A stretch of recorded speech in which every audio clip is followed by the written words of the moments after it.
Here. Vice Chair Gaines, Here. Member Vasquez, Present. Member Schaefer, Here. Deputy Controller Emron. Present.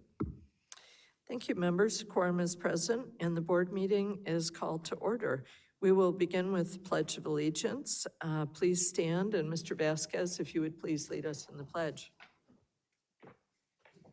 Ready, begin. I pledge Allegiance to the flag of the United States of America and to the republic for which it stands, one nation, under God, indivisible, with liberty and justice for all.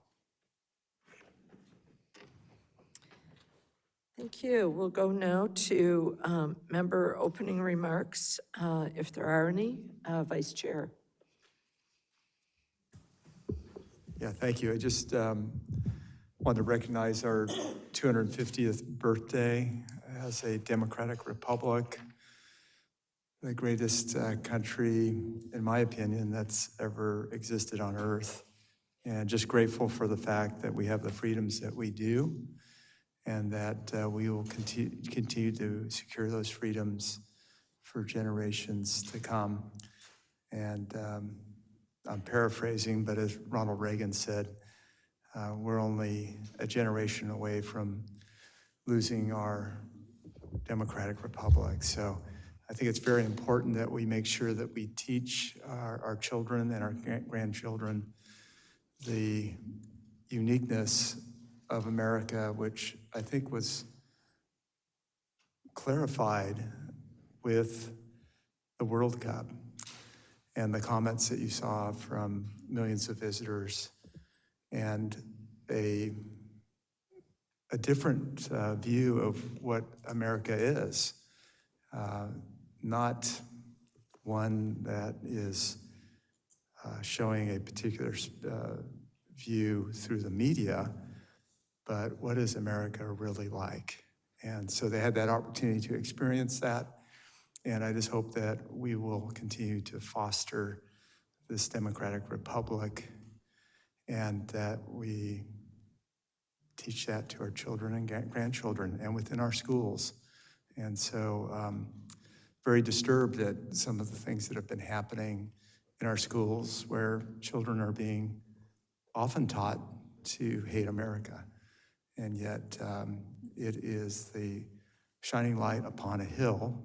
It's not perfect.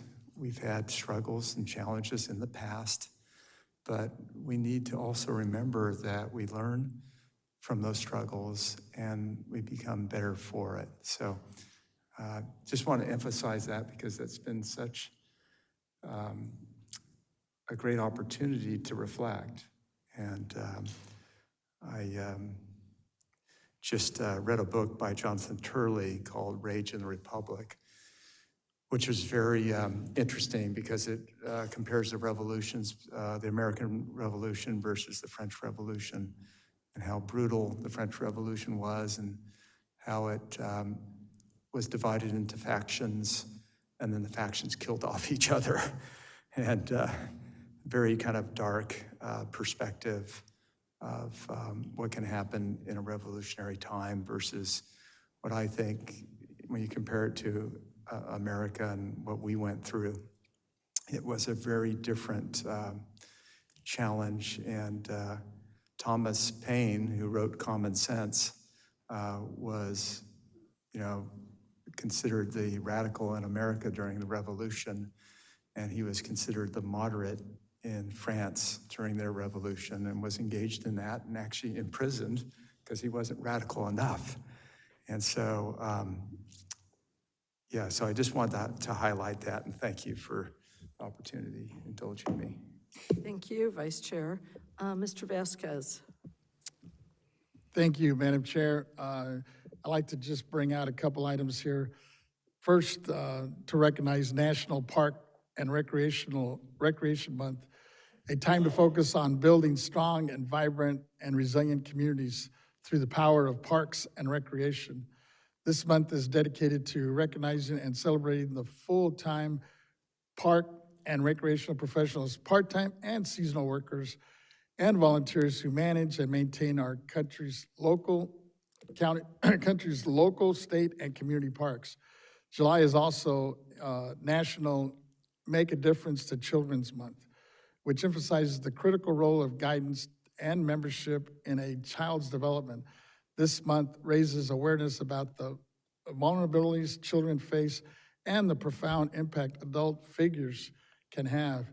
It reminds us that from mentoring or volunteering to donating to a child welfare organizations, each one of us can make a positive difference in a child's life year-round. Next, I just wanted to also mention and announce that the California Latino Legislative Caucus Foundation recently celebrated its 12th year of its scholarship program, which the announcement that 60 students from across California have been chosen to receive the foundation's 2026 scholarships, each worth $5,000 for a combined total of $300,000 in scholarship awards. This year, I had the pleasure of recommending 2 young women from Los Angeles area for the scholarship, and each of them was honored with the scholarship award. First one was Rosa Bautista Flores, who will be attending the University of California, Santa Barbara this fall.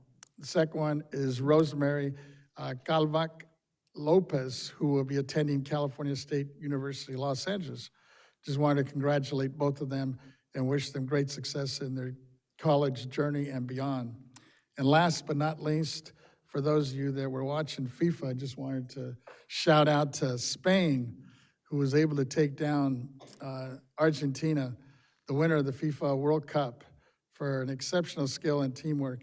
And I believe Spain in that whole tournament had no goalies scored against them, which was kind of a unique and first that I remember happening. But Messi, who I know will be known or is one of the Hall of Famers moving forward. I mean, that guy was just incredible. But, you know, youth eventually takes over, so thank you. Thank you. Mr. Schaefer. Thank you, Madam Chair. I want especially today commemorate our 250th. You know, if we'd lost that revolution, we'd all be speaking English with an accent. And the only other birthday I'm going to recognize today is Prince George, who is a son of Kate Middleton and Prince William. Prince George, who was 13 today, and he is second in line to the throne next to his dad. So, you know, he's a pretty important person to the future of our relationships. I also want to do a little shout out for Orange County, which is a very important part of our district. They have some of the biggest 4th of July celebrations in the nation, and they're really under-recognized. Huntington Beach has the largest celebration, I'm told, west of Mississippi. Dana Point has a squadron of airplanes flying over it, flying over Doheny State Beach. Newport Beach has a big annual parade of ships, and then on the island they have bike, scooters, and skateboard competition, and dogs are welcome. Walt Disney's Disney World or whatnot has a concert in the sky with fireworks and patriotic music. Knott's Berry Farm has a big fireworks display, and Legoland has a fireworks display. And Orange County really gets into it every year, and I just want us to take note of that. Thank you very much. Thank you. Mr. Emron. Thank you, Madam Chair, and good morning to you and Mr. Vice Chair and my colleagues here on the Board of Equalization, members of the public, and the Executive Director. What an honor it is to be here on behalf of our great State Controller, Malia Cohen. We're in the midst of summer, and it's certainly my favorite time of year. And last year, it's always a trend historically when it's summer, when it's hotter, people come outside, and that leads to a lot of violence, and specifically gun violence. But I'm here today to report out on some good news. In the city of Oakland, it's the city that I was born in, it's the city that I love with all my heart. There has been some great news and a real sustained drop in gun violence. Homicides in Oakland fell from 118 in 2023 to 78 in 2024, and a record low of 57 last year. It's the city's lowest homicide rate in decades. Officials and researchers point to one program in particular I wanted to highlight here at the board, Oakland's Ceasefire Lifeline Initiative, run by the city's Department of Violence Prevention. Each week, city officials review recent shootings and identify people most likely to be pulled into retaliation on further violence. Outreach workers then find those individuals, connect them with life coaches, and a range of services, not as punishment, but offering another way forward. That kind of progress does not happen by accident and certainly does not happen quickly. It is the product of years of patience, person-by-person work by outreach workers, life coaches, clergy, prosecutors, and city staff who show up for people that much of society has given up on. So I want to formally recognize that, and I want to shout out Mayor Barbara Lee for her leadership in continuing this trend, and I hope those numbers continue to trend downwards, because 57 is certainly still too much. And also, moving forward, I also wanted to recognize July 30th, which is National Support Public Education Day. It's an observance marked across this country since 2010 to recognize teachers, administrators, bus drivers, cafeteria staff, and counselors who work on running our great, great public schools. This observance is certainly personal for me. I was a former school teacher. My mother, for years, has worked as a school monitor in the Antioch Unified School District, making sure our kids are safe on campus, and today my brother is a classroom teacher. I have seen firsthand in my own family how much these jobs demand, but how little fanfare it gets. And it's very, very relevant to this board and the work we do in property tax administration, which directly funnels our public school dollars and make sure that these kids have a chance at life to be successful and to really live out their dreams. And then lastly, I also wanted to recognize I have this great privilege back home in the city of San Francisco, where I hail from. I'm the chair of the San Francisco Human Rights Commission, and this week is Black Maternal Health Week. For a lot of Black mothers that are going through it, we formed a special subcommittee to really highlight the issues of preterm births, prenatal births, and it's becoming a huge issue. And as a man, I'm an ally, and I'm lending my ear to the serious issue, but we understand that life begins at a very, very early stage, and the health outcomes that you have as a mother, to make sure that you have the resources, that you're able to visit your doctors, to make sure you're able to see a health and a birth all the way through. It's really important to the success of a child as well. So I really want to highlight all the Black mothers and also just the mothers in general that are doing the amazing work and trying to live a great, great healthy life. And it's important that we support those health outcomes. Thank you, Madam Chair. Thank you. Well, thank you, members, for all your comments. And we'll go to our first order of business, which is the safety and informational announcements presented by Ms. Cicchetti. Good morning again, everyone. First, I'd like to remind the audience to silence your cell phones and any other wireless devices. Our safety announcement: in the auditorium, the exits are located on each side of the stage at the front, with additional exits at the rear. Please take a moment to locate the exit sign and closest exit to you in the event of an emergency. Our informational announcement: the board meeting will be live streamed to the public and posted on the BOE website. Public comments are taken on each agenda item. If there are any members of the public wishing to speak before the board on any agenda item in person, we ask that you complete and submit to the Sergeant of Arms a public comment appearance sheet located at the entrance of the auditorium. If you wish to speak to the board by telephone, please dial the phone number and access code provided on a public agenda notice and follow the instructions of the AT&T moderator. When giving public comments, please limit your remarks to 3 minutes. We also ask that all speakers in the auditorium and on the AT&T telephone line state their name for the record before speaking. This concludes the safety and informational announcements. Thank you. Thank you, Ms. Cicchetti. Madam Chair, Excuse me. Yes. just quick, I forgot my opening remarks. If I could just, a little point of Yes. privilege here. I have one of my new staffers who's been with me a while, but first time up in Sacramento, and is Joe Angel Samora, if you'd stand in the back. He took Juan Carlos's position as I moved Juan Carlos up to, as a chief dep. Just wanted to welcome him. I know some of you maybe have heard or maybe have gotten a phone call from him, but here he is in person. Excellent, excellent. It's great to put a face to a name, and thank you so much for joining us today. And welcome on board, a little bit belatedly, but sincerely. Thank you. So members will go to item 1, public comments on matters that are not on the agenda. Persons who wish to address the Board of Equalization regarding items that are not on the agenda today may do so under this item. Please note that the board cannot act on items not on the agenda. However, we can schedule issues raised by the public for consideration at future meetings. And I've been advised that we do not have any written comments nor speaker cards. So we'll go ahead and go to the AT&T moderator. Moderator, if you could please let us know if there's anyone on the phone line who would like to make a comment on item 1. If you have a comment, please press 1 then 0. Once again, for comments on the phone, please press 1 then 0. And at this time, there are no comments from the phone lines. Okay, thank you, moderator.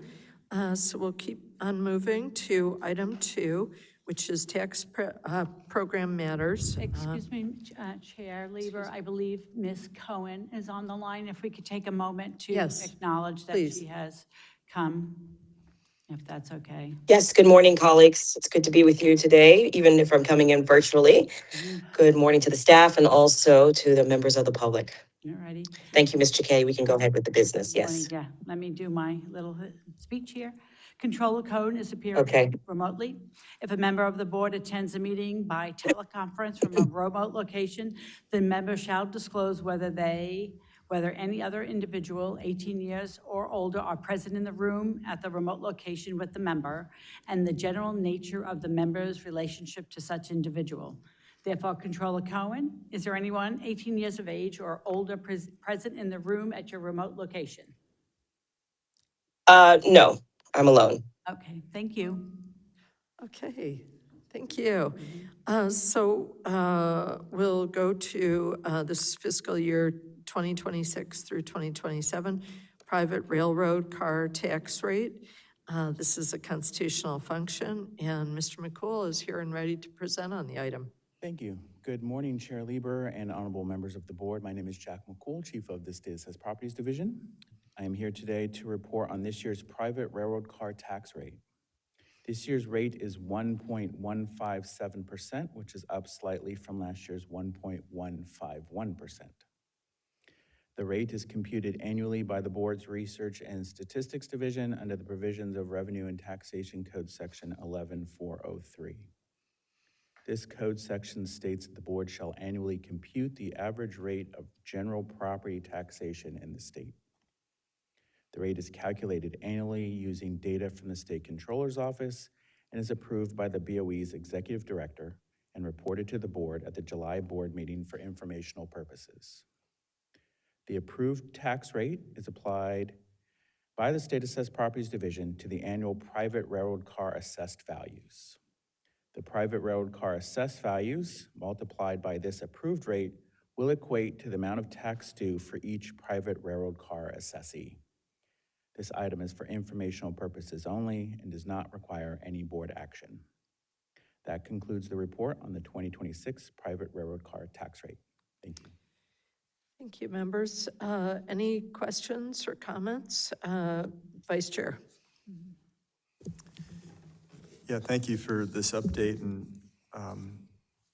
earlier I just had asked it in terms of how this is calculated. And it was a long and laborious explanation, but it's basically a culmination of rates throughout the state. And, I keep thinking of Prop 13 and how that relates to property. I know this is private railroad cars, but Prop 13 limits that to 1%. Correct. But typically most counties may have school fees or other taxes that would bring the average up a wee bit. But this sounds like it's in line with kind of what people are paying in terms of taxes actually on their homes throughout the state. Absolutely, yes. So just wanted to clarify that. Thank you. Of course. Okay, anyone else? That's all right. Yes, Mr. Schaefer. It's required that you report this to the board every year. That is the current practice, yes. Well, I'm not sure if it's required, but I believe, in the past, I believe that the board actually adopted the rate. And at some point in the semi-recent past, the board delegated the authority to approve the rate to the executive director with the provision that the approved rate be reported to the board. Well, our revenue and taxation code mandates that certain things that are approved, such as extensions to county assessors, that be reported by the executive director to us. Does this item have revenue and taxation code or government code, some kind of support, or is it just a decision made by staff? I do not believe the code section specifically states it must be approved by the board. It just specifies that the board must calculate the rate annually and specifies on how to do so. Right. Well, whenever we authorize the executive director to make decisions, unless there's something specific requiring that we be notified of it, I would favor that we not be updated on it any more often than maybe annually. Thank you. Okay. Thank you, members, and thank you, Mr. McCool. As Mr. McCool indicated, this is a informational item only. We do not have any written communications nor any speaker cards in the auditorium. So we'll go ahead to the AT&T moderator. Moderator, if you would please let us know if there are any callers hoping to make comments on item 2. Certainly, and to make a comment, please press 1 followed by 0. 1 followed by 0.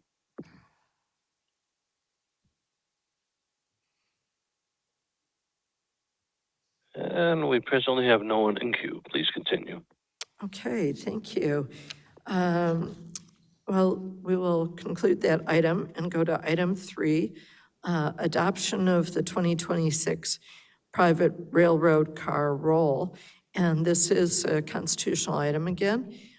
It will be presented by Ms. DiNapoli. Thank you. Good morning, Chair Lieber and honorable board members. My name is Pamela DiNapoli. I'm a manager in the State Assessed Properties Division. I'm here today to present for your consideration and adoption, the 2026 private railroad car tax assessment roll. Before you is a report entitled the 2026 Recommendation for Assessment of Private Railroad Cars. This report represents the staff's recommendation for lien date 2026. Assessment of private railroad cars under provisions of the private railroad car tax law. This year's total recommended assessed value is slightly more than 1.1 billion, resulting in approximately 13.2 million in tax. Upon adoption of staff's recommendation, SAPD staff will prepare the 2026 private railroad car tax bills and send them to the private railroad car taxpayers by the required statutory date of October 15th. The tax is due by December 10th, and the tax collected is deposited into the state's general fund. I ask for your adoption of the roll, and I am available if there are any questions. Thank you. Any questions, members? Mr. Schaefer. Yes, it's very attractive pictures in the supporting material here of railroad cars.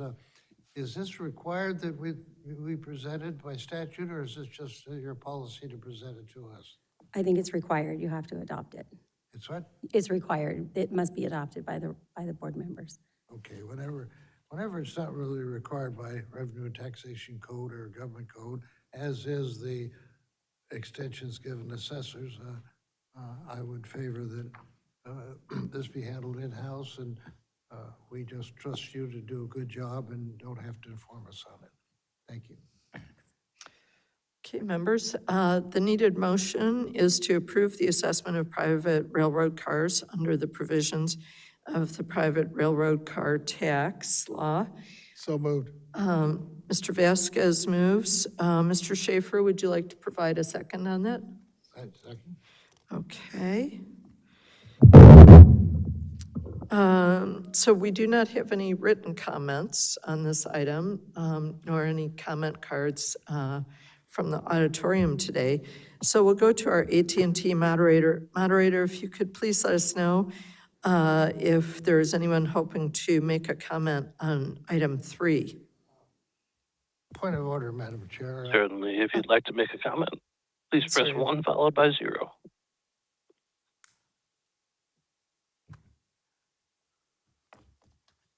And we have no comments. Okay, thank you. Mr. Schaefer, your point of order. I'm drawing a line between things that we're expected to decide on and things that we're just getting notifications on. If we're just getting notifications on, I don't think the public has any jurisdiction to comment on what we're notified on. That's not a decision matter. I think we should be concerning ourselves with public call-in only when it's a decision matter, so the public can chime in on the decision if they want to.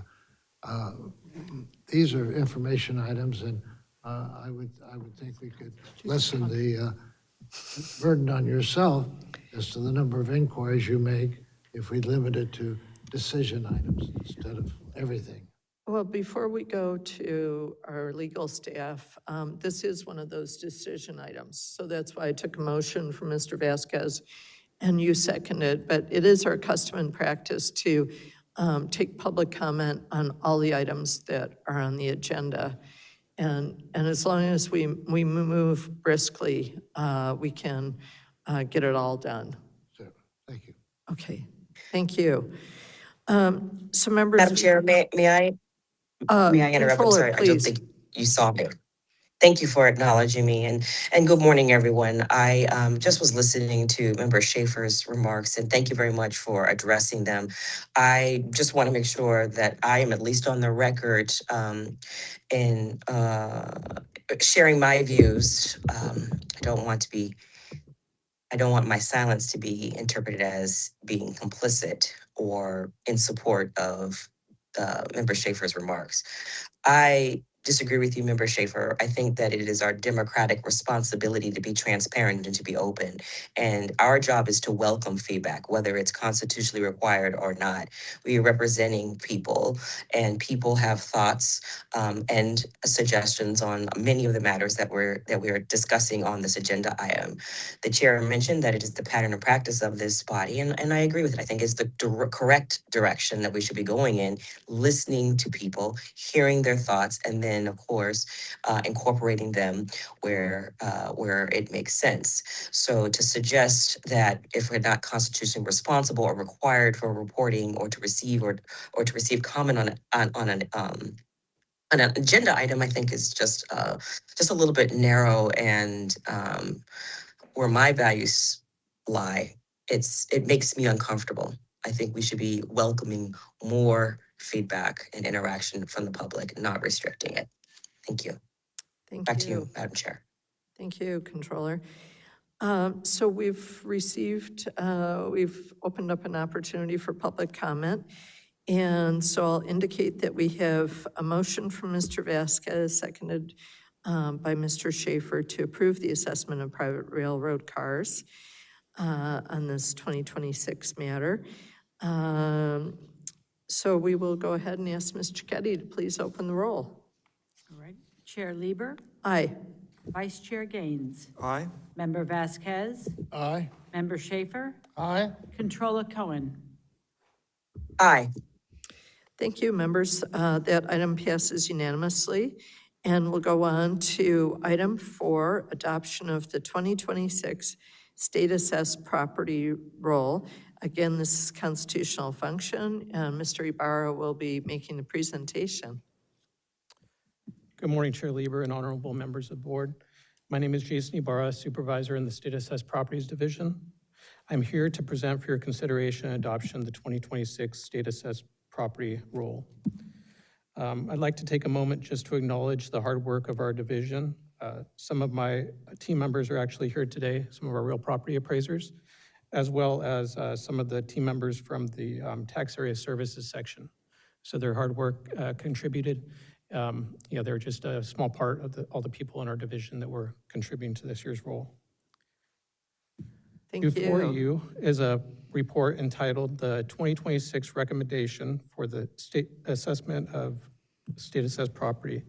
This recommendation reflects the unitary values adopted by the board on May 27, 2026, now fully allocated to each county. The final roll also includes all adjustments to the role based on prior board actions. Adjustments include value changes from last year's appeal decisions, board-adopted audit findings, as well as board-adopted land escaped assessments. The final role also includes staff-recommended non-unitary values. Non-unitary values make up only about 1% of the total role and are typically vacant land parcels that are not being used by state assessees. This year's state assessed roll totals approximately $169.7 billion of assessed value. Upon adoption of these recommendations, State Assessed Property Division staff will transmit the allocated assessments to the 58 counties so the counties may generate tax bills and collect the property tax. Staff will provide each county auditor's office with an electronic version of the roll, and the electronic copy will be followed by a hard copy sent via U.S. mail. An electronic version is also transmitted to each county assessor's office as well. Each state assessee receives notice of their allocated unitary assessment, as well as their approved non-unitary value. Each notice provides information regarding how to file an appeal if they wish to do so, and provides the deadline dates to file an appeal. Members, that concludes my presentation of this item. I ask for your adoption of the 2026 State Assessed Property Roll. Thank you. Okay, members, are there questions on this? Mr. Vasquez? Thank you, Madam Chair. Thank you for the presentation. I just had one quick question. I noticed this is the first time on the rolls we have the VoIP telecom included, and I was just wondering if you see any assessments or appeals moving forward.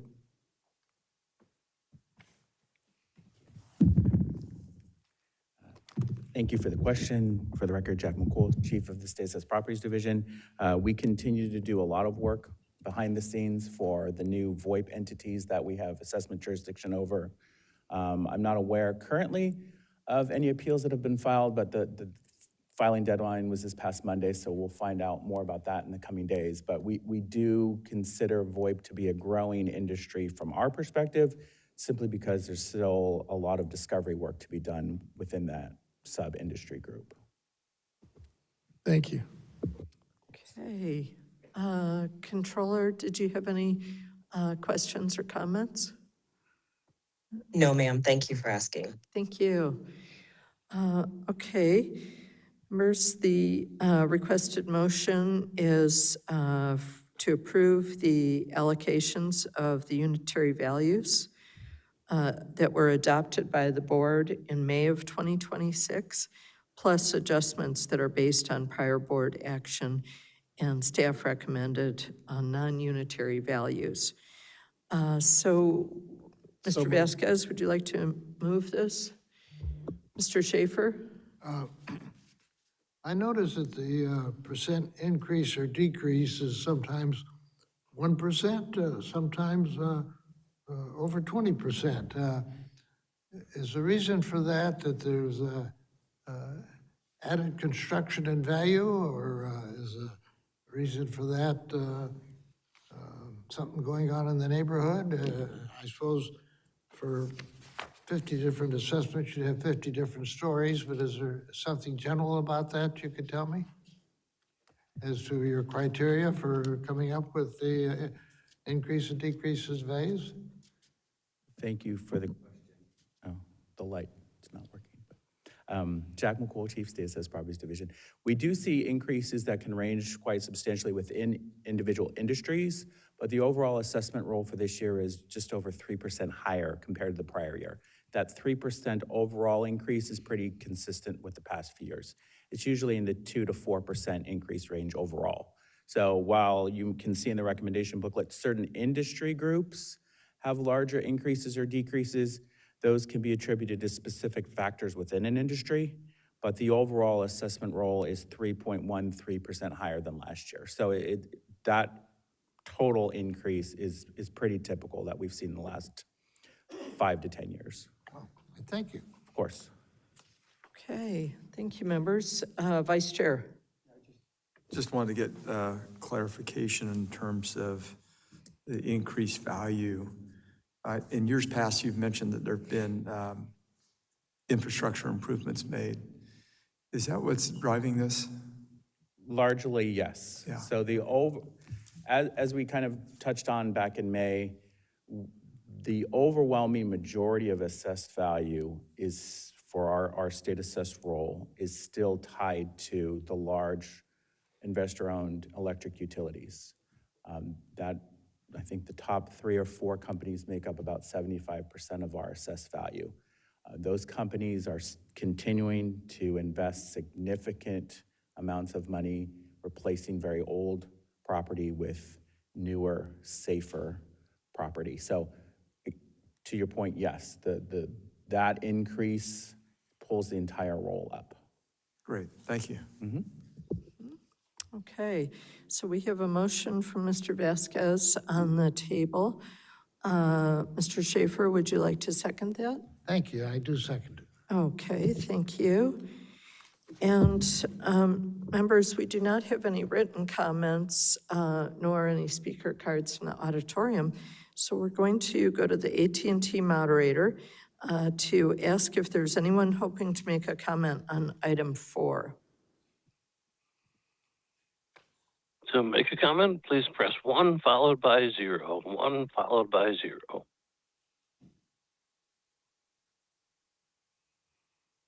And we presently have no comments. Okay, thank you. So we'll bring it back to the board. And we have a motion to approve the allocations of the unitary values that were adopted by the board in May 2026, plus adjustments based on prior board action and staff recommended non-unitary values. And a motion from Mr. Vasquez and seconded by Mr. Schaefer. And Mr. Ibarra, did you have any closing comments? No, I do not. Thank you. Okay, thank you. We'll go ahead and go to the vote. Mr. Ketty? Thank you. Chair Lieber, Aye. Vice Chair Gaines. Aye. Member Vasquez, Aye. Member Schaefer, Aye? Controller Cohen. Aye. Okay, members, that passes unanimously. And before we go on to our next item, I'd just like to thank all the staff of State Assessed Properties Division who are here today and those who couldn't make it today for all of your work throughout the year. Obviously, your work supports many local services, including our schools, our fire districts, our cities, and et cetera. And so the work that you do every day has a very large reach into California and into keeping our communities secure, great places to live. And we very much appreciate everything that you do throughout the year. So let's give them a round of applause since they're here today. Thank you so much. And members will go ahead. Actually, are we supposed to take a break right now? Or we have time to go ahead and we will go to item 5 on the consent agenda.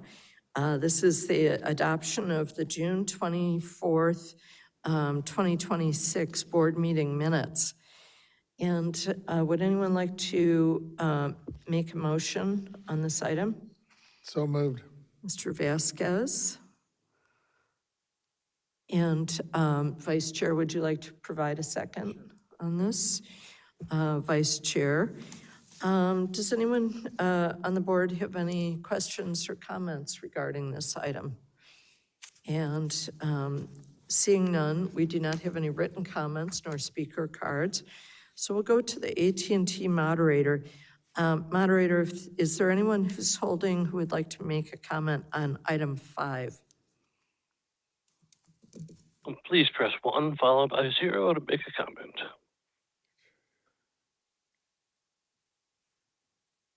And we presently have no comments. Okay, thank you. Members, we have a motion to approve the minutes from Mr. Vasquez, seconded by Vice Chair. And so we'll go ahead and go to Ms. Cicchetti. Chair Lieber, Aye. Vice Chair Gaines. Aye. Member Vasquez, Aye. Member Schaefer. Controller Cohen. Aye. Okay, thank you, members. That passes unanimously. And we will go on now to item 6, under board member matters. This is recommendations regarding clarification of officer elections. And Mr. Schaefer will be presenting on this item.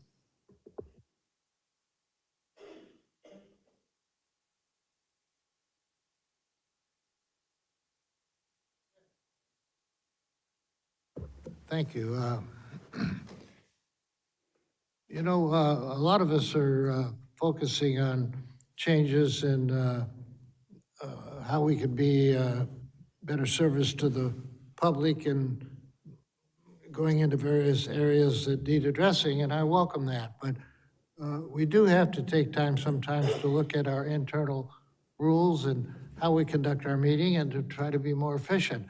I noticed this month, Chair Lieber has a very interesting proposal to improve the way we deal with memorial adjournments.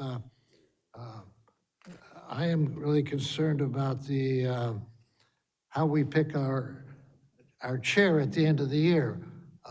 When I came aboard 7 years ago, we would just say, does anybody want to run for chair? Raise your hand. If you want to give us a message, you can. Something we weren't expecting. And I think the executive director would do that for us. I was so impressed with the way Controller Malia Cohen handled it a year ago. She took it upon herself to ask those who wanted to run for views on what we have done while we've been on the board that might be of interest to the public.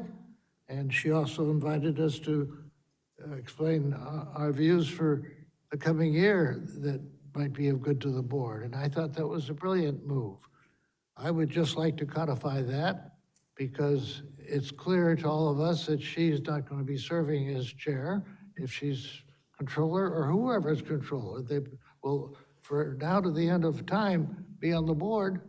And from now to the end of the time, they will be a non-chair. And I think it would be an improvement in our guidance for this board and all future boards if we would simply provide that in the rules that the chair is not being eligible to serve, the controller not being eligible to serve as chair, should handle the choice of a chair and make reasonable inquiries as we have in this last year as to what the person has done and what the person plans for the year. I think that is a very much of a strengthening of the role of the controller, and I think it's an improvement in our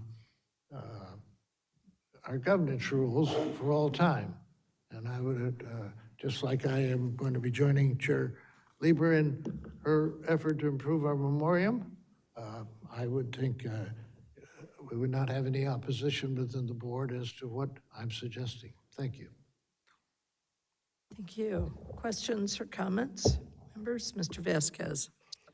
Yeah, excuse me. So I'm a little confused. So is there a recommendation you're trying to make here on this proposal? Well, I'm just asking, I'm moving the adoption of it, and I would like a second. And the changes are that we amend the governing policies to make explicit our customary restriction of the chairmanship and the vice chairmanship to our 4 members, excluding the controller. That's what we've been doing, and I'd just like us to say so. Secondly, I propose that the controller be identified as the presiding officer for the election of the chair and the vice chair for the duration, our last election, she did a superlative job and asked a couple of general questions of each of the persons who were running.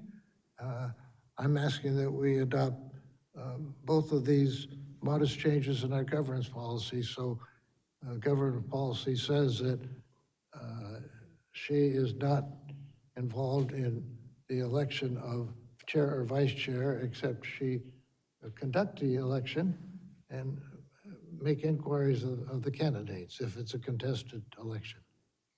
That's the final paragraph of my two-page letter, which took a lot of research to put together so I could share with you what my findings were. Thank you. So basically, because I guess in the government, you're saying it's not clear, and you want to make it clear, it sounds like that the controller should not be able to be the chair or the vice chair Right. moving forward. Okay. And then, but then it sounds like, I guess you're adding to that, that he or she should be the one running the elections? Right, instead of the executive director, she is a non-eligible person sitting with us, and it'd be appropriate if she sort of conducts a little discussion as to who's going to be our leader for the coming year. Well, I thought it was last time we had, or last couple times, I guess it's been done by our legal or staff, which I think is probably the most appropriate, only because at the end of the day, I guess we should try to make it at least the appearance that this, one, is as transparent as possible, and two, because whoever is the chair moving forward on the BOE sits on the franchise tax board where the controller is, right? Yeah. Correct. I think the first couple of years when we got elected up here, I thought, well, then it was, I think it was our attorney back then that ran it. And as a matter of fact, the controller then, Betty Yee, made it a point to basically stay out of the whole process as much as possible, which I think is probably the most appropriate, so it doesn't look like they're weighing in or actually having any influence on it. Because at the end of the day, like I said, whoever does become the chair sits on the franchise tax board, which is only a member of three, technically only two electeds. Well, have you had a chance to read my letter which went out, which included Yeah, in the minutes? that's what I'm asking, because it wasn't real clear to me on that. And it sounds like you were pushing that the controller should take more leadership on this? Yes, yes, it's a. And I don't think that's appropriate, but so I'd like to hear with the other members. And it sounds like we have legal counsel on the front of this as well. Wanted to Okay. chime in. And so we've got a signal from both the vice chair and the controller, and then we'll go to legal for their input. Vice chair. I would like to hear legal. Can we hear from legal and then I'll comment? Shirley. I'd like clarification there. That'd be great. Yeah, Ms. Himovitz, please. I can't tell if that, okay. Julia Himovitz on behalf of the legal department. So do you have a specific question for me that you'd like me to answer, or? Oh, you're just making yourself available. Or just, I thought you were going to provide I heard clarity. legal mentioned several times, so I'm making myself available Okay. for questions. I would note that there is a motion on the floor. There is no second. So I just want to point that out. But in terms of just a little historical context, so there's two issues that are being addressed. The first is that previously the controller has served as chair of the board, but that was prior to the creation of FTB. It happened 100+ years ago or something. I don't know the actual math on that. But so that was the only time that has happened in the past.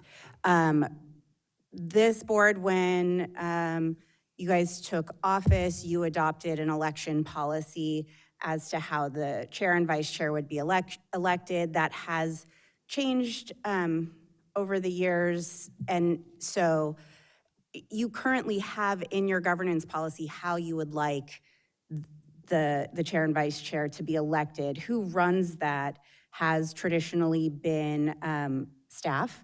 So you can deviate from that. Were I to be asked if I recommend that, I do not, for reasons that have been mentioned. I think that Controller Cohen did an excellent job at getting the questions answered that she wanted to hear, but any one of you at any point during that process has the opportunity to do that. It doesn't need to be run by the controller in that moment. Okay. Okay. Is that sufficient for right now? Yeah, and then if I could just, I guess my concern is we also have change of this board, which asks, it asks another question about deciding on the chair with a board where 3 members are leaving. So I guess that's one question. And quite frankly, I'd feel more comfortable letting the new board members and the ones that move forward make that decision. And secondly, I think I would be, I like the way we've done it in the past. And so I'm not convinced we need to change it. Well, I like the way we did it Excuse me. last year particularly. Let's, we've got a line here, and I am aware that we have a motion. Controller Cohen. Oh, great, thank you. I like the direction that I'm hearing this discussion going in. I just want to start with some of my thoughts that I wrote down. I want to lead with just the legal reality here, and we heard a little bit of that from our general counsel. And because I think that the legal reality actually resolves the entire item. As a practical and structural matter, the controller can't simultaneously chair the franchise tax board and chair this body. I cannot chair both. And that's the reality. And that reality already does the work this proposal is trying to do by policy, which is why I think this item is unnecessary. And I ask that the board reject it outright. I can go into further details and make a stronger argument, but it sounds like based on the conversation and the legal voice that's been inputted, I think we need to dismiss this and move on. The laws already are very clear and stipulates. Member Schaefer, thank you very much for being so complimentary, but I really did not do anything fantastic, certainly not anything that needs to be codified. I just used the gray matter in between my head and thought critically and asked people to make a persuasive argument as to why we should support you or support this person to be the chair or the vice chair. And I think that is what we as elected officials do every single time we go to the ballot. And so the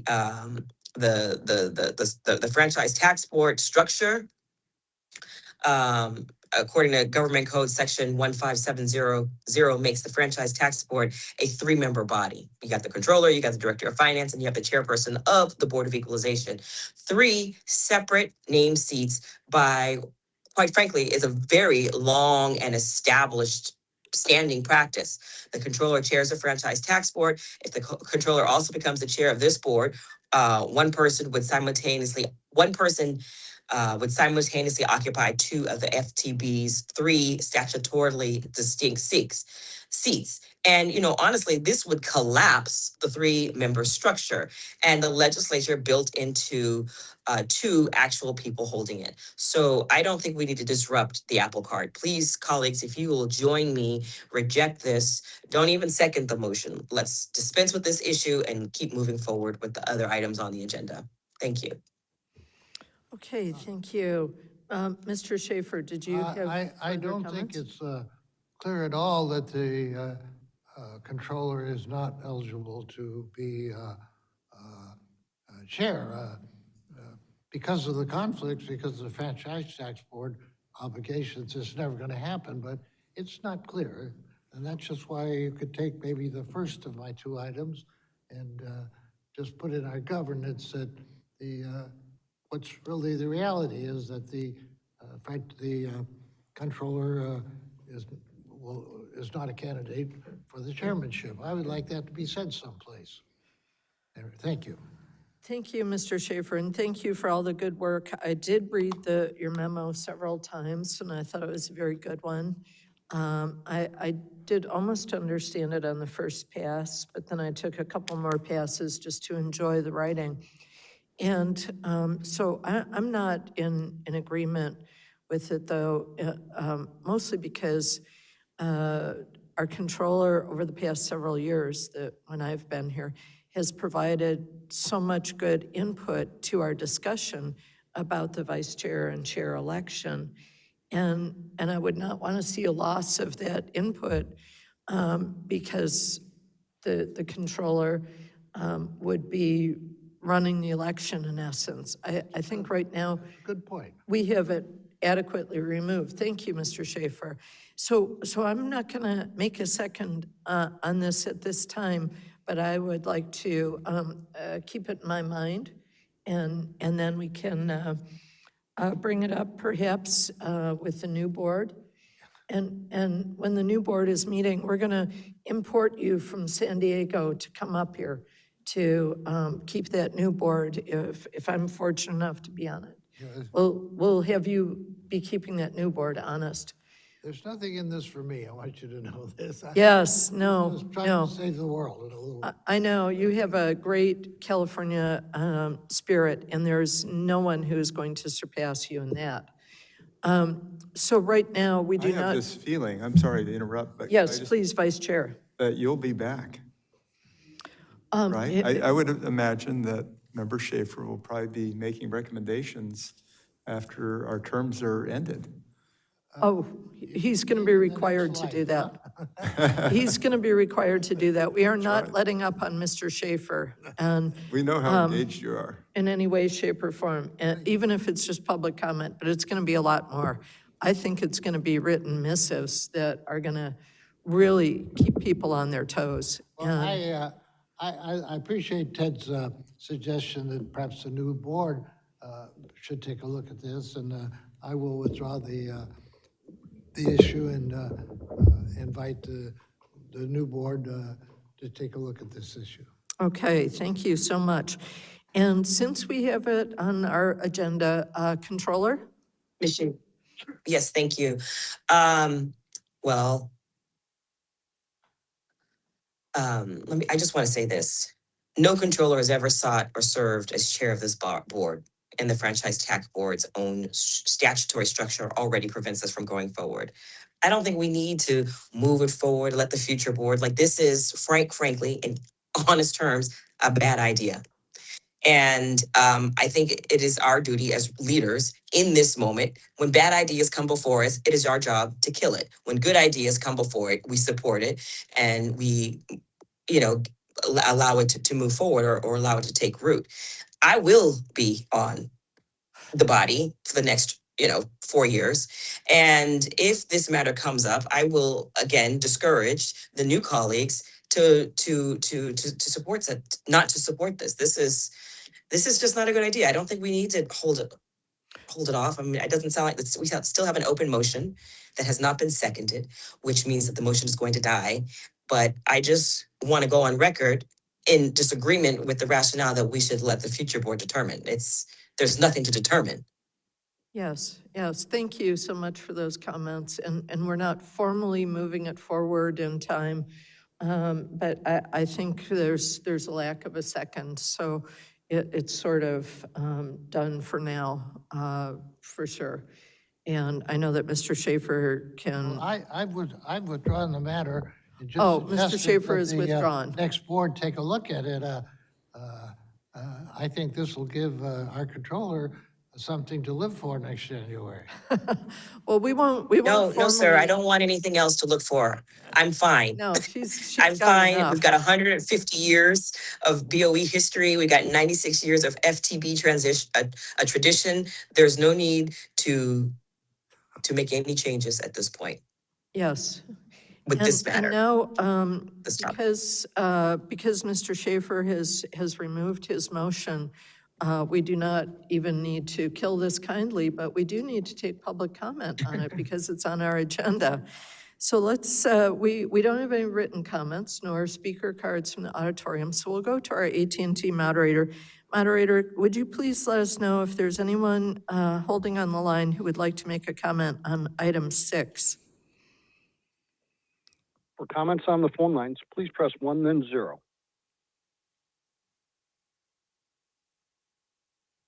Once again, for comments on the phone lines, please press 1, then 0. And there are no comments at this time. Okay, thank you. Members, that concludes item 6, and we are going to take a 10-minute break at this time. And it is right at 11 o'clock, so we'll come back at 11:10. Thank you.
presented by Mr. Vasquez.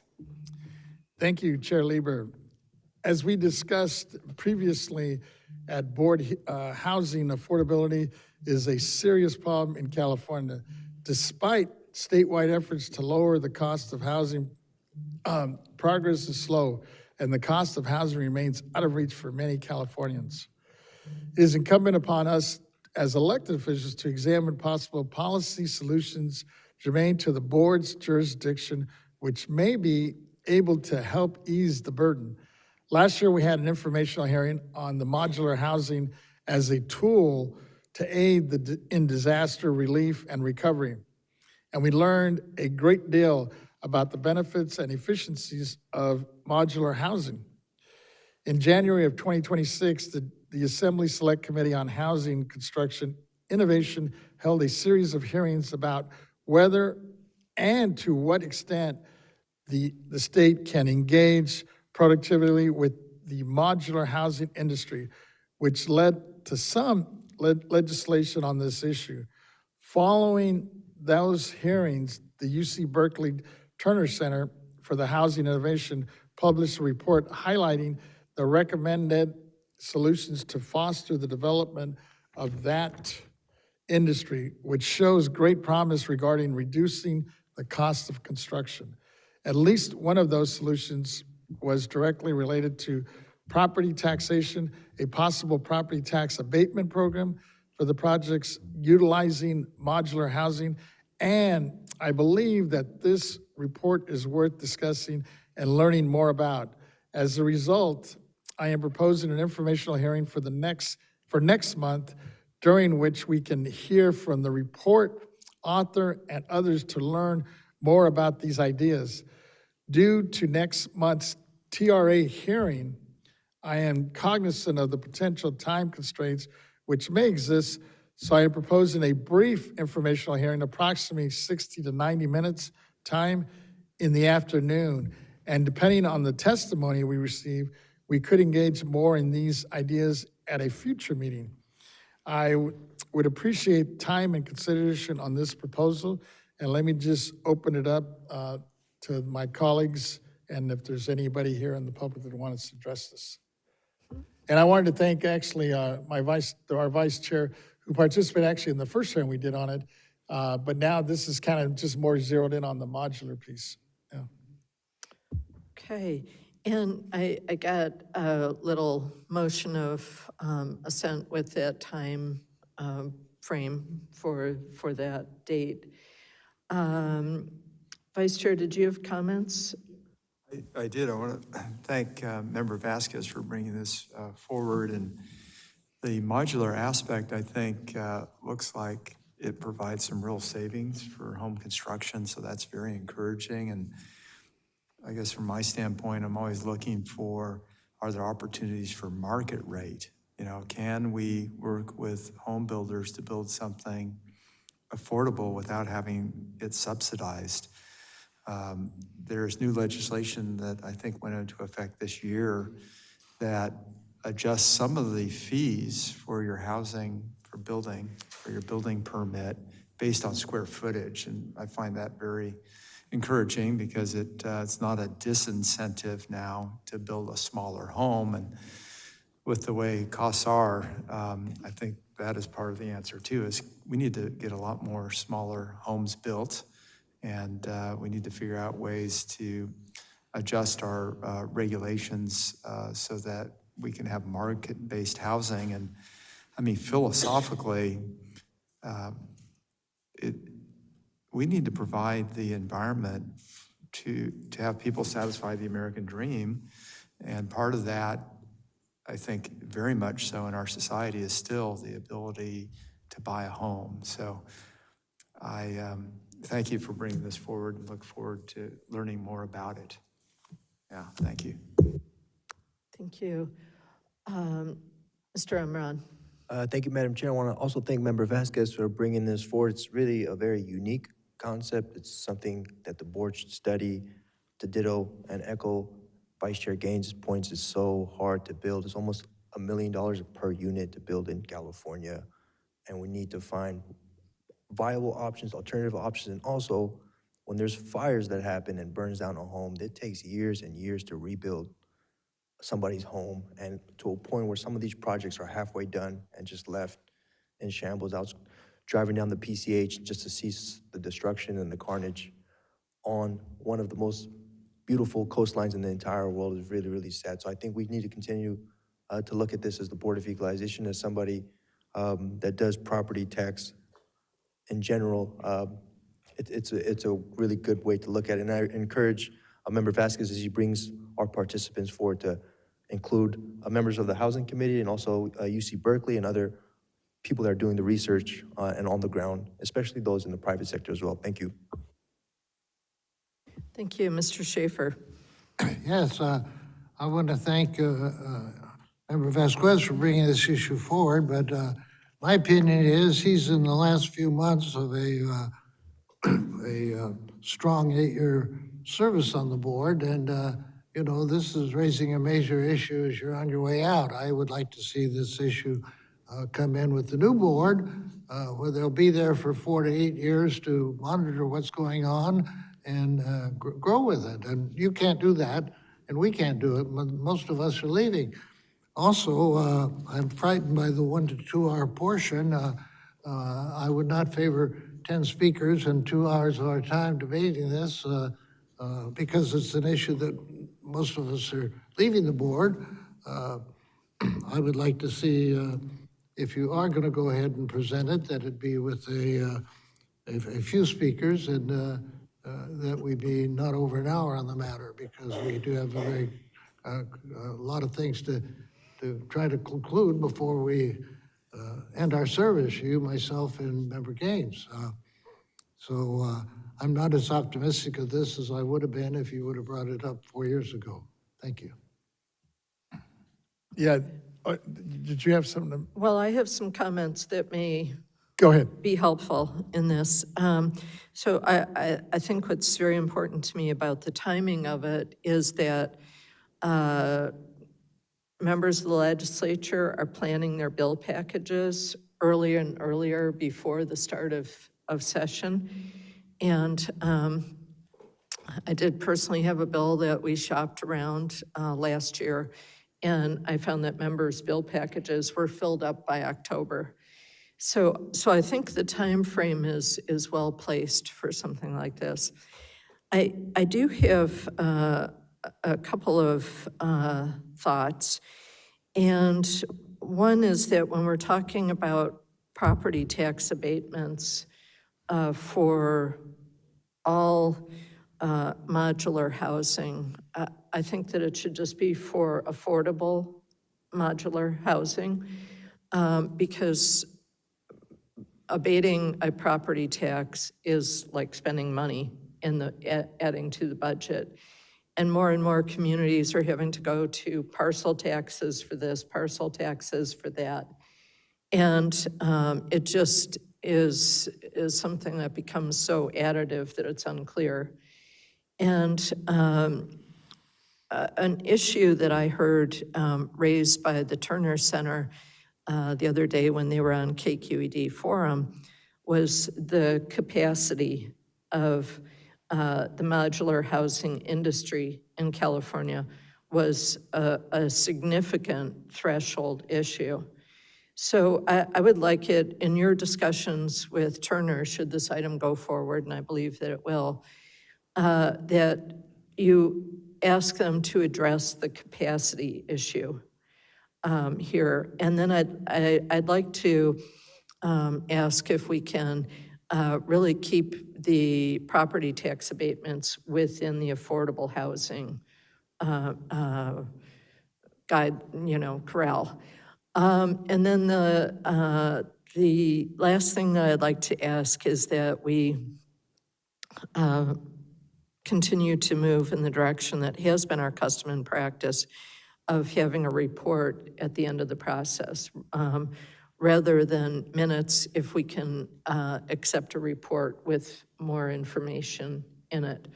But I think it's always very valuable to hear from the Turner Center. They're a great asset at a public university, and it's a very important conversation right now. So Mr. Vasquez, back to you. Thank you, thank you. Appreciate the comments and suggestions, taking notes, and kind of touch on the issue, I guess, that Member Schaefer brought up. You know, actually, when I first started looking at modular housing 20 years ago, I wasn't real impressed with the product. And it wasn't until after, sad to say, you know, the two big major fires we had in my district, you know, between Palisades and in Altadena, that I was approached by a couple of these folks that are actually building these things locally, assembling them. One of them was in Gardena, the other one was in Compton. And when I went to visit them, I was actually impressed by the quality that's coming out on these modular homes. And I think to Vice Chair's point, some of these, at first I thought, well, these are just kind of temporary housing situations, especially for these folks that are trying to figure out what they're going to do with an empty lot, you know, that lost their home. But in some cases, some of these actually could be permanent housing for folks, where it actually takes over the whole structure that they had, that they've lost. I know many of them, especially in the Palisades right now, are, since they're sitting on a huge lot, they're just plopping these modulars at the back end of this lot while they try to figure out what they're going to do with the rest of it. And at the end of the day, while they go through the permitting process, and they're still dealing with insurance claims, because many of them were underinsured and some were even not even insured, because, you know, these are 2-3 generations on down. So these folks that are sitting on these properties, you know, I'm thinking most of them were like in my situation, where if you have a mortgage, you have to have insurance. If you don't have a mortgage because it was willed to you, you don't have to have insurance on a piece of property, and people don't understand that. And because of that, you know, some of these youngsters that inherit these properties, you know, when the premiums start shooting up, they just said, you know, we can't afford it. You know, our house is not going to burn down. And look what happens. They lost their home. And in some cases, not only did they lose their home, but I know of a couple of families that lost their home and their business in the Palisades. So it was like a double whammy for these folks. So I think whatever we could do, hopefully to provide some assistance and some tax break of any, you know, like, and I think to the chair's point on the affordable, make sure that these are affordable units, I think can go a long ways moving forward. So I really appreciate your thoughts and ideas, and I'm hoping that there's the will and support. I'm hoping we can do at least maybe 90 minutes. I don't know if that's if that fits into our schedule for next month, but if it can, we'll squeeze it in there. Vice Chair. Oh, yeah, just another thought is that also manufactured housing. Maybe taking a look at that too. I toured the Clayton Home manufacturing facility in the Sacramento region here several years ago, but because that's an affordable option. That's what we see actually a lot of in my district. Is more rural, but it'd be interesting to see what they're doing in terms of product design, because the price point is at the right level for market rate housing for folks. So, thank you. Mr. Schaefer. Yeah, I'm impressed that modular housing is getting to be very expensive today, and it's a fast-moving market. And 6 months from now, there'll be maybe even more changes in how we go about providing housing. I can't support something that could run to a couple of hours and 10 people now. I would ask you to take this matter off the docket today and have your successor, whoever he or she may be in January, be offering it as a proposal for discussion, and you come in as a #1 resource, you know, speaking on it. I won't be in this chair, but I would perhaps be watching, because I think you do a good job of what you do, but I'm not ready to support it today. Thank you. Okay, so let's, I think Mr. Emron has another comment. Thank you, Madam Chair. And Member Schaefer, I do see what you're saying is 5 months left, but I promise I will work with Member Vasquez if we get a second shot at this to see this through. So, but I do think the discussion is very, very important, that we have to start and get this ball rolling now. Just government and democracy moves at a slow grind, but I don't think people in California can wait any longer. Thank you. Okay, and before we go to Mr. Vasquez for a motion, I'd just like to say that I appreciate Mr. Vasquez's flexibility in making sure that any tax abatements are focused on affordable housing components of things. It's just such a lousy time in terms of the economic forecast of county government. And really tough to talk about potentially taking properties off of a board roll at that level. But I do think this is a very well-timed and important topic. So we're looking at 90 minutes on our next agenda. Yes, if that's would be my motion. That's great. And so Mr. Vasquez has moved to hold a 90-minute hearing Second. on our next agenda, seconded by Mr. Emron. And so we'll go ahead and take public comment on this. We do not have any speaker cards, as I understand it, nor any written communications. And so we'll go to our AT&T moderator. Moderator, if you could please let us know if there's anyone who is holding on the line who would like to make a comment on item 7. If you'd like to make a comment on the phone lines, please press 1, then 0. Once again, for comments on the phone lines, please press 1, then 0. And there are no comments at this time. Okay, thank you. Madam, Yes, Mr. Schaefer. if you would rephrase it to 60 minutes, I would vote for it. We'll work as much as, I'll try to hopefully facilitate and move it as quick as possible. But if we get, we're inviting some good top-notch speakers. If they all decide to show up, it may run into, it might hit that 90, but we'll max out. We'll definitely make sure. How many speakers do you think are essential? I think Oh, we could excuse learn a me, lot from a excuse me, Mr. Schaefer, we can't have a colloquy right now because we have a motion and a second on the Yes, floor. And it is the proposal of Mr. Vasquez is outlined here in a substantive letter to us. And there has been a request from other members to have representatives of the housing industry, to have representatives from the Turner Center, hopefully as Mr. Vasquez has done very ably before, to have representatives from labor and from the industry and others. And there may be representation from the legislature as well. So we'll keep it kind of an open situation here at this point in time, but 90 minutes is, I think, a great number. So we have, again, a motion by Mr. Vasquez, seconded by Mr. Emron, to hold a informational hearing on the property tax solutions to increase California's housing supply. And so we'll go ahead and go to Ms. Cicchetti to call the roll, please. Chair Lieber, Aye. Vice Chair Gaines, Aye. Member Vasquez, Aye. Member Schaefer, Nay? Deputy Controller Emron. Aye.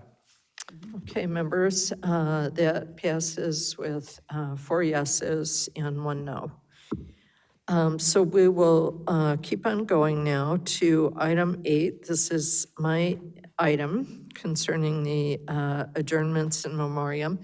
And this is the issue that came up at our last meeting and that I committed to bringing back some options. It wasn't an idea that originated with me, but here it is, some options for us to look at.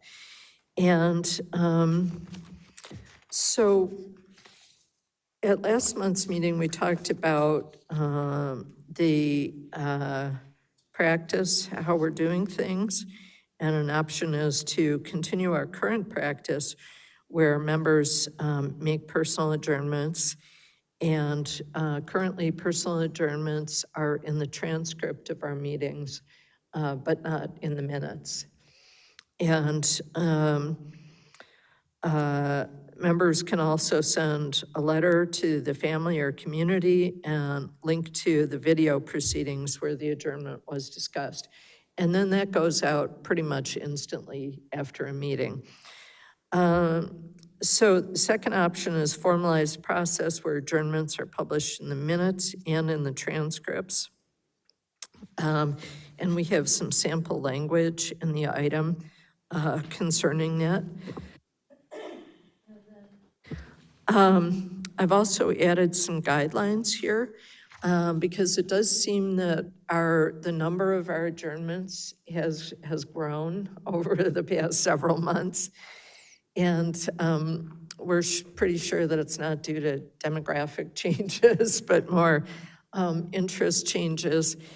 And so I'd like to open it up for discussion. The option that we are with currently is very similar to where the legislature is at, where members make a personal adjournment at the end of the meeting and provide the names that they would like to have recognized to staff so that they can be included in the daily journal, but they're not included in the assembly history. So that's a little bit of a difference there. No, sorry, it's a similarity with what is proposed in option 1. I personally would like to stick to where we're at with option 1, but I'd like to hear where others are at. I think I've only done requested a couple of adjournments in these past 4 years. And then I followed up with a letter saying that the adjournment did occur. And here's a YouTube link, and you should look for this timestamp in it so that they could hear the nice things that were said about their person. So reactions. Mr. Schaefer. Well, I want to thank you for taking a little time to look at how we do business, as I'm always trying to do. I would favor having the adjournment be mentioned in the minutes because when I have offered somebody, I've sent a letter to the family, and it'd be nice to send them a page out of the minutes to document, what I say I did, rather than just tell them I did with that. But I'm a little freaked out by your including anybody who's served on active or retired military and veterans, and anybody who's served in federal, state, or local government. That could be the meter maid who's giving me a ticket in San Diego. That would be the phone book, because it's such a huge population. I think this would be a much stronger proposal if we would not suggest that anybody who is in active or retired military or anybody who's a federal, state, or local government qualifies. I think that is far too broad a criteria. I've offered a few, and I know Ted has too, and I think it's an important part of our meeting, but I'm fearful that it might double in size, and I don't want that to happen. Thank you. Thank you, Mr. Schaefer. And I would just add that the guidelines that I've mentioned here are just that guidelines that I'd like to have the members consider. And it does say absent special circumstances. But I think if we sort of tighten up on our current practice a little bit so that, they are individuals who have, are providing a service to the state, the nation. They've made notable accomplishments, or they've lost their lives trying to save the lives of others, and so on. And then we know outstanding individuals in the members' district. And in particular, that comes up for me in the context of gender, because we know that many times with women of a certain age, the men perhaps who are their age cohorts have been able to do great formalized things, and they've been the community workers operating in the background in unformalized but yet vital roles. And so they would be the outstanding individuals in a member's district.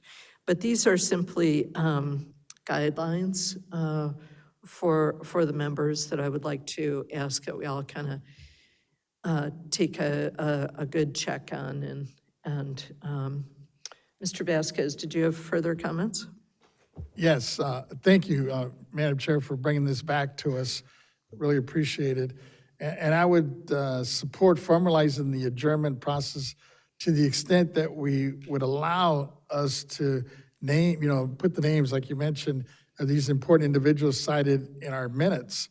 Therefore, I kind of lean towards your option B, would be my preference, which we could also include, I guess, formally into the governance policy as an amendment brought forward.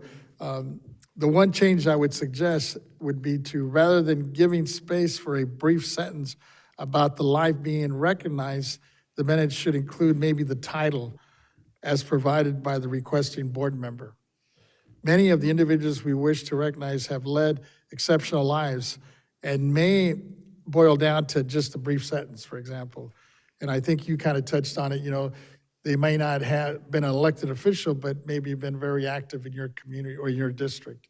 And I think to me that warrants, some honor or at least some recognition. So that's kind of my thoughts. Proposed language, which could provide some flexibility, which could lead to sometimes maybe an additional line or two, and I know we're trying to minimize it as much as possible so it doesn't get too lengthy.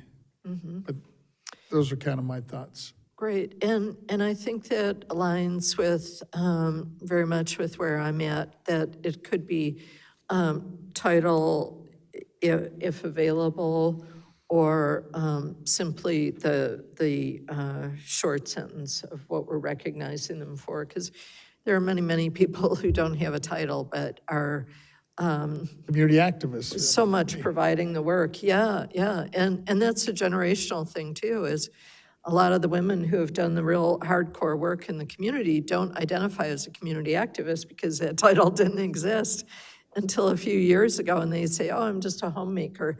But you're a homemaker who did these vast number of projects. Yeah. Vice Chair, did you have thoughts?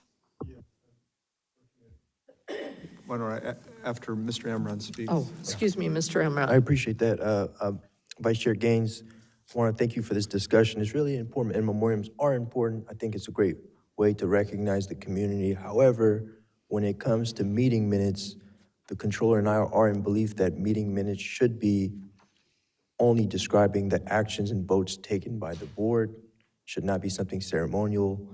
And a lot of times, if we are trying to immemorialize a person in a local government, for example, the family would be in the chamber, there would be some type of ceremonial comments being made, but here, to immemorialize private citizens, some of them may not want to be in the spotlight, some of them may not even want their name reflected in the record. So I believe it creates a slippery slope for us as a board. And our option to go with option A, just stick with what the legislature is doing. And there's several options that the Chair Lieber has pointed out in ways that we can honor somebody, a hero that's passed away in California, but not including it in the minutes. Transcripts, videos, a letter, sending flowers, vice versa. But the fact that even, I believe in my 7-8 years now here, that we have not had a family member come and speak to this. So I do not believe at this time it is appropriate to go with option B. Thank you. That's a good point. And maybe we could get a little input from our legal staff about the difference between the minutes and the transcripts.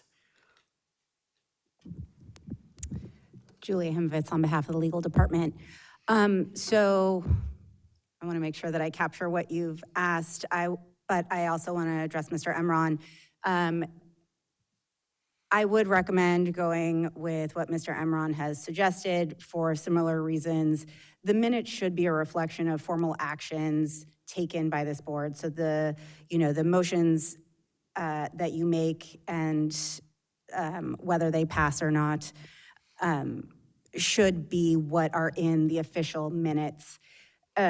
You can always close in memoriam for people that are within your district or whatever guidelines you set forward for yourselves, and then send a formal letter or bring some sort of awareness to the family that it has occurred. You can certainly invite them into the boardroom to honor them or their family's memory.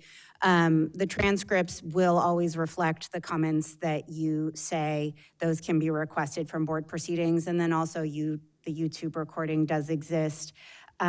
So I would recommend not putting them into the official minutes.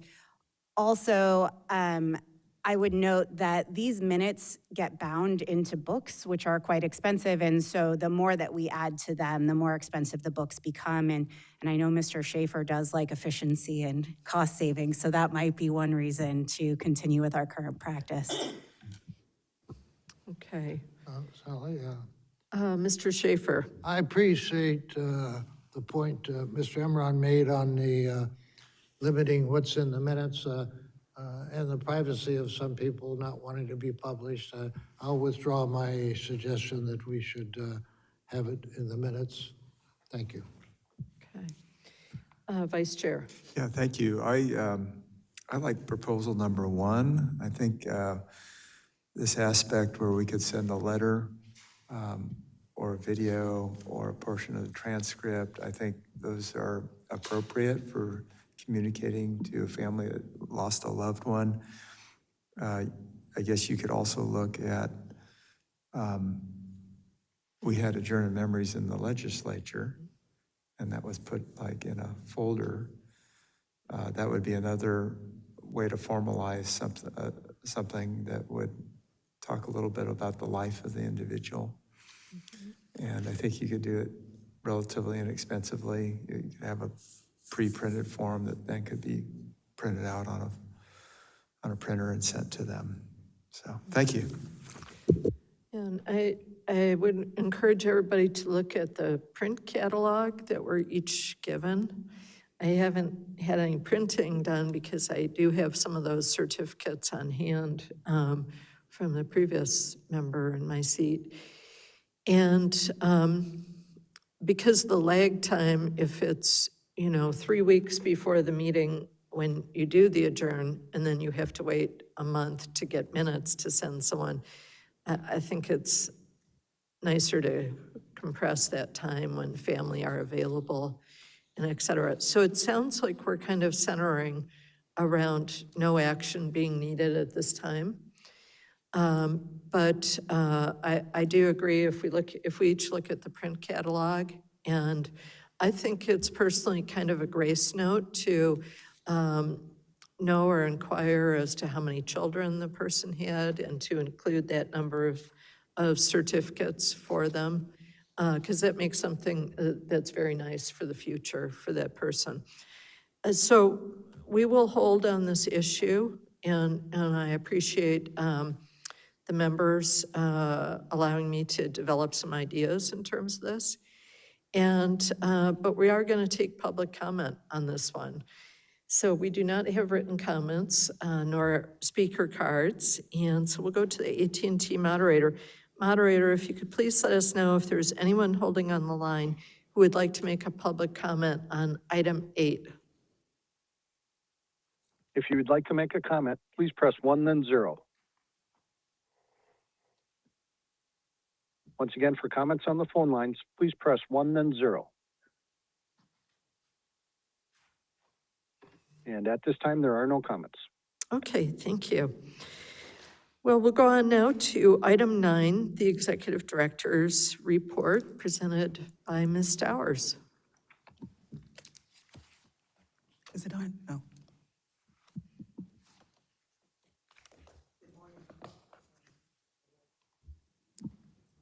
Good morning, Chair Lieber and honorable members. I'm Yvette Stowers, Executive Director. Members, for my first item, I would like to highlight the upcoming California Assessors Association Summer Regional Conference. The conference will be held on August 3rd through the 6th in Napa County, hosted by the Bay Area Assessors Association Management Conference and Napa County Assessor John Tudor. 5 BOE team members will participate in this conference, 2 board members, and 1 staff member from each of those board members, for a total of 9. BOE will be in the house. The next item that I would like to share is August 13, 2026, Assessments Appeals Training, hosted by the Alameda County Clerk of the Board, with in-person training provided by BOE team members from the Legal Department and Property Tax Department. The training topics, as requested by the Clerk of the Board, will include parent-to-child transfers, depreciation schedules, capitalization rates, legislation, and legal updates. The Clerk of the Board has invited all 58 counties personnel associated with assessment appeals issues to participate in this training. The training will take place in Alameda County. Members, as you may recall, we've had extensive conversations about training during the Assessments Appeal Board work group meetings. There were several options placed on the table, but we did not have an opportunity to come to an agreement. I would like to thank and recognize Member Vasquez, since he was the chair of that work group and brought this issue to our attention. And also like to thank the county board, the clerk of the Board of Alameda, for reaching out to us and asking us if we can put something together this past August. My last item is the upcoming Taxpayer Bill of Rights, which is scheduled for August 26th. The hearing provides taxpayers the opportunity, taxpayers, county assessors, and other stakeholders, the opportunity to share feedback and questions and raise concerns regarding California's property tax system and the alcoholic beverage tax, as well as comment on anything discussed in our most recent Taxpayer Rights Advocates Report. The Taxpayer Rights hearing is required by law. Revenue and Taxation Code 5906 of the Morgan Property Tax Bill of Rights and RTC Section 32463 for the alcoholic beverage tax. There is no similar provision in law for the insurance tax. The alcohol beverage tax, as you all know, is a per gallon excise tax collected on the sale, distribution, or importation of alcoholic beverages in California.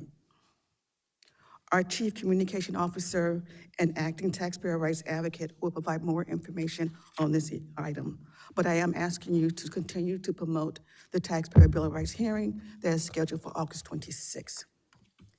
Members, I will continue to keep your office up to date on details of future events.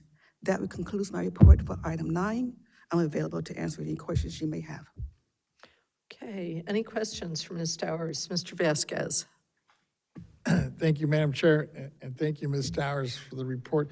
You know, when you mentioned about the AAB training, I was just wondering, moving forward, are there any others that are being scheduled moving forward? Well, we're gonna see how this one goes. They did invite all 58 counties. They sent out about 125 invitations. So let's see if it's well received, if it's not, or if it is well received, we can always do it on an annual basis, Thank you. which is what I believe was what they were asking for. Okay. Seeing no other questions, thank you so much for that report on item 9. And we'll go on to item 10, extension of time to complete local assessment role. And this is also Ms. Towers, please. I'm still here. Members, Revenue and Taxation Code 616 requires county assessors to annually complete their local assessment role by July 1st. Section 155 provides the board or the executive director may extend by 30 days the deadline for any official act by the assessor. In the case of calamity, public calamity, the deadline may be extended by 40 days. Section 155 also requires the executive director to inform the board of any such extension at the next regular meeting. As required by Section 1.5, I am informing the board that Los Angeles and San Bernardino counties have requested and been granted a 30-day extension to complete their 2026 local assessment roll. That concludes my report. I'm happy to answer any questions that you may have.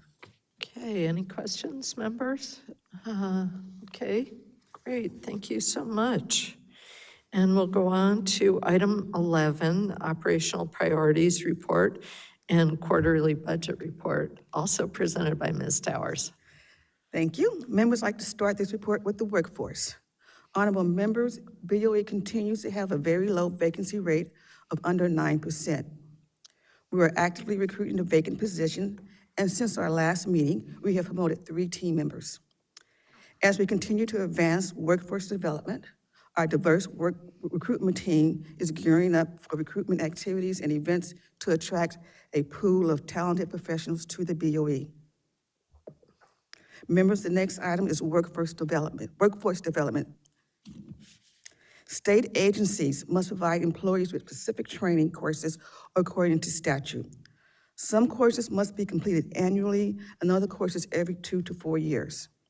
The training includes important topics such as ethics, information security, anti-nepotism, and harassment prevention. To ensure all BOE employees timely complete their state-mandated courses, the BOE team members complete specific portions of the training, mandated training at the same time.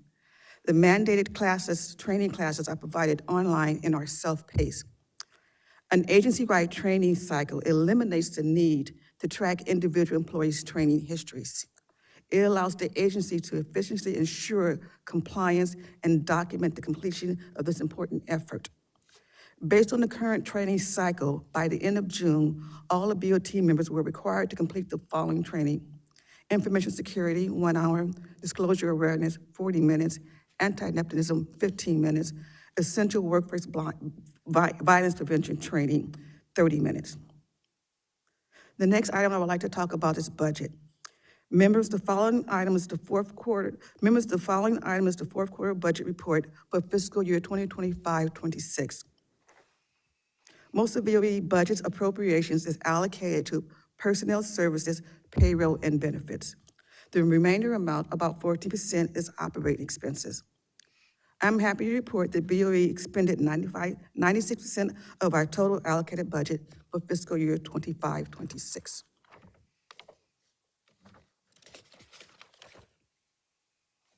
Next, fiscal year 26-27. BOE's appropriation for 26-27 is $37,700,000. For personnel services, $30 million, which is a net increase of $264,000 from resulting from the approved BCP intergenerational real property transfer. The next item within the budget is operating expenses. It's $7.6 million, an increase of $3.2 million, and that increase is due to our approved BCP Information Technology Modernization Project. Please note that the final appropriation, this is not a final appropriation because we will go through budget drills this fall. Remember, that concludes my report for item 11. My executive management team will provide updates on projects in their respective areas. Thank you, and I'm available to answer any questions you may have. Thank you. Questions? Vice Chair. I'm just curious in terms of how the revenue is coming into the state of California. Are revenues looking better than projected or the opposite? I'm sorry, sir, I didn't get a chance to look at Finance Bulletin. Okay. So I can't answer that right now. Okay. Just curious as we move along, it sounds like we lived within our budget. We lived last within our year, so budget. that's good news. Yeah, and that's very good news, yes. I'm sorry, I didn't mean to talk over you. No, that's all right. And we got the BCP for the technology improvements. So that's good. All right, thank you. Excellent. Other questions? Mr. Vasquez? Yes, thank you, Madam Chair, and thank you for your presentation, Ms. Towers. I know you're probably in the midst of trying to, select or go through at least the process with those two huge vacancies that just were created. And I was wondering how the pool of applicants are going. We are still in the recruitment process. Unfortunately, the pool of applicants remains confidential. College ROs.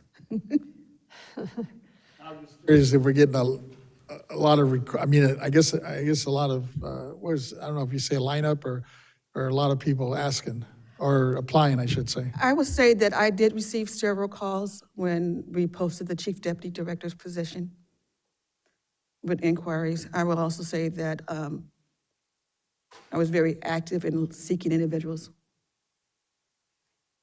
Okay. Any other questions on this one? If not, thank you very much, Ms. Dowers.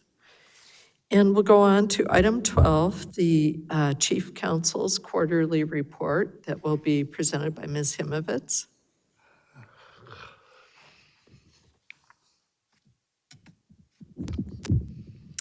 Good morning, still morning. Julia Himovitz on behalf of the Legal Department. Today I'm going to present to you the Legal Department's quarterly report. In the attachment provided to you on the agenda are the metrics regarding the workload for the department for the second quarter of 2026. I'm going to highlight 3 areas. The first is that the department continues to focus on providing technical advice. And as you recall, we hired 2 new attorneys last month. And with these new additions, we are making a lot of progress in how quickly each assignment can be completed. We receive questions from internal staff, assessors, and the public. Secondly, we are continuing to review and update our regulations. And as you can see, there are a number of updates that are currently ongoing. And lastly, we are getting ready for the state assessed season that is about to begin. This completes my report, and I'm happy to answer any questions that you have. Great. Any questions for Ms. Himovitz? Okay. Mr. Vasquez. And I don't know if you're going to be touching on this in a minute, but I was just curious moving forward. You know, I was at a conference this last week, and AI seems to be taking over a lot of departments, organizations, and government, you know, in some cases responsibilities. And I was just wondering from our point of view, and I guess from the legal stand here, what measures or what, I guess, protections do we have in place, or do we have any at this point? Because I know it's such a new phenomenon, what's happening. This thing's just taking off. So in terms of AI protections within the agency, I believe we do have a policy. I'm not an expert on what we're doing or not doing regarding that at this time. We did just take a training, and I have done some trainings on AI, you know, related to my own profession within the legal department. I'm aware of some services that are available, but our department does not use AI as a, you know, matter of practice. We don't have a specific AI resource. So other than that, I can't really speak to it.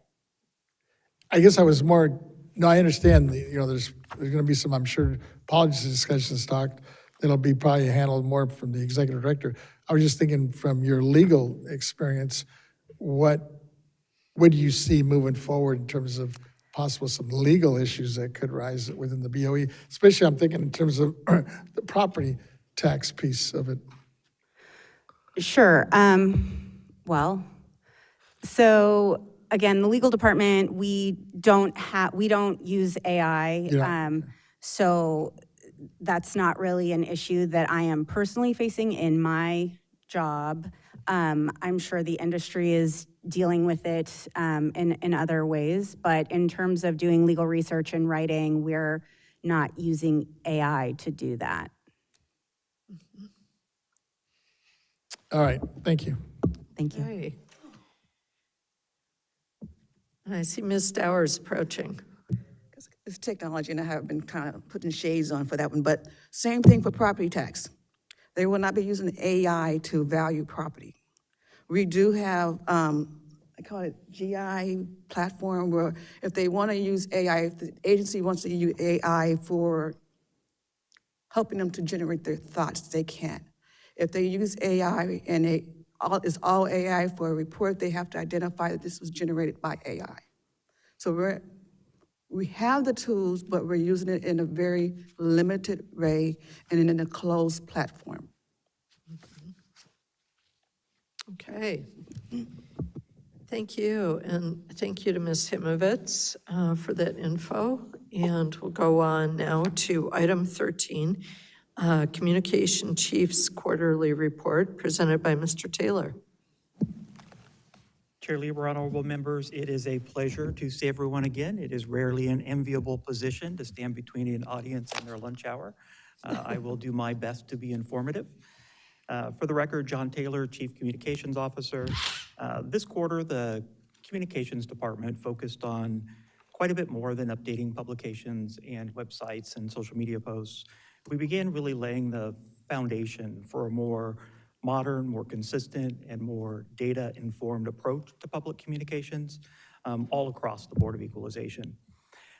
We do that because today people compare their experience with government websites and communications to their digital experiences anywhere in their public lives. That's raised the bar for all of us. People expect information to be easy to find, easy to understand, and available where and when they need it. Meeting those expectations requires a bit more than good writing. It requires us to continually evaluate how we communicate, how people interact with the BOE, and how we continuously improve those experiences. Our work this quarter centered around 3 priorities. First, expanding on our public education and outreach. Second, using data and analytics to better understand the people we serve. And third, preparing for the future through website modernization and stronger communication standards. Beginning with outreach, one of our largest efforts this quarter has been preparing communications for the 2026 Taxpayers' Bill of Rights hearing. Although the hearing itself takes place on a single day, meaningful public participation begins months in advance. That's why we start quite early. This year, we've taken a broader and more strategic approach to outreach by developing communication resources that are more relatable, engaging, and that can be easily shared by our partners. That includes social media toolkits, graphics, web content, video, and messaging designed for all of our partners in the county assessor's offices, taxpayer organizations, legislative offices, professional associations, and other stakeholders who expand the agency's reach. Our objective is simple: make it easier for Californians to learn about the hearing, understand why it matters, and participate in the conversation about California's property tax system and the alcoholic beverage tax. Beyond the hearing, we've also continued expanding educational content across our social media channels. Public awareness of Proposition 19 remains topical and essential.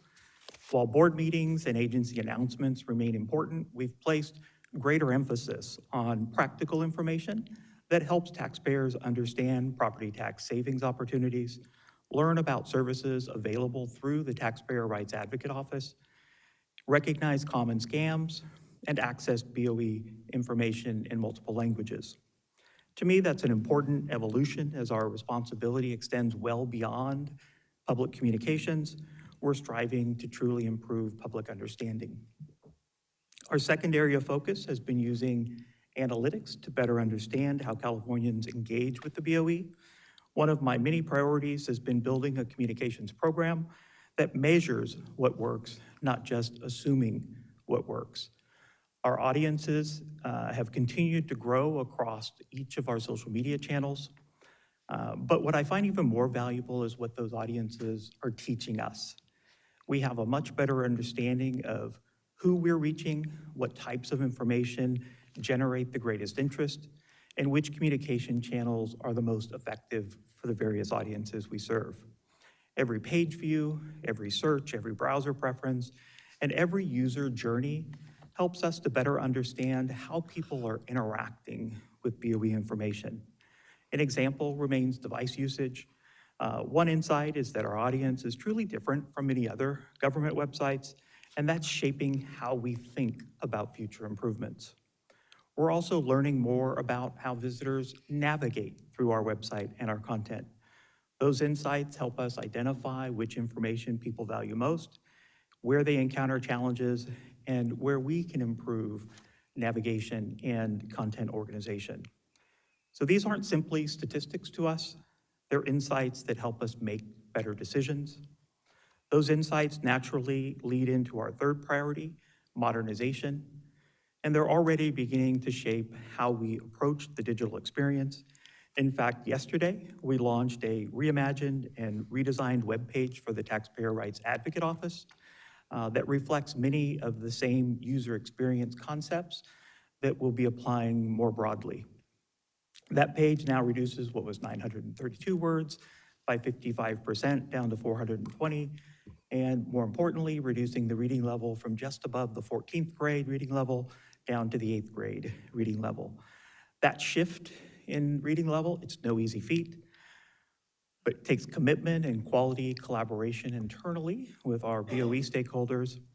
It is essential work that we meet, and we strive to meet the average reading age for adults in the state, while also simplifying the language to ensure that it's accessible for those who might rely on English, even though it may not be the same language that they speak at the kitchen table.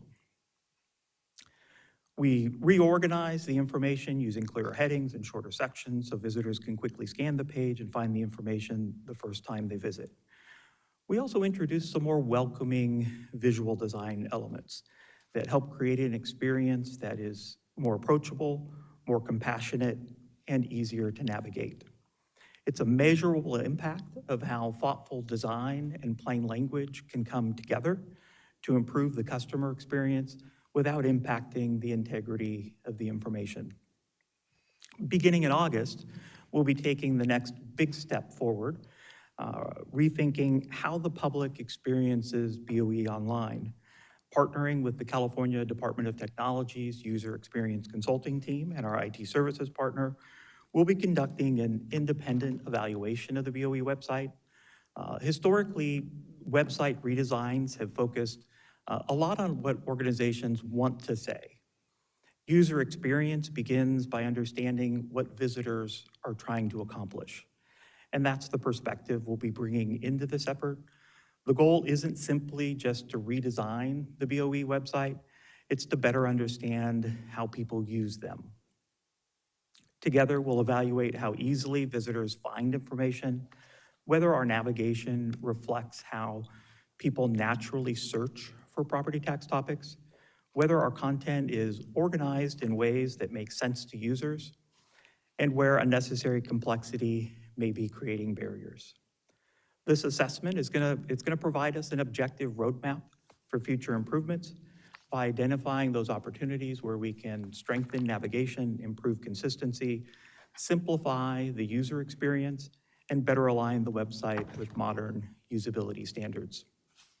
Rather than making changes based on assumptions, we'll be guided by recognized user experience principles and independent expertise. Ultimately, modernization isn't just about technology, it's about removing barriers between our users and the information they're looking for. That's an important step forward, not just for the communications department, but certainly for the agency as a whole. Looking forward, you'll continue to hear me talk about consistency. Consistency matters because the public doesn't experience the BOE one division at a time. They really experience us as an entire agency. Every interaction someone has with the BOE, whether it's online, in print, in person, contributes to their understanding of who we are as an organization. My goal is that over time, every public-facing communication, whether it's a web page, a publication, a social media post, or a board presentation, reflects the same standards for clarity, consistency, accessibility, and professionalism. Those principles will continue to guide our work as we modernize across the agency. Because ultimately, communications isn't simply about informing the public, It's about helping people successfully interact with their government. Success for us isn't measured by how much content we produce. It's measured by whether people can find what they need, understand it the first time they read it, and successfully interact with the BOE. When we do that well, we strengthen public understanding, we build trust, and we support the board's mission. Chair Lieber and honorable members, I do want to thank the close work and the many contributors at the BOE who make our public communications successful. It's their professionalism, creativity, and commitment to public service that truly does make a difference for us. Their work this quarter has positioned us really well for several important initiatives in the months ahead, and I'm excited about the direction that we're heading. That concludes my report, and I'm happy to answer any questions. Thank you. Any questions? Vice Chair. Well, just comments, I think primarily here, but I really appreciate what you're doing, that taking a whole new look in terms of how we're communicating, and I think that's really important. I like the idea that we're using even fewer words and more simple language to make it easier for the user. And I like this perspective of what does the user want to accomplish when they interact with our website and the BOE. So thank you for that, and keep up the great work. It's good. Thank you. Mr. Schaefer. Yes, Mr. Taylor, I noticed on page 3 you have a photo information in your preferred language, and you refer to Tagalog and Tagalog, the same word, yet over on page 5 you refer to it as Filipino, which it is, and Tagalog is, should not on page 3 you be referring to Tagalog as Filipino? I think a lot of people don't realize that. So I appreciate the question. From a language perspective, they're synonymous. From a technical perspective, there can be some differences. We typically refer to our friends in the Filipino community as speaking Tagalog. Technically, within our systems, it's a Filipino language designation, but we most oftenly refer to it as the Tagalog language for our Filipino friends. Thank you. Mr. Imran. Thank you, Mr. Taylor. Very, very nice and comprehensive report. So it really sticks out to me. You have the 90% desktop to the very low mobility in a world where you have one phone, maybe even 2 or 3 sometimes. What is the mobile accessibility gap for the members of the general public, and how do we kind of close that gap for somebody that is using their phone to be more BOE friendly?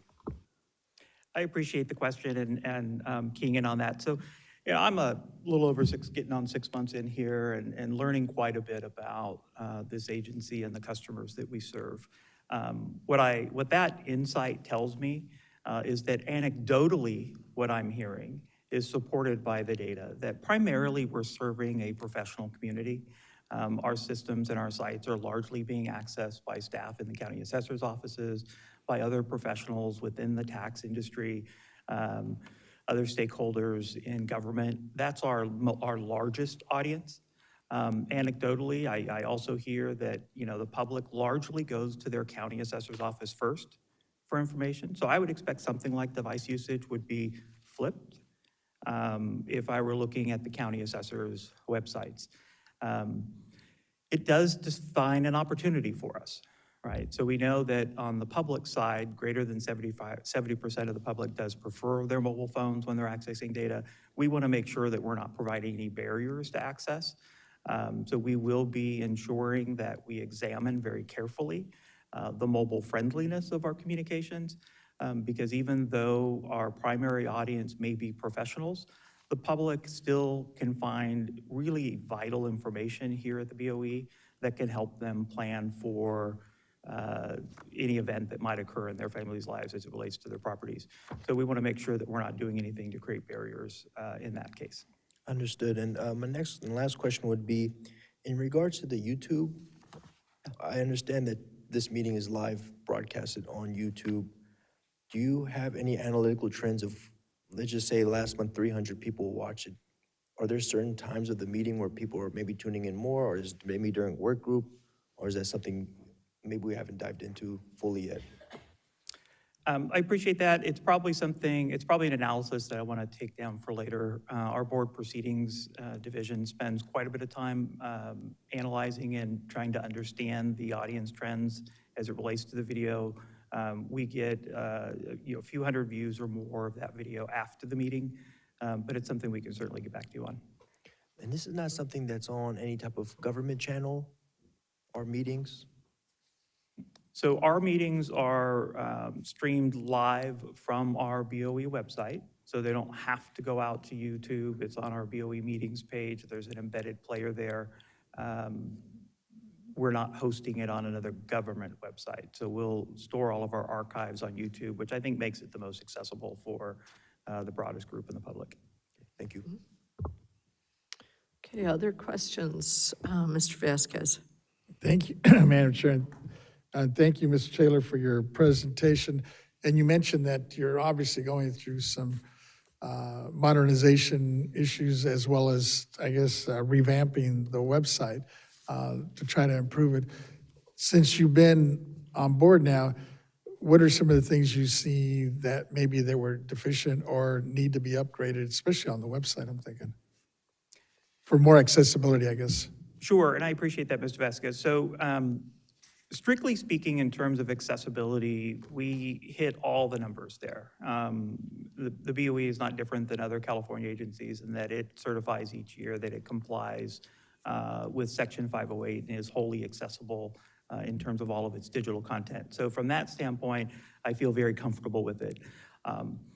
Because we have catered largely to a professional community for so long, the reading level for a lot of our content has elevated. It stayed in that, early post-high school graduate level. And that's probably served well, and it's interesting, but as California has continued to diversify, that same group of professionals doesn't always speak English at the kitchen table at night. So everyone benefits from simplified English. We do know that the average reading age for California adults is 8th grade. So we'll be striving to meet that plain language equity standard, which is the same for other departments and agencies around state government. Thank you. Okay, anyone else? Seeing none, thank you so much, Mr. Taylor. We appreciate the report. And I especially appreciated seeing all the statistics in it about the use. It is getting out to folks and helpful for them. Members, we're at 12:18 right now, and we are due to take our lunch hour. And we thought we would be at 12:30, but we're a little bit ahead of time. So We could get one report in. We could try to get one in. We have the Taxpayer Rights Advocate Office report. Maybe we could get that one in. sure, we That's could due do up that. Next, yes. Her report is generally not very, well, her report is concise. So we'll go to item 15, and presented by Ms. Hendrickson. Please.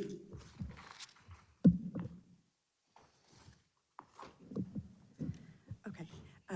Good afternoon, Chair Lieber and honorable board members. For the record, I am Amy Hendrickson, Acting Chief of the Taxpayers' Rights Advocate Office.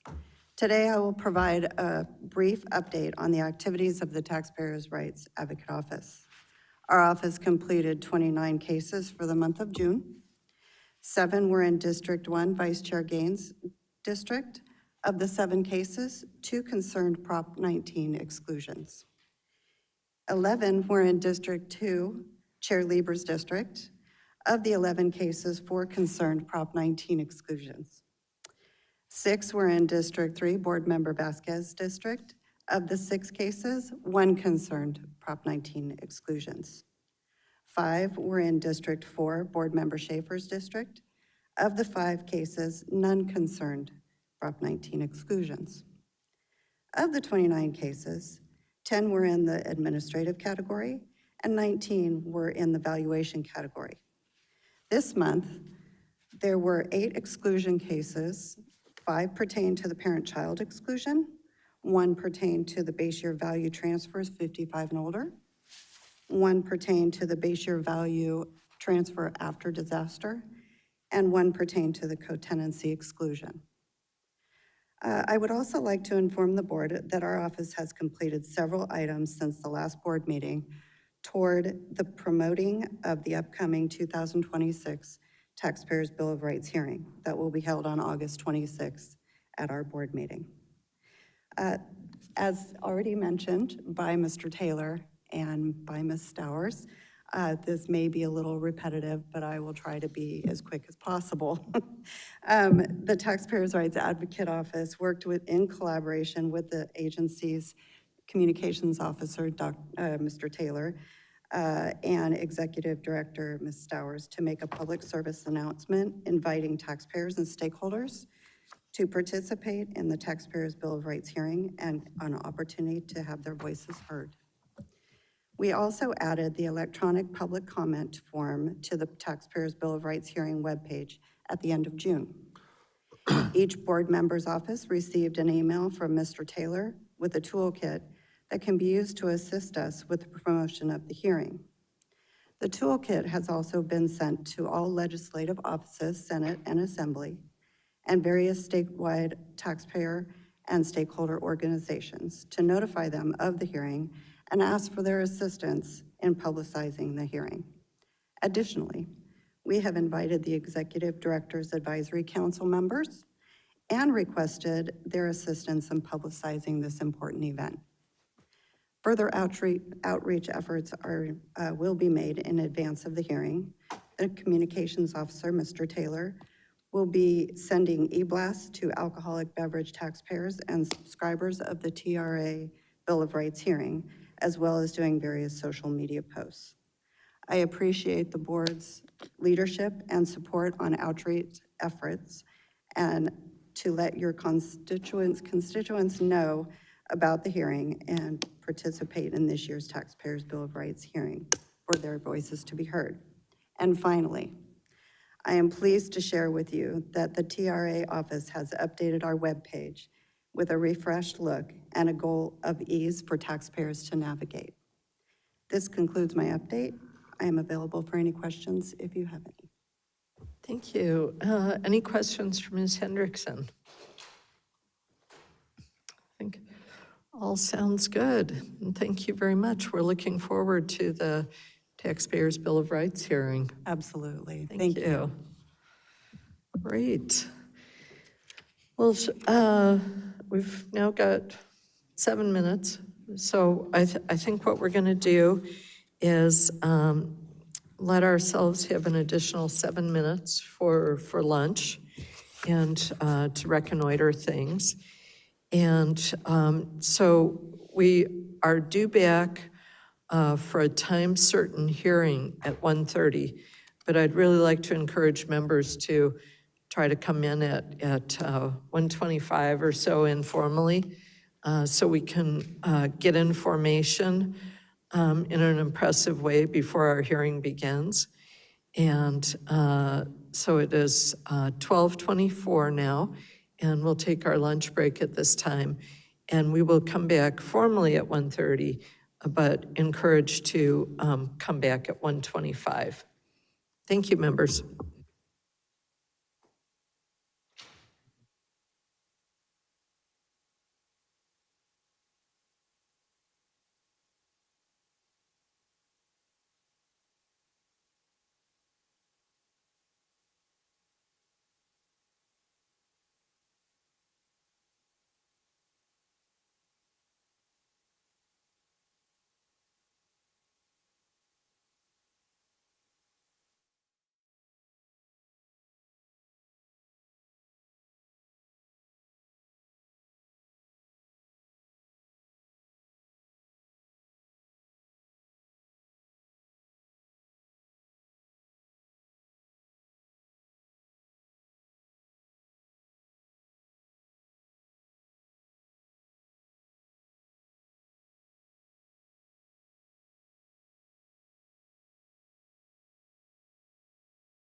Now, do you like?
Okay, we are back and we're ready to go on to item 14.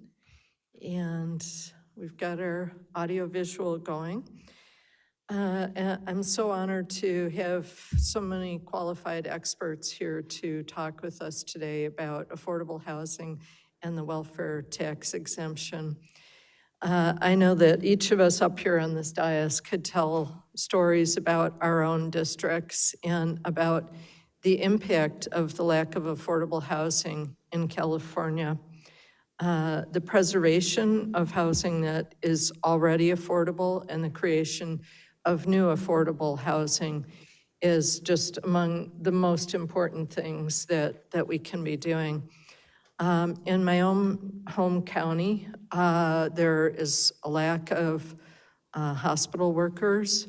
There is a lack of teachers, a lack of people to stock grocery stores, just a lack of essential workers across the board. And many people who were born and raised in the district who are no longer able to stay there because of the cost and because of the lack of affordable options. So this is tremendously important to me today, as it is to others who are here. And I wanted to recognize the special role that has been played by our controller, Malia Cohen. She has been very central to legislation in this area. And Mr. Emron will be adding to that, but suffice to say, there are many of us who have been working for a number of years in this area. And so now at the juncture that we're at, we are committed to seeing the problem through in any way possible for as long as it takes. And I really, during the lunch hour, I was sitting here reading through some of the materials, the letters that I received on the topic, and I felt the hot lava rising higher and higher in me. It is just something that has a stranglehold on our state right now, and we have to break through that stranglehold. And we each have a piece of the pie in doing that. So that's going to be what we are going to be very, very, very focused on, and asking the hard questions. Today, as we hear the testimony, I want to hear what the BOE can do, but I want to hear what any other state agency can do and what other community partners can do, because we're not going to stop at the fence around the BOE's jurisdiction. We have to, as Californians, keep going until we smash through any and all barriers to achieving affordable housing for the people in our communities. So I know that Mr. Emron is someone who's had a front seat, would like to comment on the controller's really significant involvement in this issue.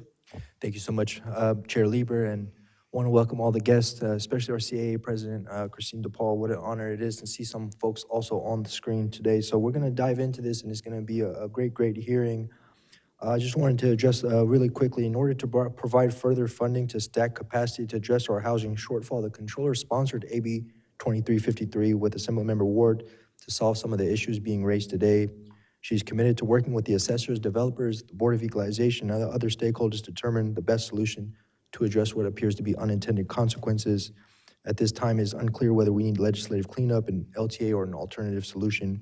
She looks really forward to convening the stakeholders and determining next steps. And this is a bill that was birthed from her time holding property tax abatements when she was chair of the Board of Equalization several years ago. So once again, Chair Lieber, I look forward to the discussions today and working with you and all the board members and making sure that every Californian has a place to call home at night. Thank you. Yes, and thank you, Mr. Emron, and please convey our thanks to the controller. She was not able to be here today in person. But I know the real force majeure that she brought to getting Mr. Ward's bill through and to bringing significant community partners, in particular in the Bay Area, but really statewide, to support for that bill. And really, we will see it implemented. And so that's what we're aiming at today. Mr. Vice Chair, did you wish to make any brief comments? Yeah, thank you for organizing this and putting it together. I look forward to hearing how we can come up with housing solutions for Californians. And this is a difficult state to live in, to afford even an apartment. And anything that we could do to expand opportunities for home ownership in whatever form that is, I'm in support of, because I just believe that, you know, we all, at least I think most people have a vision of being able to have ownership, and it serves as a means of developing equity, which provides an opportunity for retirement, often for folks. So if you took your Social Security and equity within a home, that's often enough to live a comfortable life. So I want to try to do whatever I can to help enhance that. So thank you. Thank you very much. Mr. Vasquez? Thank you, Madam Chair, for putting this together and bringing it back to us. We've had so many hearings these last 4 years around housing, and this is another piece of it, I think. as we're talking about, especially the welfare exemption. And I'm glad to hear in your opening remarks, you mentioned that, even though we're pushing up against our boundaries in terms of authority, I think whatever we could do to support and chime in, especially with, the assessors and the nonprofit world, folks that are involved in the housing front. And as we see, these disasters, they keep coming up every year, whether it's a fire or an earthquake or flooding that's going on throughout the state of California. I think we need to make sure that we're doing our part, hopefully to provide some assistance and hopefully some good tax incentives and for those that are looking not only to rebuild, but like our vice chair mentioned, for the next generation. I'm looking at my kids, and I know everybody that has kids here, it's difficult. That American dream is unreachable. It's unaffordable for a lot of our folks in California now. Thank you.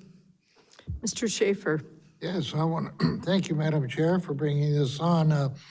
This is referred to as a continued hearing in the letter that is in our material. Is this a part two, or is this the initial hearing?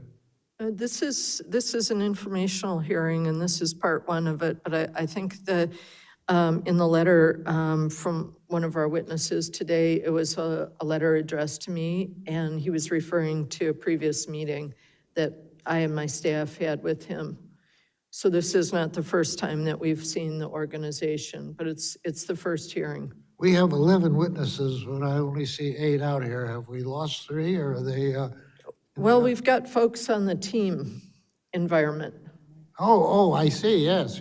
So we're going to give you a full palette. And they're able to allocate their time, so oh, yes. be most effective. I appreciate that. Thank you. Thank you.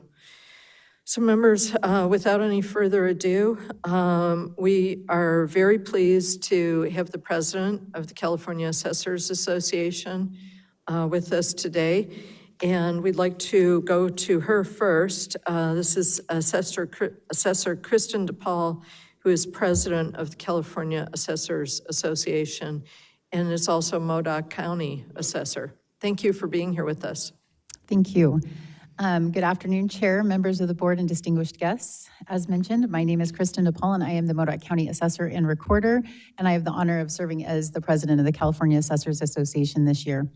On behalf of California's 58 county assessors, thank you for the opportunity to participate in this important discussion. We appreciate the board's interest in how the welfare exemption process can better support the development and preservation of affordable housing while continuing to ensure the exemption is administered consistently and in accordance with California law. We share the goal of making this process as efficient, predictable, and transparent as possible. Affordable housing is an important public policy objective, and the county assessors recognize that delays in the exemption process can create real challenges for nonprofit housing providers and their financing partners. Our role as assessors is to administer the Revenue and Taxation Code, as well as new laws enacted by the legislature or interpreted by the courts. We do so independently, consistently, and with a commitment to fairness for all taxpayers. The welfare exemption is unlike most other property tax exemptions. It is co-administered by the Board of Equalization and county assessors, and it relies on coordination among many participants, including applicants, lenders, local permitting agencies, tax collectors, and other county departments. Because of that, it is important that we view the process as an entire system rather than focusing on single participants. At the same time, we recognize that the tax administration works best when there's open communication and collaboration. We are committed to partnering with taxpayers, industry representatives, the Board of Equalization, and policymakers to identify areas where greater clarity, consistency, and efficiency can benefit everyone involved. Today's discussion is an important opportunity not only to better understand the challenges that may be identified, but also to explore practical solutions. The California Assessors Association stands ready to be part of those conversations. We believe meaningful progress comes through collaboration, thoughtful analysis, and shared commitment to administering the tax law in a manner that is both equitable and predictable.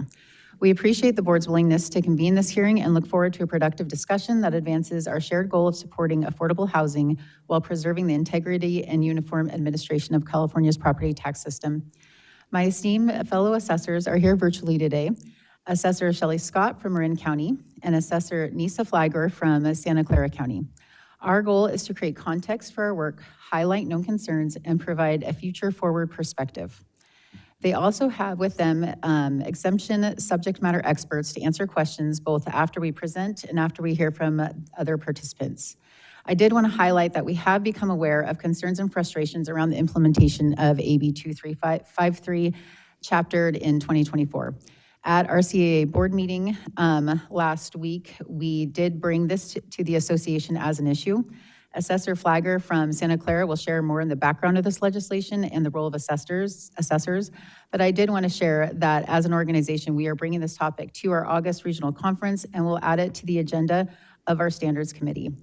The focus on the standards committee is to ensure consistency and share best practices across the state. Thank you, and I look forward to today's conversation. I now want to introduce Assessor Shelley Scott from Marin County, who will share more about the welfare exemption. Thank you, President DePaul. The welfare exemption is a California property tax exemption that allows qualifying nonprofit organizations to receive a partial or a full exemption from property taxes when the property is used exclusively for qualifying purposes. Today, we're focusing specifically on affordable housing under the charitable use provisions, and for affordable housing projects to qualify, several legal requirements must be met. And generally, the organization or the managing general partner must first obtain clearance certifications from the State Board of Equalization, and the property must meet requirements established by the California Constitution and the Revenue and Taxation Code. And then here's where the assessor comes in. Our job is to determine whether the property's use qualifies for the exemption, and that means reviewing the application, verifying ownership and use, requesting additional information, and when necessary, sometimes conducting an investigation when appropriate, also determining the extent of the exempt use and making any needed assessment role corrections. The exemption process has two parts. The first filing establishes eligibility, but it doesn't meet approval. It's not permanent. So because the eligibility is based on the property ownership, use, and occupancy as of the lien date, property owners must file an annual claim to demonstrate that they continue to qualify. And while this process can seem more involved than other property tax exemptions, each step is there for a reason, and our responsibility is to make sure that the exemption is applied fairly, consistently, and with the law that allows it. So county assessors understand how important housing affordability is to our communities throughout California. We are committed to administering the welfare exemption consistently, accurately, and with efficiencies, whenever it's possible. And while continuing to look for ways to improve this process and provide better service to our applicants. And with that, I'd like to introduce Assessor Nisa Flagor, who will discuss some of the practical challenges that counties face in administering the exemption and where delays occur and where opportunities to improve the process can occur. Assessor Flagor. Thank you, Assessor Scott and President DePaul. I want to also personally thank Chair Lieber, the board, and BOE staff for giving us this opportunity to engage in constructive dialogue. You have heard from my colleagues about the welfare exemption, the assessor's role, and our statewide commitment to efficient, predictable, and transparent processes. With that in mind, we want to share some of the challenges in the welfare exemption approval process with the goal of identifying potential solutions and a path forward. With me today in Santa Clara County, our Deputy Assessor Autumn Young and Exemption Supervisor Jared Gregory. Assessors are responsible for determining whether a property's use qualifies for an exemption. Determining eligibility for the welfare exemption is one of the most technically complex responsibilities in the property tax administration. Assessors often navigate complicated ownership structures, multiple funding and regulatory programs, mixed-use developments, annual changes in occupancy, evolving statutory requirements, and incomplete documentation, all while operating with limited administrative resources. Applying detailed statutory requirements to increasingly sophisticated affordable housing projects requires labor-intensive reviews and specialized subject matter expertise. No surprise to this group, this process gets more heightened interest and scrutiny from different stakeholder groups because on the one hand, it gives certain property owners an exemption. And on the other hand, an exemption results in value being taken off the roll, leading to less property tax revenue for recipient jurisdictions. To all these different stakeholders, we emphasize the role of the assessor is to apply the applicable laws in our review of the applications. Although we have a deep understanding of the need for more affordable housing in California and appreciate the work that has been done to support the development of more affordable housing, the role of the assessor is limited. Let me first address the process delay concern. When we look closely at where delays occur, we consider the entire system President DePaul described, a process co-administered by the BOE and county assessors, relying on coordination among applicants, lenders, permitting agencies, tax collectors, and other county departments. Several steps in the process are within the assessor's control. Reviewing the documentation, conducting site inspections, and verifying use. These steps are required by law, and we continue to seek ways to improve consistency, streamline workflows, share best practices, leverage technology, and communicate more effectively with applicants. The CAA is already working towards statewide electronic filing solutions to improve both the applicant experience and administrative efficiency. We also want to acknowledge that each assessor's office has its own technology system, funding, and human resources challenges. Other factors that contribute to delays relate to assessors not getting the information they need to legally approve an exemption. Incomplete or inaccurate filings remain one of the most common causes of delays statewide. This includes missing certificates, incomplete applications, construction not yet at the required stage, unresolved ownership or financing issues, and statutory filing deadlines. Although the assessors are committed to reducing delays, we need to identify ways to do that without compromising the integrity of the process or the demonstration of public benefit. Areas where we see real opportunity to improve the application process are better guidance, improved forms, electronic tools, and enhanced applicant education. This could significantly reduce follow-up requests and allow complete applications to move more quickly. Today may also be an opportunity for us to take the questions and concerns we hear today about the application process and convert those to FAQs for applicants. Another area of concern is the apparent lack of consistent application across the assessor's offices statewide. We support having a uniform approach among assessor's offices.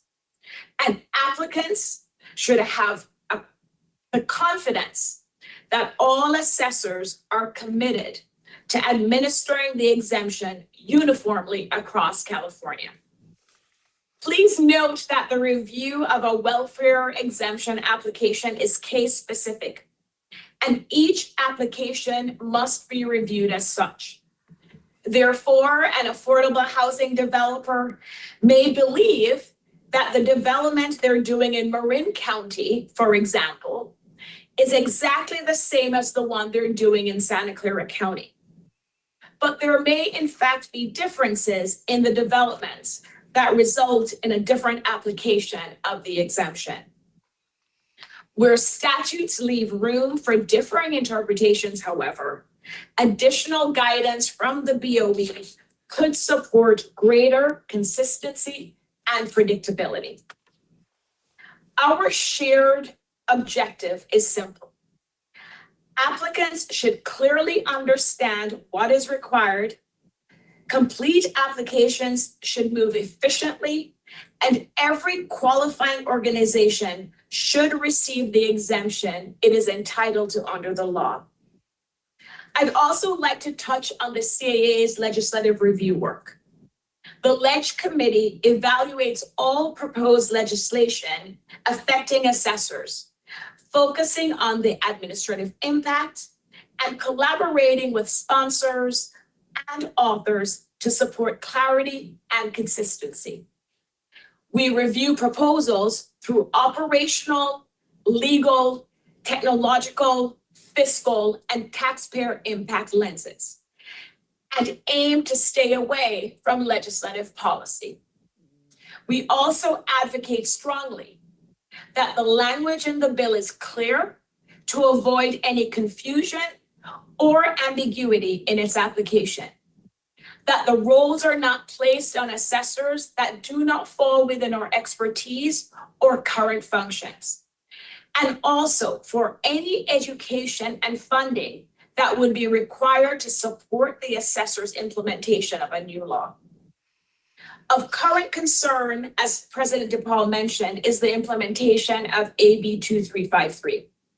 As a reminder, the CAA worked closely with our lobbyist, the author, tax collectors, and other stakeholders to clarify roles and responsibilities while expressing concerns about administration.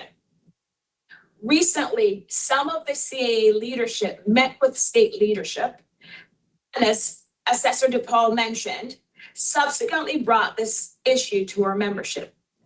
We're gathering information from counties on how treasurer tax collectors are implementing the law and identifying best practices. As part of this process, we want to review whether there are expectations being placed on the assessors that the law doesn't require.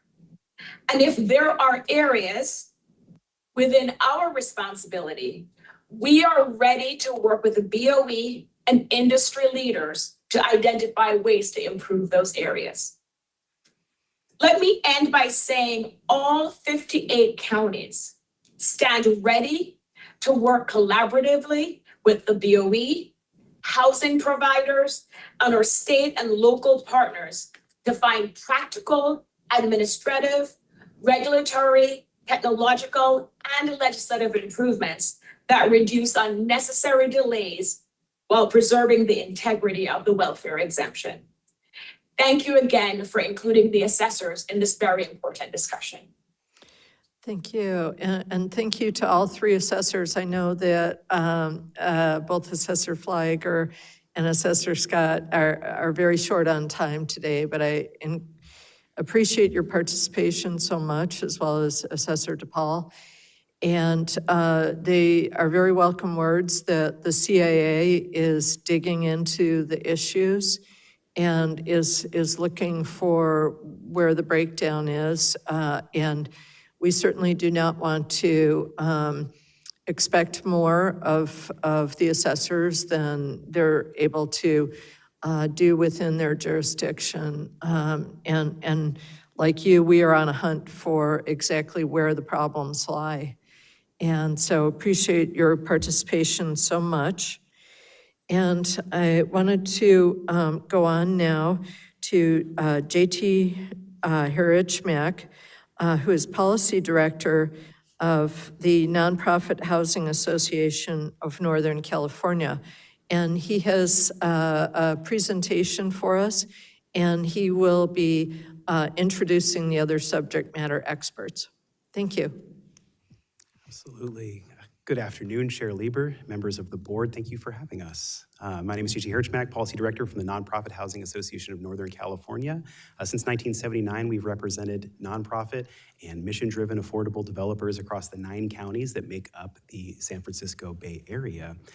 On behalf of our members, I wanted to thank you for the roundtable that we had on April 29th and for engaging with our members directly since then. We followed up in writing on June 3rd, and today we really appreciate the chance to walk the full board through those same issues in person and hear from advocates and developers that are living these issues. I want to frame this the same way that we framed our letter to you. We come at this with a shared interest with all the other agencies and offices involved here, a welfare tax exemption process that is consistent, navigable, and timely is better for our members and for county assessors alike. It's ultimately about how much affordable housing California can actually produce and preserve. I want to introduce our panel briefly. I'll have them introduce themselves very briefly before we revisit their particular subject matters throughout the course of this presentation, but just wanted to give you a sense of the breadth of experiences that we have here. Why don't you start us? Hi, good afternoon, Chair and members and the public. My name is Taisha Watts. I am the Associate Policy Director at the California Housing Partnership. The partnership was created in 1988 with the legislature and governor in order to help increase the supply of affordable housing and sustainability. And I'll pass it to my other colleagues. Good afternoon, Chair Lieber and members of the board. Thank you so much. My name is Heather Bromfield, and I am an Associate Director at Enterprise Community Partners, which is a national affordable housing nonprofit, and I work out of our Northern California office. Good afternoon, Chair Lieber and the board. My name is Jen Collins, and I am the Operations and Finance Director of the Oakland Community Land Trust. I'm also a resident, and I represent the California Community Land Trust Network as well. Hello, Chair and Board. Brian Dove, Senior Director of Asset Management with Eden Housing. So Eden Housing is a nonprofit affordable housing developer owner with properties throughout the state. Good afternoon, Chair and Board. I'm Trent Eskew with Pacific Housing, a nonprofit affordable housing company. It's been around since 1999 with over 175 properties throughout California and various resident services that we administer at our apartment communities. Good afternoon, Chair and members of the board. My name is Paul Schaefer, and I'm with the California Council for Affordable Housing. We like to describe ourselves as the representatives of the full continuum of the affordable housing industry, including tax credit investors, syndicators, property managers, and developers. Under our management, we have under our membership, we have about 350,000 affordable units in the state of California. And thank you for the opportunity. Excellent. Thank you so much. Thank you. Next slide here has everybody's name and title.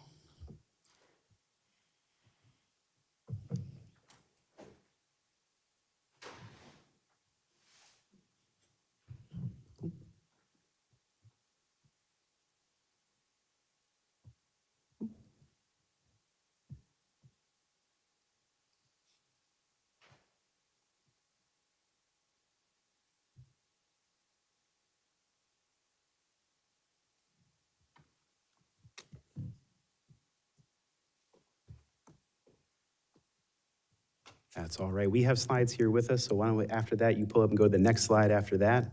And Taisha's going to start us with an introduction to the tax exemption itself. Yes, so you've heard earlier about the importance of the welfare tax exemption, but for nonprofit housing developers, the welfare exemption helps to make housing a housing deal pencil out. Affordable housing operates on thin margins. Property taxes are often one of the largest fixed annual costs in an affordable housing operating budget. And because rents are restricted, that cost cannot be passed on to residents.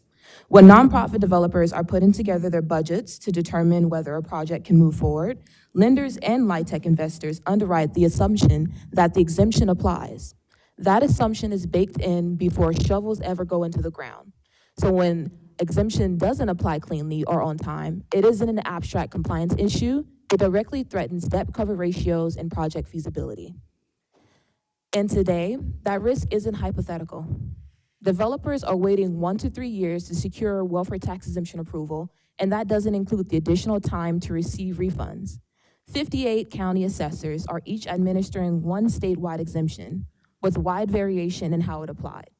That inconsistency forces affordable housing developers, diverts hundreds of thousands of dollars in significant staff time away from building and preserving housing to navigating the exemption itself.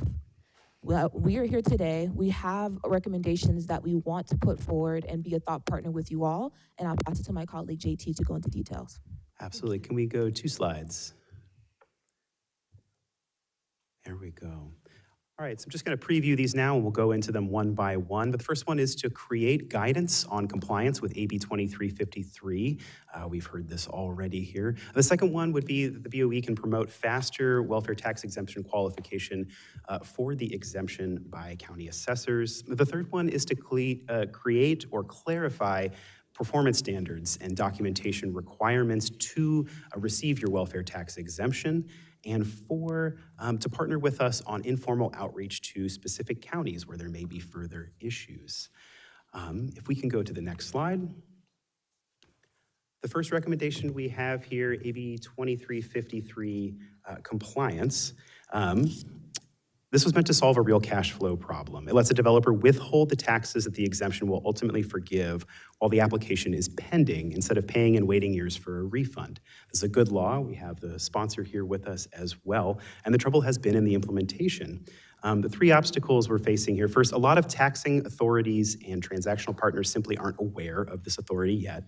Second, even where the county recognizes it, title companies and lenders often won't honor the hold. They want to see the liability cleared, which can stall an escrow. Third, permanent loan conversion is a pinch point. To convert from construction to permanent financing, an owner has to clear the outstanding tax obligation, and in pre-approval status, that can be a substantial unbudgeted sum. So we'd like to ask the board to offer guidance on AB 2353 compliance, whether it's a letter to assessors or other updated publications, with 3 concrete pieces here. Model language so that assessors can use to confirm the hold. We'll go to the next slide here. Second, direct outreach to title insurers and lenders so that the statute is actually recognized in escrow and loan conversion practice. And third, a BOE-issued certificate, confirmation, something that the developers can present to the county tax collectors, demonstrating that they are in fact eligible for this under 2353. So we now have, again, Taisha Watts from the California Housing Partnership and Paul Schaefer from the California Council of Affordable Housing, who can speak a little bit more to how this implementation has been breaking down in practice. So first, Taisha. Yes. So once a nonprofit developer has submitted their welfare tax exemption application and has shown a reservation of LIHTC credits or an award of funds from the Department of Housing and Community Development, now renamed HDFC, they are reasonably operating on the assumption that the exemption will be granted. Recognizing that nonprofit developers needed relief while those applications were being processed, the California Housing Partnership co-sponsored AB 2353 with the Assembly Ward and the State Controller's Office to allow nonprofit affordable housing developers to withhold tax payments without penalty while their welfare exemption applications are under review.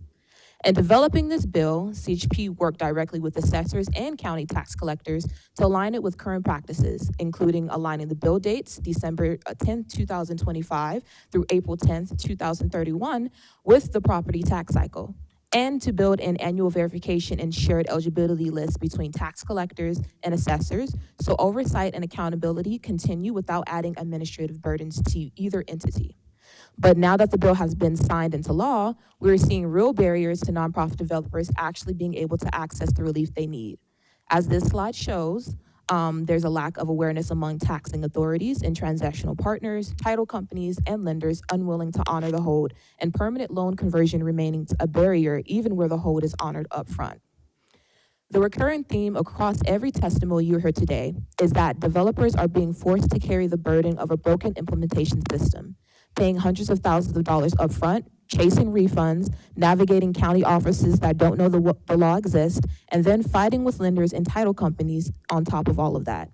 The law was supposed to relieve the burden. Without coordinated guidance from the BOE, developers are essentially left to do this outreach themselves, educating their assessors, working through their member associations to advocate on their behalf, and negotiating with lenders and title companies to prevent being penalized for a benefit that legislators already granted them. We believe that by bringing assessors, the BOE, county tax collectors to the same table, we can remedy this by starting with our recommendations that the BOE issue guidance on AB 2353 compliance. And I'll pass it over to my colleague, Paul, to give you actual real-life testimonies of what's happening on the ground. Thank you very much, Taisha. And if we can skip to the next slide. Two slides. Two slides, yep, thank you. Alrighty. So affordable housing serving low-income Californians falls squarely within the purpose and the intent of California's welfare exemption. For our members, the exemption is not simply a tax benefit, it is a critical component of the financial structure that makes affordable housing possible. The value of the exemption varies by property, but for many developments, it represents hundreds of thousands of dollars annually. Those savings are not just excess revenues, they are reinvested directly into property operations, resident services, capital repairs, and long-term preservation efforts. In many cases, the exemption is what allows a property to remain financially viable while continuing to serve households with the lowest incomes. Just as importantly, the value created by the exemption strengthens the project's financial feasibility, allowing affordable housing providers to leverage additional financing and assemble capital necessary to develop housing in one of the nation's most expensive real estate markets. While the welfare exemption is governed by state law, the experience of obtaining and maintaining the exemption is not always consistent across California. To be clear, county staff do outstanding work. Administering these exemptions is a complex responsibility, often carried out while managing significant workloads with limited resources. However, the challenges arise when staffing levels are unable to keep pace with demand, when application requirements vary from county to county, or when applicants encounter different review processes depending on jurisdiction. The result can be a system that feels inconsistent and unpredictable despite operating under the same statutory frameworks. For example, in some counties, a welfare exemption application may be reviewed and approved within a matter of months. In others, the same application may take 1, 2, or even 3 years to receive a final determination. During that time, affordable housing providers are often required to continue to pay the full property tax obligation, even though the property was developed with the expectation that it qualifies for this exemption. These delays create real financial consequences. Owners may be forced to draw down operating reserves, secure bridge financing, deter maintenance projects, or redirect scarce resources simply to cover property taxes that may ultimately be refunded once the exemption is approved. Every dollar spent managing administrative delays is a dollar that cannot be reinvested in our residents, property management improvements, or the development of additional affordable housing. What makes this particularly challenging is the eligibility for the requirement, or for the eligibility for the exemption is generally well understood. Affordable housing developments receive the welfare exemption are typically subject to recorded affordability restrictions, extensive regulatory oversight, and long-term commitments to serving lower-income Californians. These properties operate within highly regulated environments that clearly establish their charitable purpose and public benefit. Yet, despite this, the timing and administration of the exemption can vary significantly across the jurisdictions. That is why Assembly Bill 2353, authored by Assemblymember Ward and chaptered in 2024, is such an important step forward. The legislation addressed a longstanding challenge facing affordable housing providers: the requirement to pay property taxes while waiting for welfare exemption applications to be processed, only to receive those funds back later when the exemption is approved.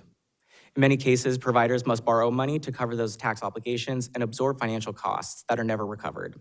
AB 2353 recognizes that applicants should not be financially penalized while government review is still underway, and sought to reduce the unnecessary burdens created by the process.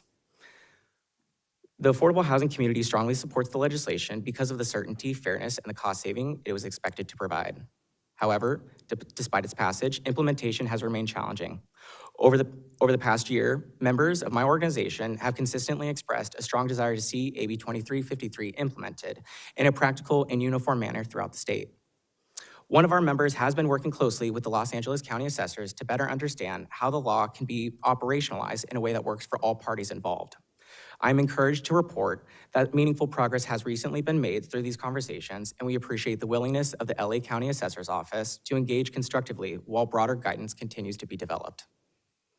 Based on our discussion with members across California, the most significant barriers to implementation appear to be lender uncertainty regarding how to recognize and honor the payment hold provisions established by statute, as well as inconsistent awareness among taxing authorities regarding the practical application of the law itself.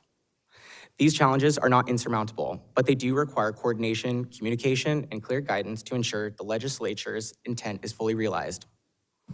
From our perspective, the goal should be simple. Affordable housing providers should receive a consistent, predictable, and timely review process regardless of where they operate in California. We recognize that county assessors and tax collectors are managing increasing workloads and competing priorities. This is not a criticism of local staff. Rather, it is a recognition that the system functions best when counties have clear statewide guidance, adequate resources, and administrative tools to support efficient and consistent implementation. CCAH stands ready to work collaboratively with this board, county officials, and other stakeholders to identify practical solutions that reduce administrative burdens and improve outcomes for every party involved. As California continues to invest billions of dollars in affordable housing, in housing production and preservation, it is equally important that the existing programs operate as intended. Every unnecessary delay increases costs, and every inconsistency creates uncertainty. And ultimately, those impacts are felt by the affordable housing communities that California is working so hard to support. To achieve the intent of AB 2353, we encourage the development of practical implementation tools, including standardized language that counties can use to confirm that penalties and interest that are being held in abeyance for qualifying properties, outreach to lenders and title insurers so that the statute is appropriately recognized in financing and escrow practices, and in consideration of the BOE issued certification or confirmation documentation that housing providers can present to lenders and local taxing authorities to demonstrate eligibility for the protections established under AB 2353. We encourage the board to continue working with counties, housing stakeholders, and policymakers to identify opportunities for greater consistency, transparency, and efficiency in administration of the welfare exemption.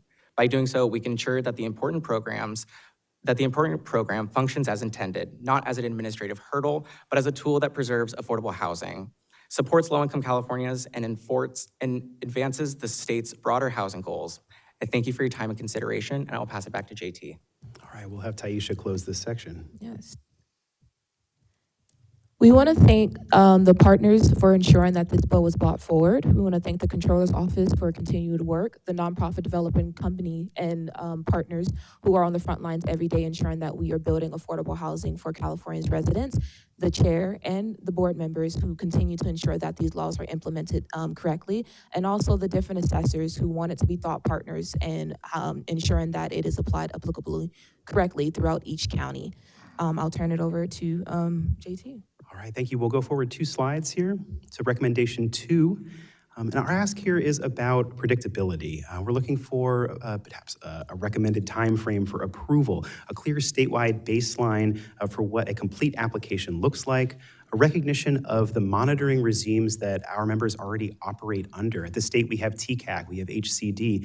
Locally in the region, we have BOFA, the Bay Area Housing Finance Agency. And we have local regulatory agreements with cities and counties that are funding this affordable housing. We're curious if we can make these acceptable to counties in lieu of duplicative documentation. Our members are already burdened with demonstrating much of the similar requirements as well.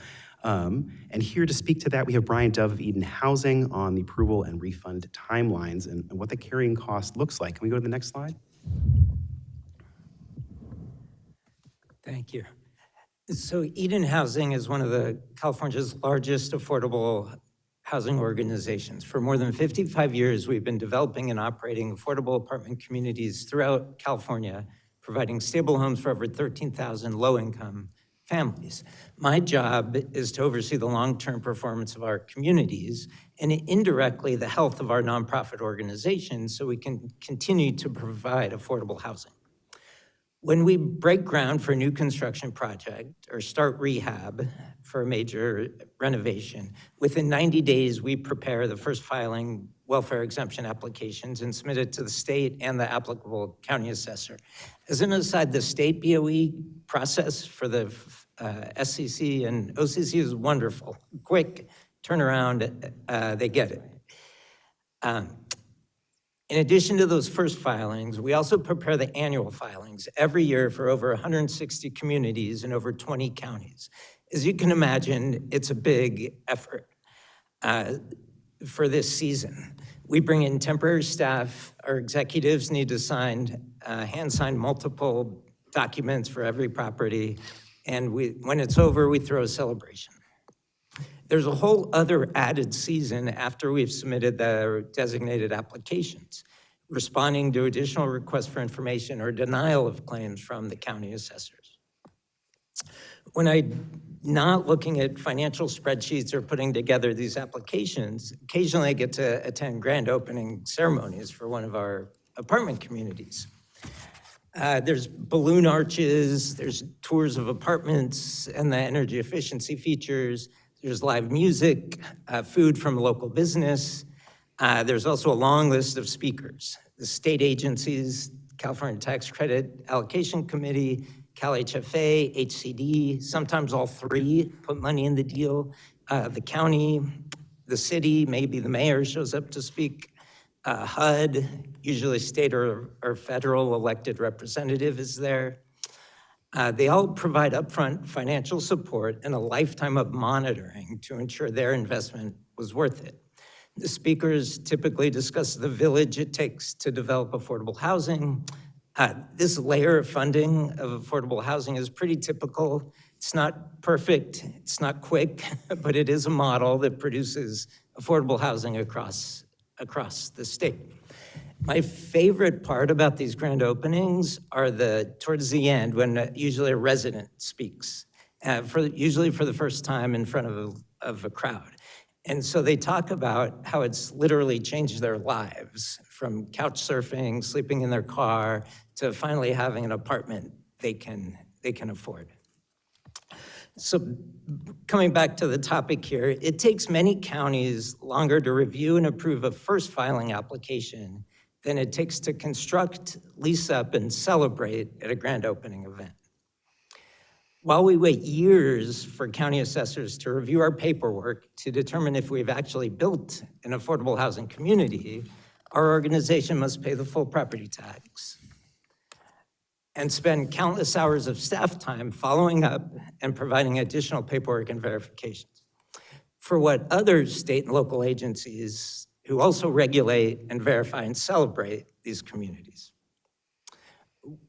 We're dealing now with one particular county who took over 4 years to approve and let the tax collector know that, yes, you've built an affordable community. They're now telling us that our 4-year statute of limitation has run out to collect our tax refund.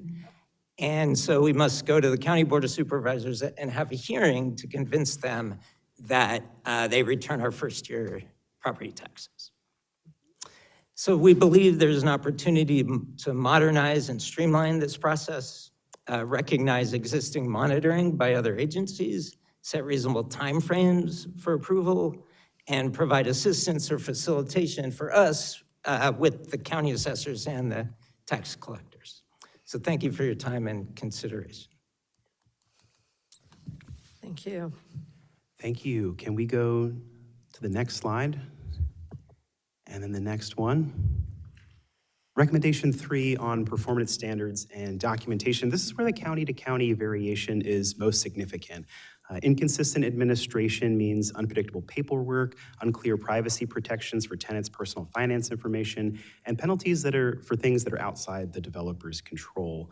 Specifically, inconsistent tenant income certification requirements. Some counties are providing checklists, others do not. Denials of the exemption for on-site services, community spaces that serve residents, penalties on units that are vacant for more than 90 days, with no distinction for no-fault delays, for special needs lease-up, for coordinated entry referrals, for capital work done on the unit between tenants, and duplicative requirements for projects financed without tax credits like community land trusts. So we're asking the board to provide clarity and uniformity on the acceptable administrative procedures where practice is inconsistent. Guidance on both the minimum and maximum documentation counties should be able to accept or request. 2 practical items I'll touch on here: accepting electronic signatures wherever wet signatures aren't legally required, and posting every county's required welfare tax exemption documentation on the BOE website so applicants know what they are actually expected to provide. We'll hear from Jen Collins from the Oakland CLT, Trent Askew from Pacific Housing, and Heather Bromfield from Enterprise on the documentation burden and penalties. We'll go in that order. Jen. All right. So my name's Jen. I'm with the Oakland Community Land Trust. We'll go to the next slide there, sorry. Oh, yeah, for sure. That slide. Yeah. One more. All right. And so we so I know Heather's going to talk a lot about preservation work, but basically, in short, what we do as a community land trust is we are focused on ownership. So, but in that process, we're purchasing homes and buildings where the tenants are at risk of eviction for different reasons. They actually approach us, and then we step in to buy that building to stabilize their housing. And then we work towards converting them to ownership. So there is often a rental period between the time when we purchase the building and the time when they are able to purchase it from us and have that ownership. We have different models for that. But so that's where the welfare tax exemption comes into play for us, because it is only for rental properties, right? So we have this window where we're trying to support the tenants essentially as they transition into ownership. So that's where community land trusts kind of fit into this. Generally speaking, our projects are very small, actually. They don't qualify for, we're not doing LIHTC deals. We're not in the same boat as a lot of these guys as far as that financing. We are pulling together different funding sources. And many of our projects do have regulatory agreements and they have municipal funds. So right now, we do also have the other legal document process. I'm not going to speak to that at all right now. So all of the issues that I'm going to describe actually refer to properties where there is a regulatory agreement in place and there is a third-party monitor, because I feel like that's something that's really important to highlight, right? That all of the additional monitoring that's put on us is duplicative because we're already submitting our data to the monitoring agency. And we're already also submitting that to our auditors. We're nonprofits, we get audited, we have compliance as part of our audit. There's a lot of checks and balances built into our processes. All right, and so one thing that I will say, the issues that folks have talked about happen across the state in terms of delays. So, as Brian was discussing, there are specific issues with specific counties, but delays are kind of a spread across the board.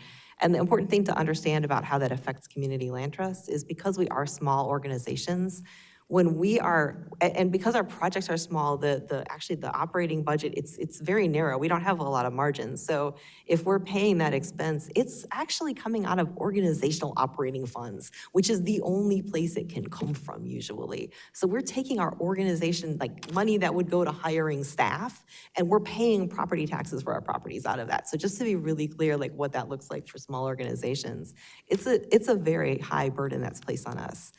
And so there's that. I think some of the other issues that I'm going to talk to are really specific to a particular county. And I just want to be really clear about that. Like I know that, for example, in LA County, they do have the CLTs there, have good relationship with the assessor, and that their projects are turning around relatively more smoothly. They have some delays, but I know that there's a lot of just confidence in, okay, you have a regulatory agreement, you're complying with your regulatory agreement, we're going to move the project forward and support the housing. So I want to make sure that we're, there is just so much difference in terms of how this is being implemented right across the state that it's important to highlight that, and that is part of what we're trying to address. But, in the county where we operate, for example, we are actually being asked, in addition to, the usual, the BOE forms, everything that you think of as standard, in addition to wet signatures, signs, affidavits from residents, from households, from staff.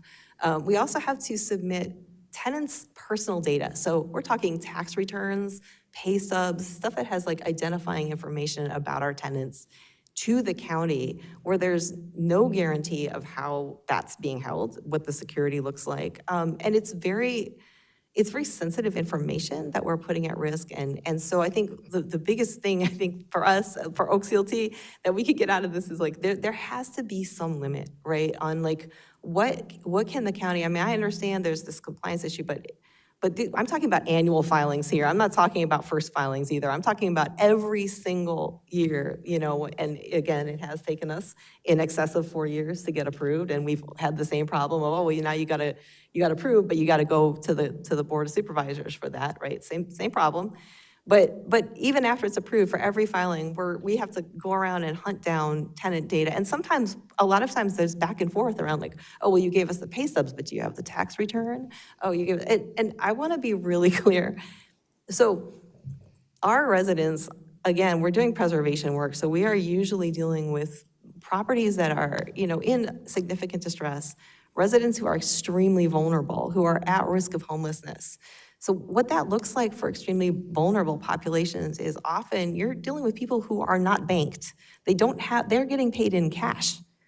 They don't have tax returns necessarily. They don't have pay stubs necessarily, right?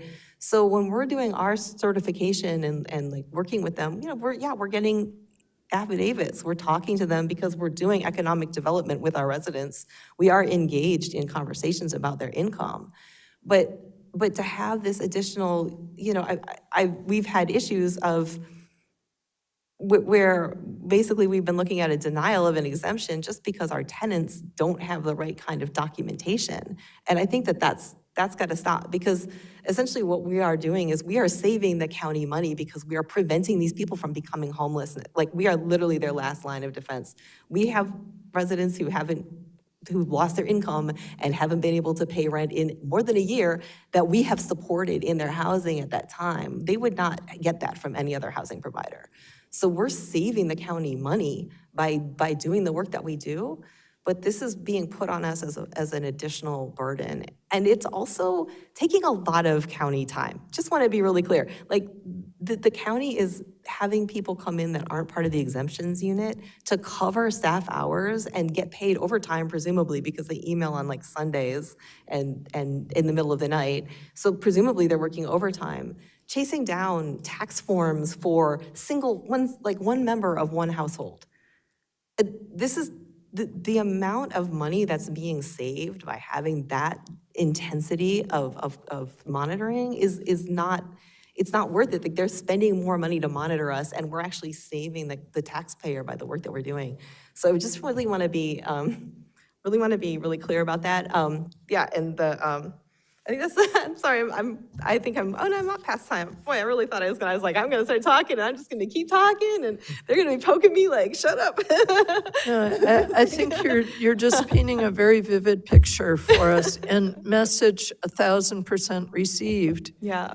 And there are whole books out there about administrative burdens on people of very low resources, and often, co-occurring trauma and disability and other barriers. And this is where I am getting it at a very deep level. Thank you. Thank you. Absolutely. Thank you, Jen. Trent. All right. Thank you, Jen, for your testimony, and good afternoon, Chair and members of the board. Thank you again for the opportunity to speak today. I introduced myself earlier, but I'm Trent Eskew, and I serve as Director of Asset Management for Pacific Housing, a California-based nonprofit affordable housing organization. For the past decade, I've worked in affordable housing compliance and property tax administration, overseeing a portfolio of approximately 175 affordable housing properties throughout California. My role involves working directly with the Board of Equalization, the County Assessed Properties Division, county assessors, regulatory agencies, and property management companies to administer welfare exemptions across our portfolio. My issue today, I'd just like to take a few minutes to focus on what JT mentioned earlier, a section from Revenue and Tax Code 214G in regards to vacant affordable units, which provides that units reserved for lower income households at an affordable rent that are temporarily vacant due to tenant turnover or repairs shall still be treated as occupied for purposes of the welfare exemption. The statute clearly recognizes this reality because vacancies are a part of operating affordable housing, particularly during initial lease-up and periods of tenant turnover. In one county where we operate, units vacant more than 90 days were automatically removed from the exempt unit count. We voluntarily disclosed these longer vacancies and shared our leasing struggles during the county review process because we believed we were complying with the statute in good faith. This was not an established project with chronically vacant units either. It was a newly leased senior affordable housing community in a smaller metropolitan area. Certain income restricted units simply required more time to lease in this area. The result was the project's welfare exemption was reduced from 100% to nearly 92% exemption because those units were no longer considered occupied by qualified households for purposes of the welfare exemption. Affordable housing providers should not be penalized by the welfare exemption program during lease-up periods or periods of extended vacancy because demand for certain income-restricted units take longer to materialize. Over the past decade, I've seen many changes to the welfare exemption program that have been positive for affordable housing. Legislative updates have expanded exemption eligibility to mirror modern affordable housing programs, allowing affordable units to continue to qualify under higher income thresholds if the tenants continue to be charged an affordable rent. At the same time, those changes have increased administrative complexity for both nonprofit owners and county assessors alike, requiring more documentation, more review, and ultimately longer review timelines. I know I'm not alone in this experience, and you've heard, and I expect you'll hear similar examples from other affordable housing providers today. We encourage the board to consider whether existing guidance on specifically section 214G3DI could be clarified to promote consistent administration across counties while also avoiding additional reporting requirements that are not contemplated by the current filing process or filing forms. I recognize county assessors often have a difficult job.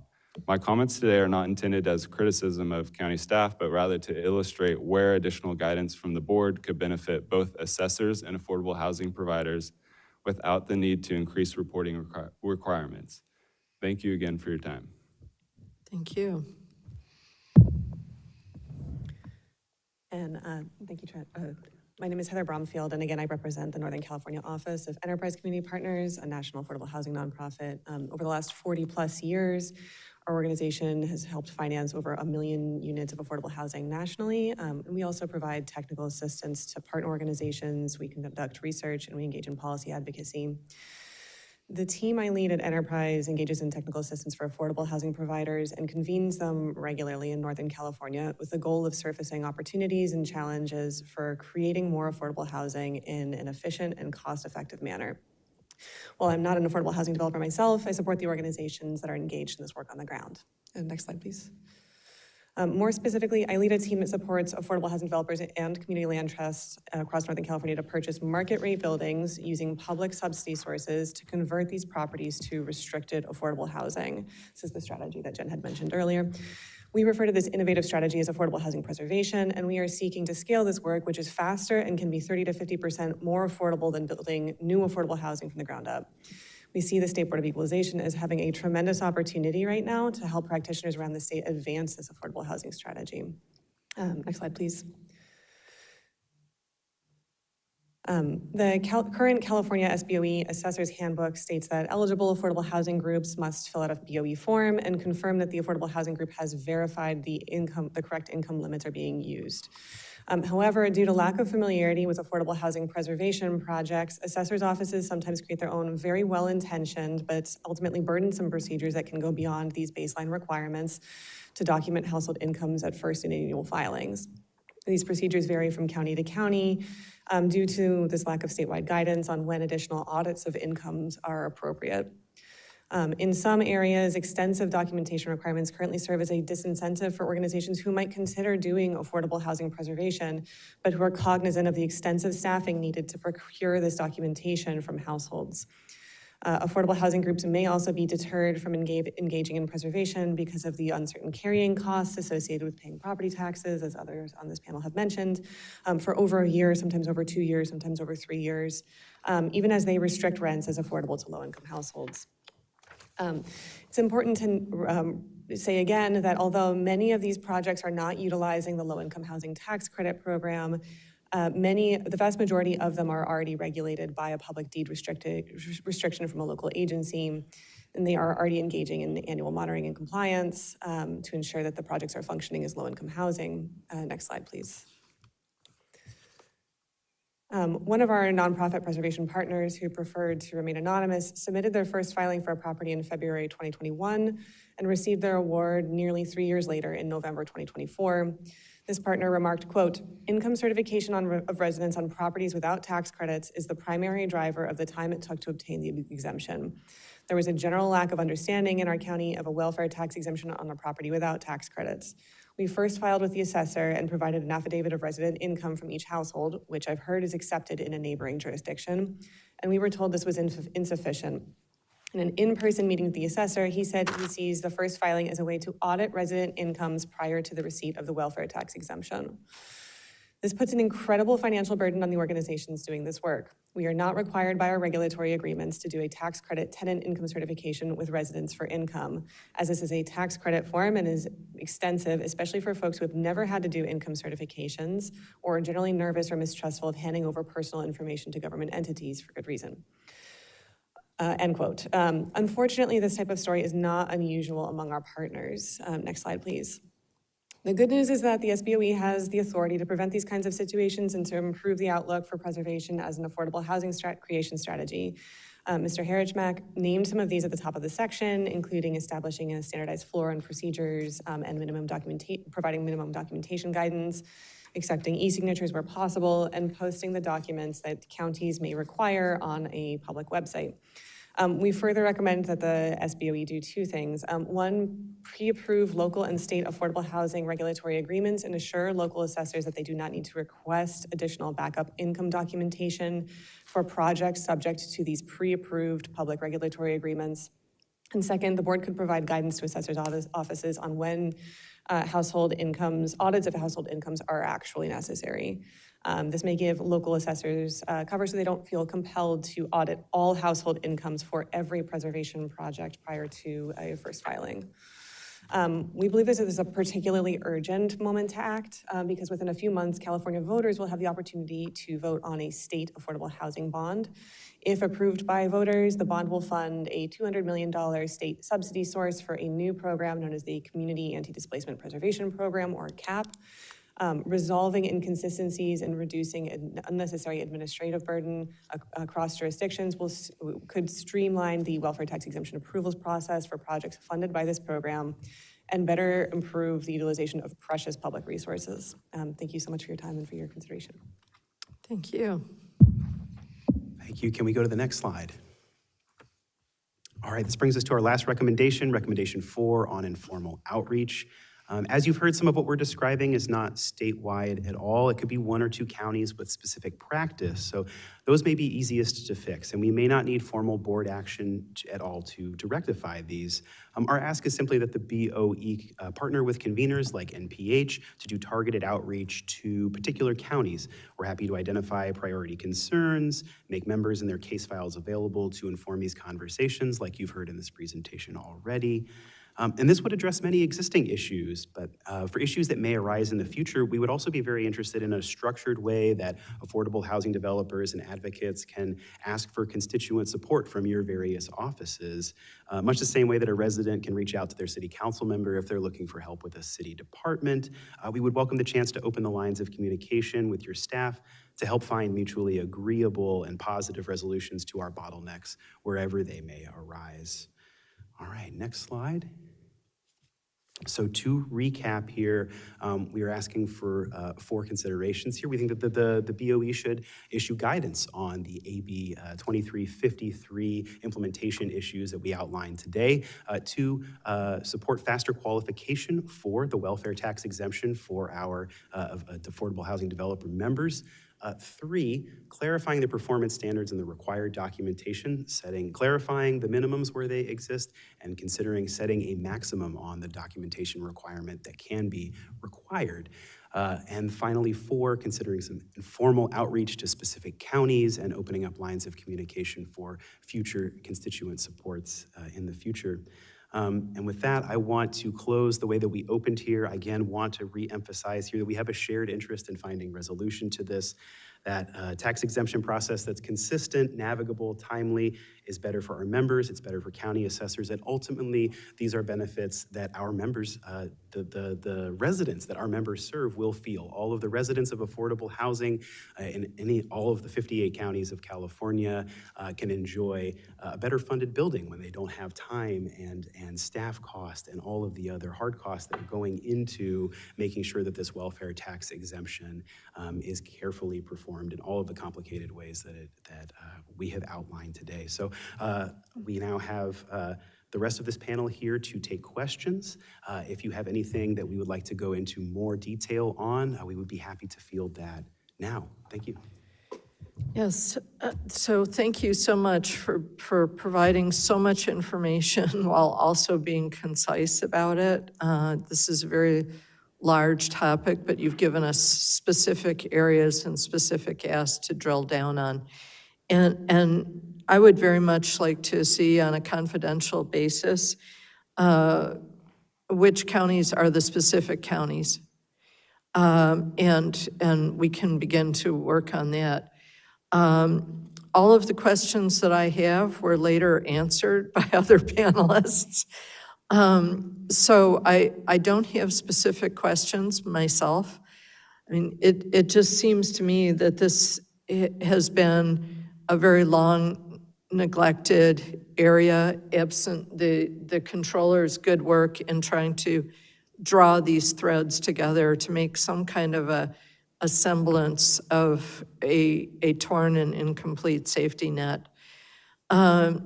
So I know that I'm going to be watching the hearing again and working with our staff to see what we can get as a reasonable timeline to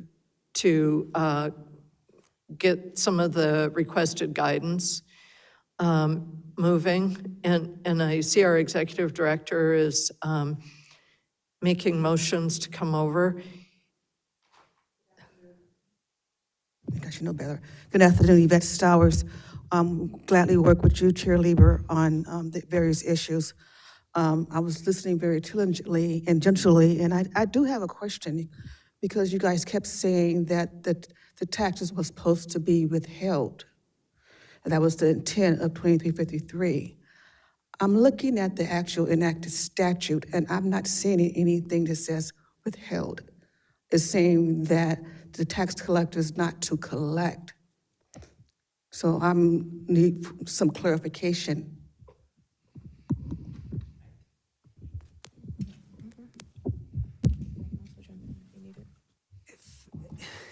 I haven't read it in a while, but if I do remember, I think the AB 2353 says that there will not be penalties or fees attached if we do not pay. It just says that. Yeah. And so when a title company and a lender looks at that and they see you have not paid your property taxes, fine, we're not gonna you must pay in order us to lend on it. And I do remember this was part of the negotiations in creating the bill. Like, we just wanted it to say, you don't have to pay. And then we'll eventually review and approve it. If we find you did not qualify, then you must pay us and we can assess you and all that good stuff. I do want to point out, AB 2353 is only relevant, we only need that because the application process takes longer than 6 months to review and approve. Like, this would not be necessary if we can submit an application and it can be reviewed and approved timely for affordable housing.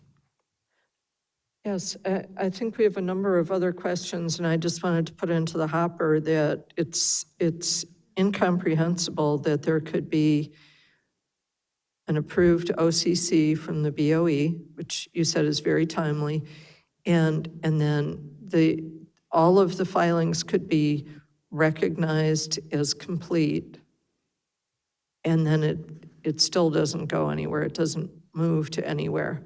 And I think it's great that, you know, the provisions that are in the ward bill of saying, well, you shouldn't be charged a penalty, but you're charged the cost of money And so that's kind of the same on a practical basis as a penalty. That's something that really I find baffling and incredibly frustrating. But we'll go to our vice chair first. Actually, Great, thank you. apologies to interrupt. Can we actually speak to the statute real quick? Yes, please. Yes, we want to clarify that that's the intent of the statute, and we have it, is that the interest and penalties are not supposed to be collected while the welfare tax exemption is being processed. That is what we're speaking to, that our nonprofit developers, those interest and penalties are accumulating, and they're now having to pay those back. So that's why it's diverting funds from their actual operating cost. Okay, thank you. Thank you. Okay, and that's a function of the timeline. So if we can get the WTE approved within 6 months, then the issue goes away. And so I'm just wondering if we could, Assessor DePaul? Right. I do have a couple other counties on the line too that have a lot more of these, so I'm going to let them speak as well. It's not, so having the completed application is really helpful if the new construction is done, because there's certain things that have to qualify. I mean, it is by statute. So there are differences within assessors' offices that we could work on, but a lot of this is like defined by statute, and we're complying with the law. Okay. And so there are certain things, and I'm going to let Santa Clara opine. It looks like they jumped on camera about other things that would hold it up, but it isn't just bad practice a lot of times. Okay. So I'm going to turn it over to Santa Clara. Okay, great. Okay, Santa Clara, please. Thank you, President DePaul. And of course, we agree with what President DePaul just representative, and we'll just expand on that. I have Jared Gregory, who is our exemption expert, who can talk specifically to the application of 2353 as to the issue just raised. So, well, there's a couple of things. So with that specific bill, we would actually need to be notified by the tax collector that filed. It's not something that we would be able to actively monitor without information being supplied to us. In terms of delays concerning the review of applications that are submitted, this was touched on earlier, but the biggest delay is just where an application is filled out incorrectly or incompletely, because that requires going back and forth between us and the submitting organization. And the other thing that I would say about delays is that, unfortunately, for organizations that are submitting things correctly, when other organizations are not submitting things correctly, we have limited resources. And so the failure of other organizations to actually comply actually holds us up from processing applications that are submitted correctly. There's also competing priorities, right? So in Santa Clara County, for example, we receive thousands of annual filings per year, as well as hundreds of initial filings per year. And so there's competing interests between low-income housing developers, as well as religious organizations, other charitable nonprofits. In our county, I specifically deal with homeowners exemptions as well, disabled veterans, for-profit cemeteries. And so we have limited staffing resources, and there are plenty of squeaky wheels, and it's always difficult to figure out how we can prioritize those and get all of the applications processed timely. And thank you, Jared. And I'll just add, just looking at the 4 recommendations that were presented. Again, Santa Clara County and the other assessors are here willing and ready to work with the different stakeholder groups to identify solutions and how we can make the process better for all of us. Specific to recommendation 1, creating guidance regarding complying with this bill. We are completely in support of that recommendation, and we look forward to working with the BOE to ensure that there is guidance that relates to the expectations and the rules of the assessors that we can all follow to make sure that we can improve uniformity across the state. With regards to recommendation number 2, faster qualification for the welfare exemption. We also support that. I know it may differ from county to county, but again, our goal, fully aware of limited resources across the county and also in our own offices, but we're definitely supportive of steps we can all take to improve and expedite that review process. And we were taking notes on some of the pain points that we're hearing industry is experiencing. And we are going to take that back to our staff to see if that is something that, happens in Santa Clara County. And I'm sure President DePaul will also bring this up at our CAA meeting in 2 weeks. And then clarifying performance standards and required documentation. We look forward to working with the BOE on what a checklist could look like for this documentation requirement. But we do want to remind folks that the law actually allows each county, in addition to the defined documents that are required for this process, it does allow counties to seek any additional documentation that county deems necessary to review and approve the application. And so there has to be some flexibility there when we work with the BOE to identify what that checklist could look like. And then, of course, informal outreach to specific counties. I don't know if Santa Clara County is on that list, but I know I can speak on behalf of the other assessors' offices where we're really here to work with the stakeholder groups, because if there are areas for us to improve, we really want to do that. So thank you again. And Deputy Assessor. And I'll just speak to 2353 briefly. I worked with the author and sponsors and our lobbyists and our membership on that bill extensively. And what was really important to us is that the verification for that benefit was not held up by the assessor. So one of the challenges that we're trying to overcome is what we've heard much today, which is the delay of the application process. So we were really clear in working on that legislation components of eligibility for that benefit. It doesn't require an SCC or OCC. It just requires that you have submitted an application. It doesn't opine on whether that's a complete or correct application. It just says that the property owner has to show proof that they submitted an application, because we didn't want our eligibility requirements or that correctness to get in the way of that benefit. It says that they have to have funding, again, certified by the property owner.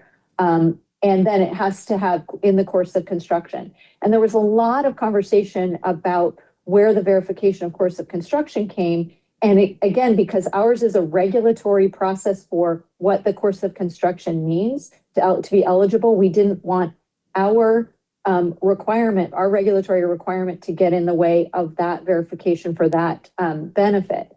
So in some, and I don't use this term lightly, so take this, it is somewhat of the responsibility of the property owner to certify that they have those things with the tax collector.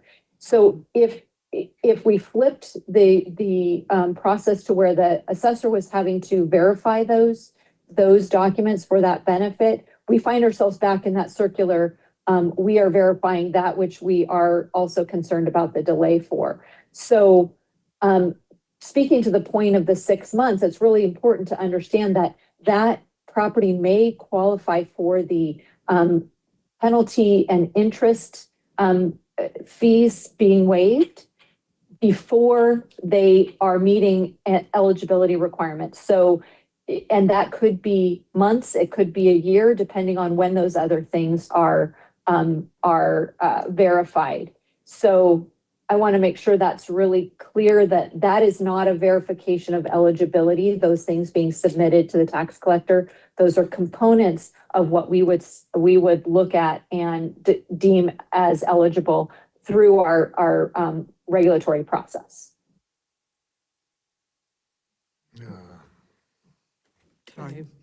Vice Chair, we're still on you. I just wanted to follow up. Thank you for that. So I guess I've got 2 questions. And this would be to Executive Director, would a letter to assessors help clarify?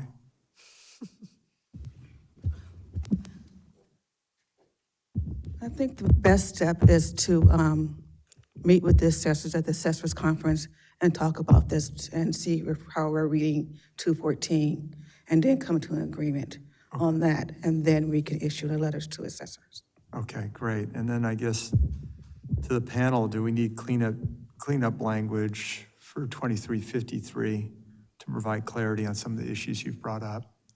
You mentioned lender and escrow clarity. Maybe. I think there could be outreach to lenders as well to see what language on title, maybe there is some language that we can put on title that'll comfort them without change to regulation. Is that something that we could help with at the BOE? Yeah. Okay. Yes. All right, so that's something we could work on. Yeah, I want to also add that while we are stating that we want the BOE to come to the table, the assessors are willing to come to the table. It's also the county tax collectors, because under the provisions of the law, once they receive an eligible list of properties, they're the ones who are going to withhold the interest and penalties, and they have not been in this conversation. So we want to also put that it is also the tax collectors who are also a part of this problem of us not being able to implement AB 2353 correctly. Great. So can you help clarify that, Assessor DePaul? Yes, I'm happy to reach out to the Tax Collector Association and get a hold of their president. And I know that they were very engaged in forming the language. And I do believe Autumn spoke to that earlier, or maybe that was the other day. And so, but I'm happy to reach out and do a little outreach and get us all on the same page. And hopefully at least we can work on educating our members. There has been a lack of consistent awareness about this bill. I think we've all recognized that. Our associations recognize that. We are working towards implementing this more robustly and towards getting our membership a little bit more aware of what's going on and the processes that should be involved. Well, thank you for the workshop and this, or not workshop, but for the informational presentation. I find it very helpful, and I think it's a matter of getting the right parties together in the room to provide more clarity. So thank you. Yes, thank you. Mr. Schaefer. Yes, thank you. I was so impressed with how well you did your presentation and allocated the time and respected our time. And I've owned and operated some 300 housing units in California, Texas, Nevada, Arizona, and Maryland. And I've dealt with all levels of government. And the Supreme Court of Arizona, would you believe, which in the Schaefer case held that even if the tenant doesn't have a security deposit because they used it for rent, you still have to give them a report as to what happened to the security deposit. And I didn't and got fined.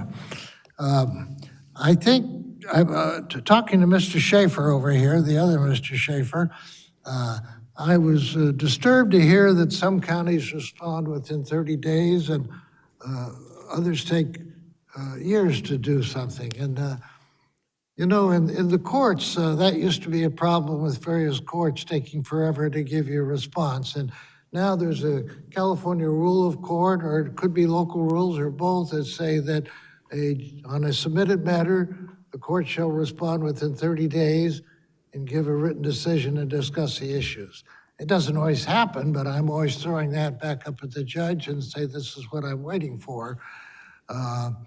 I don't think there's much we can do except either support what you're doing or not support what you're doing. I think your issue is legislative, and where I guess AB 2353 is really an expression of what you're trying to accomplish. Mr. Schaefer, who is behind AB 2353? Did you say Assemblyman Ward? Yes, so this bill was originally authored Ward by is my Assemblyman- assemblyman down in San Diego. He's a good one. Yeah, so he and I are old-time buddies. And then we actually do have the sponsors of the original bill, the California Housing Partnership, represented by Taisha as well. Okay, that's good. And you know, when you have a couple of problem counties, there's some way you can talk to them in legislation without naming them, because you can say any county that's in excess of 1 million people, or any county that's between 50 and 75,000 people, you know, and you're really talking about the unnamed villain there, okay? I'm sure that's nothing new. So I want to thank you for what you've given us today, and I want to support what you're doing, knowing that anything that is in opposition to what you're doing, they can talk to the legislature about it. They don't have to talk to us. I think you're doing a good job. Thank you. Thank you, Mr. Schaefer. Mr. Emron, did you have comments at this time? Okay, Mr. Vasquez? Yes, thank you, Madam Chair, and to all the presenters. In listening to what you're all talking about, one of the things that comes to mind is the state is currently going through this whole reorganization, right? And they're talking about creating, what do they call it? The California Housing and Homeless Agency and the Housing Finance Development Committee. And I think we've been part of the problem up here, you know, between all the entities that I know, for those of you that are developing the housing piece, making you jump to so many different hoops as opposed to consolidate or at least streamlining the process. And I know there's one hoop that you got to go through the controller, another one through the treasurer. In your opinion, what are some of the things that we need to do to consolidate? Because I know time is money, and in many cases, you folks are taking out, at least I know when talking to my local housing corporation in Santa Monica, when they're sitting on these loans that they're taking out, and then they're waiting 2-3 years and having to pay interest on it. And that's why, you know, some of these units are running anywhere from $700,000 to $900,000 a unit, which is ridiculous. Absolutely. And we come to you today because we think it's a great time right now with the California Housing Agency getting up and running. It kicked off in July. We have this trend now in Sacramento of this consolidation, of lining up our housing funding program so that we can eliminate all of these excess requirements in the system, and that we can be delivering units faster and for less money and serving more people ultimately. So I'll go back to recommendation 2, where we talked about the recognition of existing monitoring regimes. You know, is there something workable here we can say that because the California Housing Agency is already monitoring this for income, is there something there? Can we rely on TCAT? Can we rely on HCD or other local regulatory bodies, other regulatory agreements here to say that you are income certified, this deed restriction is valid, and we can move your welfare tax exemption faster? You know, you could get an award from the California Housing Agency now, from that HDFC that you mentioned, and maybe that could come with a fast track to getting your welfare tax exemption. Like we have momentum on this kind of idea right now, and we think that the BOE can be supportive of that exact effort there. I want to open it to the rest of the panel if we have other thoughts on that.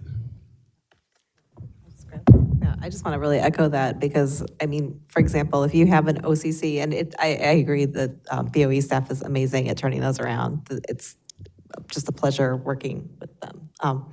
And so, yeah, like if you have an OCC and there's a regulatory body already, like that should enter you into a different track, right, where you're streamlined, right? And again, this is separate from the other legal document pathway. I get that that's complicated. I'm really talking about where there is a monitoring body already in place, and the organization has an OCC, right? That there has got to be a way of streamlining those properties. That would also cut down on the turnaround time, because part of what's happening is that there's all this back and forth that's going on because of that, right? So that solves both of those problems.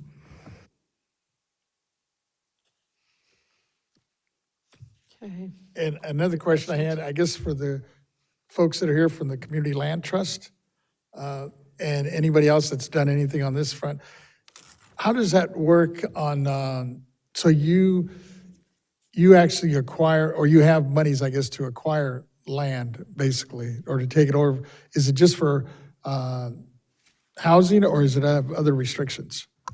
Yeah, so it really depends. I mean, so what we're talking about right here, right now, is the land and buildings that we've acquired for housing, specifically where we're actually, because this is really mostly where it's coming into play with the welfare tax exemption, where we've acquired an occupied property that's a rental, and we're working towards moving them into ownership, but there is a rental period of time.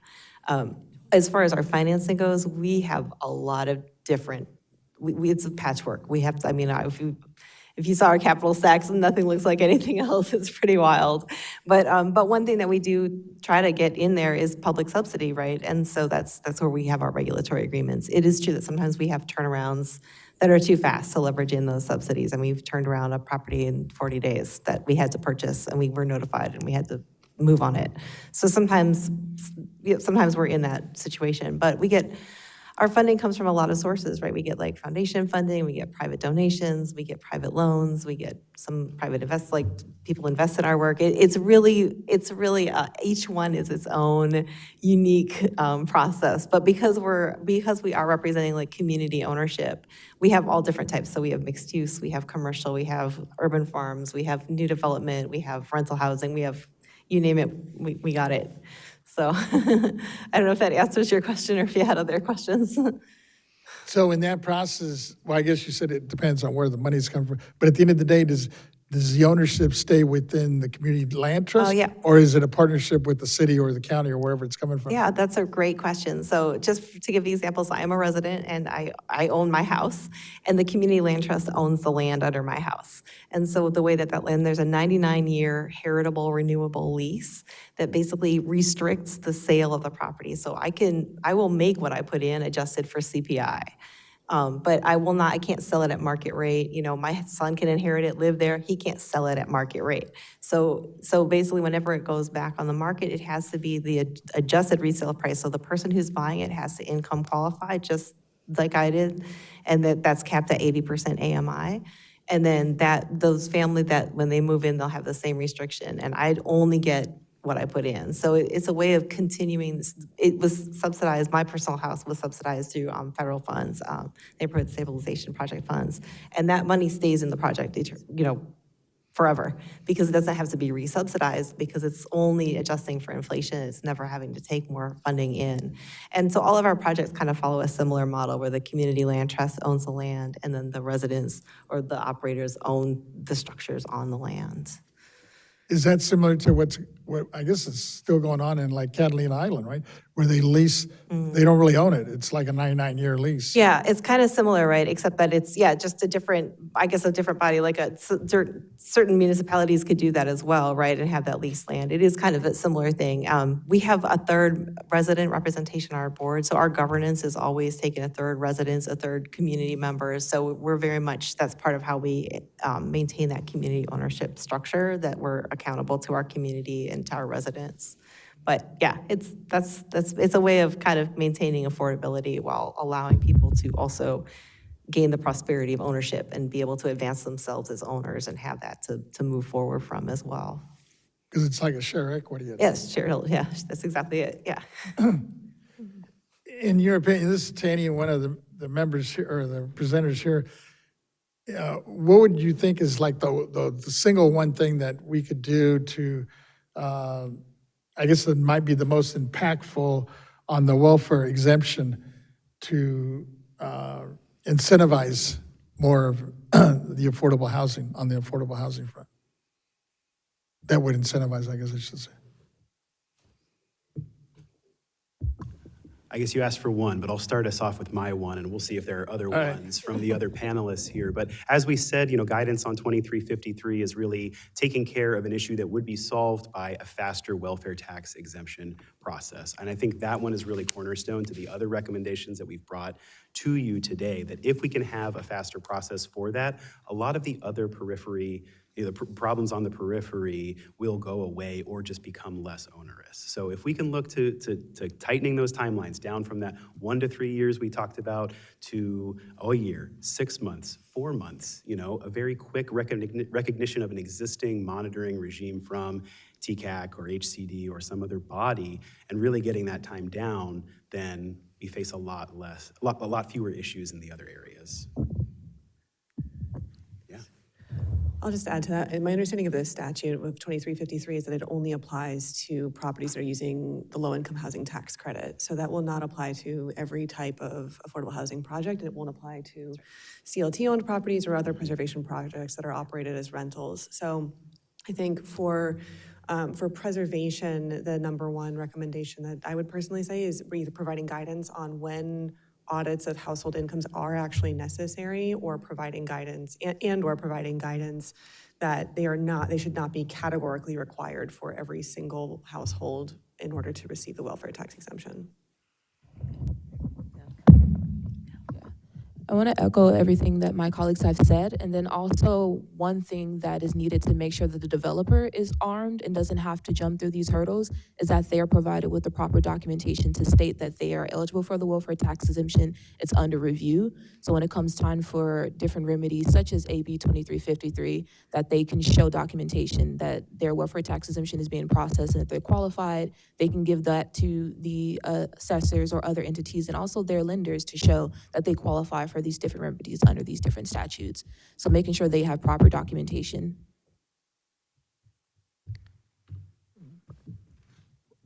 I want to chime in a little bit on like the administration of the welfare tax exemption and what the BOE already has in place as well, which you might not be familiar with. There is a BOE issued form. There's two of them, BOE 267 LB and also an LA form. And not all projects that, like we're talking about tax credit projects or other locally funded or other government agency funded regulatory agreements where they're actually modeling their restrictions on a BOE issued form. It's each tenant completes the form and states their income and if they qualify or not. And I think what part of what we're asking for of like informal outreach to counties is this is a BOE estate form for the welfare tax exemption program. How is that not acceptable in administering the welfare tax exemption? We do understand that counties do have the authority to ask for more information, but a lot of the times when asking for all those tenant details and backup documentation, it lengthens the process that we're talking about. So, thank you. And I would just want to echo Taisha's comments earlier, especially with AB 2353. There's a side where there's the issue of the guidance for our assessors and how to actually adjudicate the law itself. But I think also providing the guidance for our lenders and our the financing side, so that they have some level of guarantee that this body has deemed it approved and that the hold on those actual property taxes is approved. So there's still some heartburn and anxiety from the lending world. So being able to kind of meet at both places, both on giving the guidance for the assessors, but also meeting it for the lenders as well, is kind of strikes that perfect balance that we can actually make this bill workable for everyone. If I could respond to that for just a moment. We actually are working on an exemptions electronic filing portal. And at that point, you would get an automatic notice that your application is being reviewed and et cetera. It would all be done electronically. It would be able to probably be emailed to the tax collector. And so we are actually working forward with that. We've been trying to get this IT project off the ground for a few years. We're very close. We're awarding the contract to a vendor right now. It should be, hopefully their timeline is 18 to 24 months. I know that's not immediate. IT projects, big statewide IT projects take a long time, and this is just one piece of it. But we have actually been working to expedite this process and give better feedback. It's been something that's been echoed to all of us year after year, and we are trying and we're working on this. This is one of the ways we're working on it. And from our end of things, speaking to the delays and et cetera, we are just one partner in this. There are several people and entities that are involved in this exemption, but our longest delays are almost always applications that are missing information or applications that are incomplete.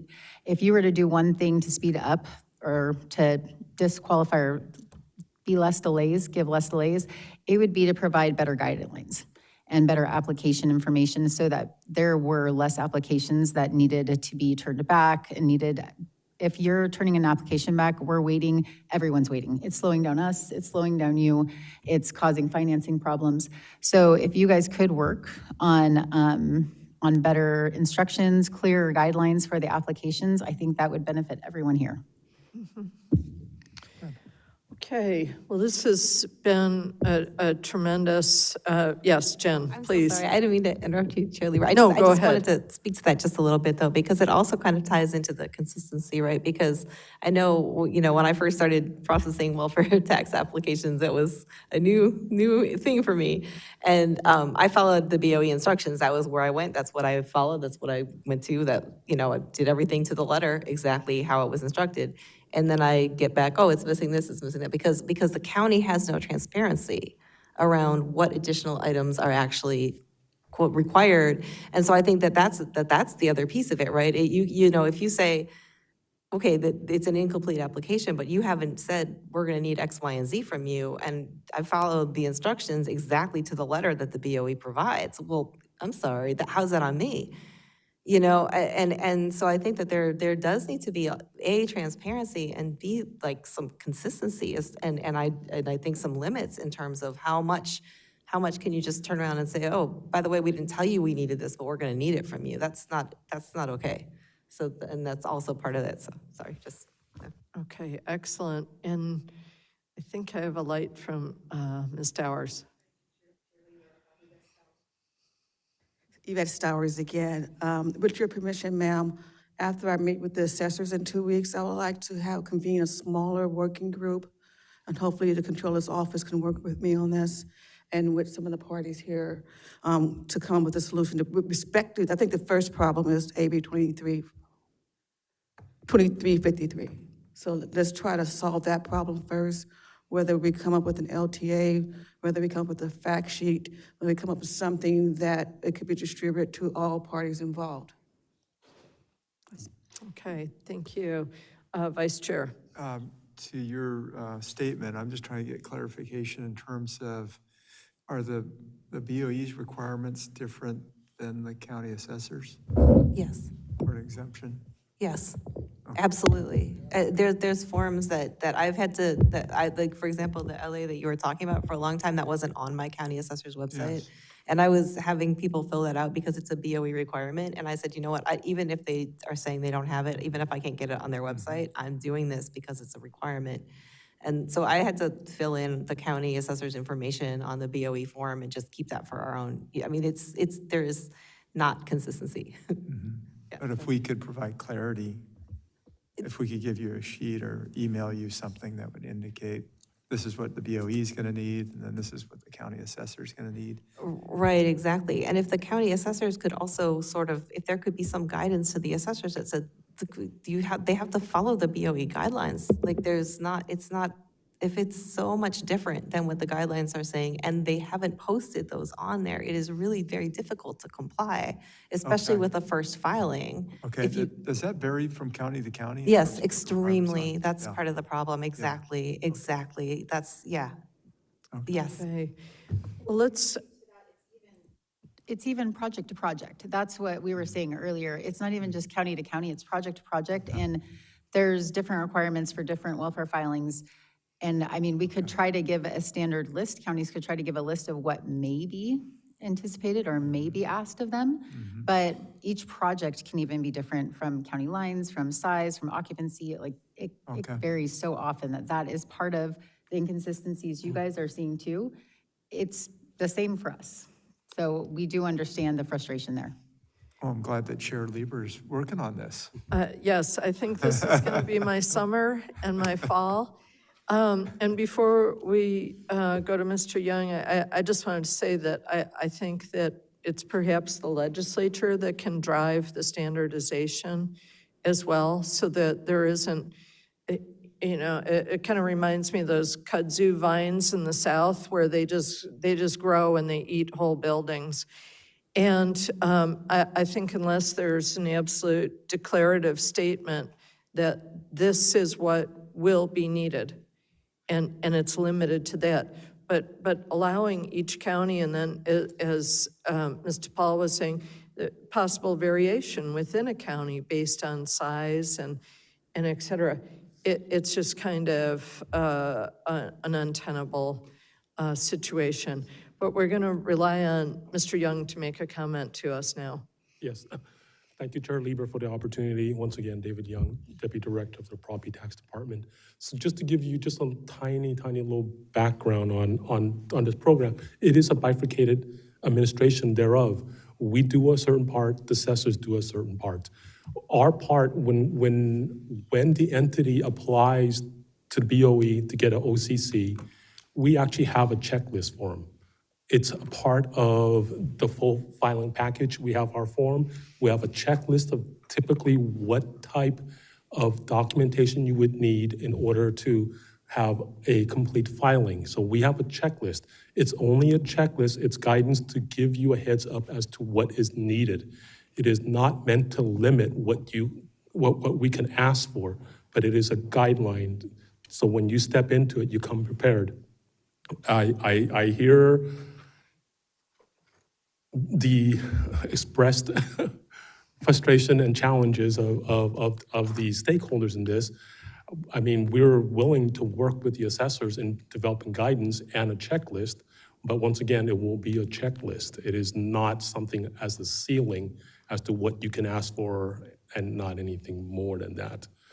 The other thing that I wanted to weigh in on is there was a discussion brought up about checking in either requirements or income verification and whatnot because of the multiple agencies that are involved in regulating, financing this type of housing.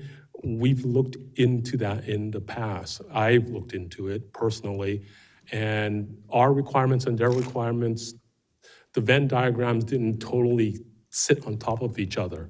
So while there are commonalities, they are not identical. It's been a couple of years since we've looked at them. I'd be more than happy to revisit that to see where the commonalities lie and where the differences lie. I am very, very committed to streamlining the exemption process for low-income housing. We've done 3 rounds internally on our process. We've driven our turnaround time from multiple months, 9 months, down to now when an application is complete, it's processed and basically sent out within 1 month. So I know there's more work to be done. Looking forward to doing it and engaging. Okay, thank you so much. Vice Chair, did you have a question for Mr. Young? Just one thing I want to weigh in on is that it is it's the common complaint that I get as a member of the BOE, are these welfare tax exemptions. And I know there's a lot of different types of those, but there's usually a hang up at the county or there's a hang up at the BOE. Yeah. And so I know you're working on it, but to the degree that we can streamline it would be wonderful. Thank you. Thank you.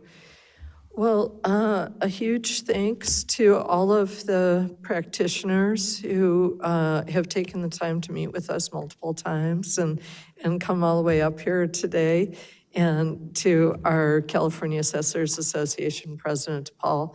Thank you, and thank you to Santa Clara County and Marin County. We know that you are always there for us, and the work is going to go on, and we're going to break off as many easy pieces as we can in the immediate time frame. I can commit to bringing back at least one piece at our next meeting, and we'll kind of go from there until we get this done.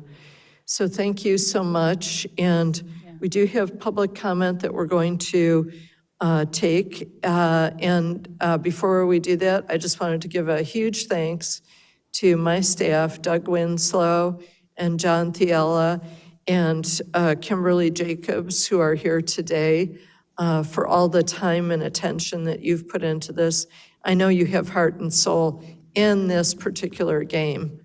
And then also to our staff, Jordan Eldridge and Michelle Krause, who are not up here today, but are also similarly committed.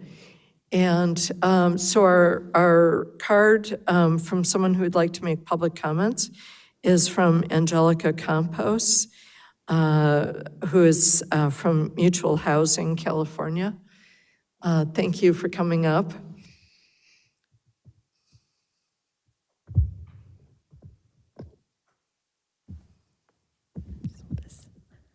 Hi, good afternoon, Chair Lieber and members of the board.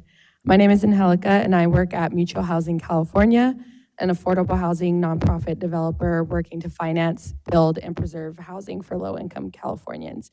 I strongly support the recommendations presented today regarding the administration of the welfare tax exemption. I strongly support the focus on consistent implementation of AB 2353, accelerating welfare tax exemption approval and refund timelines, establishing clear statewide standards for required documentation in county administration, And from our experience developing and managing over 23 affordable housing communities, one of the most significant challenges is the lack of consistency between counties. And we operate in various counties around California and are continuing to expand. Different counties often request different documentation, apply varying standards, or interpret board guidance differently. This creates uncertainty, increases administrative burden, and requires us affordable housing providers to spend valuable time, staff time navigating varying local processes rather than focusing on property operations and resident services. Clear statewide guidance and standardized documentation requirements would make the process more predictable and efficient for everyone involved, including affordable housing providers, county assessors, lenders, and other stakeholders. The goal is not to diminish oversight, but to ensure that oversight is applied consistently across jurisdictions. Ultimately, I believe the message is simple. Affordable housing providers are not asking for less accountability. We're asking for a process that is more consistent, predictable, and efficient for both affordable housing providers and county assessors. These improvements would help ensure that limited affordable housing resources are directed toward maintaining, preserving, and expanding housing opportunities for California residents in need, rather than navigating unnecessary administrative hurdles. Thank you for your time and consideration of these recommendations. Thank you very much. And we do not have other written. Yes, we have. Oh, we do. During the actual informational hearing, we received a written comment on Please. our line. So I'd be happy to read it into the record. Please. It was received from Southern California Association of Nonprofit Housing. The Southern California Association of Nonprofit Housing thanks the board for the opportunity to comment on agenda item number 14 for the meeting on July 22nd regarding recommendations on implementation of AB 2353. We are a membership advocacy organization representing nonprofit affordable housing developers and the continuum of stakeholders necessary to advance affordable housing. We are active in 5 counties. Through our members, contribute housing in many more. Our members echo the challenges that have been named today: non-existent, unclear, or shifting processes, and years-long delays in processing waivers. Nonprofit developers deeply emphasize with the difficulty of tackling highly technical, complex tasks with limited resources and capacity. We encourage the Board of Equalization to actualize the recommendations presented today. Furthermore, we ask the assessors and tax collectors to leverage the relevant committees within the California Association of Treasurers and Tax Collectors to coordinate, collaborate, and implement clear processes and guidance. That's the end. Okay, thank you very much. And we're going to go out to our AT&T moderator. And moderator, if you would please let us know if there's anyone on the line who would like to make a comment on item 14. Certainly. If you'd like to make a comment, please press 1 followed by 0. 1 followed by 0. And we presently have no comments. Please continue. Okay, thank you. So we're going to bring it back, and I wish that we had time for some really meaty closing comments, but we're just about 1 hour and 1 minute past our break time for our transcription staff. So again, a huge thanks to everyone who came up today. We promise you that your time will have been worth it. And thank you for the work that you do. Thanks so much. And we'll go on a 10-minute break now at 3:31.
Okay, we are back in session at 3:42, and we have already dispensed with item 15. So we're on item 16 now, Property Tax Deputy Director's Report. Mr. Young, thank you. Good afternoon, Chair Lieber, honorable members of the board.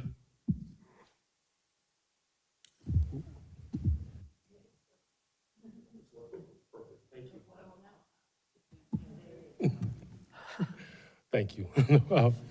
For the record, David Young, Deputy Director of the Property Tax Department. For you today, I have 4 reports. The first 2 will be by Ms. Melissa Osborne. She will give you a report on our letters to assessors and our appraisal training and certification since we last met. That will be followed by a report by Ms. Holly Cooper. She will give you the quarterly update as to our assessment practices survey program. And lastly, Mr. Jack McCool will come up and update you on what's going on in the State Assessed Properties Division now that we've finished our valuation season. So if you guys are ready, I will have Ms. Osborne come up with the first 2, of course. Fantastic, thank you. Good afternoon, Chair Lieber and honorable members of the board. I'm Melissa Osborne. I'm a supervising appraiser in the county. Oops, I think we just had some seal slippage. Okay. But I see someone coming forward to... Today, I'll provide a brief report on letters to assessors. Attached to this month's agenda is a memo on letters to assessors, which provides a list of the LTAs issued since the last report at the last board meeting, and a link to the BOE's website where a list of all LTAs issued to date can be found. As of the date of the attached memo, the agency has issued a total of 24 LTAs for calendar year 2026, and 1 since the report at the last board meeting. The LTA is summarized as follows. An LTA from the Assessment Practices Surveys Division to issue the Plumas County Assessment Practices Survey. This concludes my report on letters to assessors. I'm available if you have any questions. Okay, super. Does anyone have questions for Ms. Osborne on the issue of the letter to assessors? Mr. Schaefer. You sent me a copy of every letter because I requested it. Does the board, any of the other board members get them, or we just see them in our monthly report? If you can sign up. Good afternoon. Yes, all board members receive a preview of the letters to assessors before we issue them. And then when we issue them, they see the final copy. We send it to all board members and their deputies to their BOE email address. Oh, that's good. Thank you. Okay.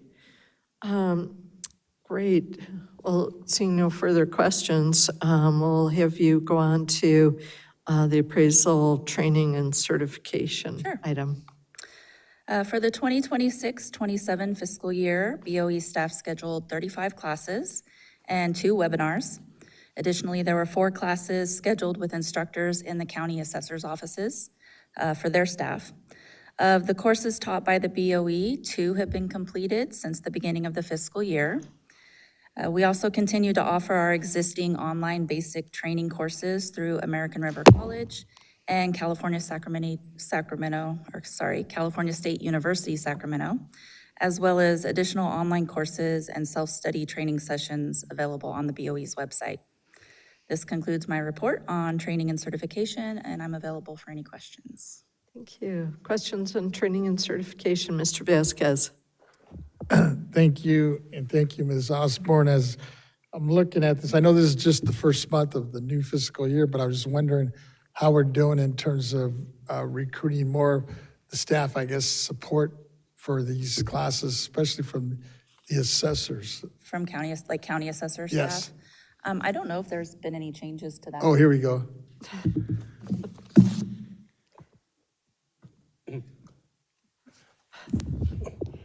Thank you, Board Member Vasquez, for that question.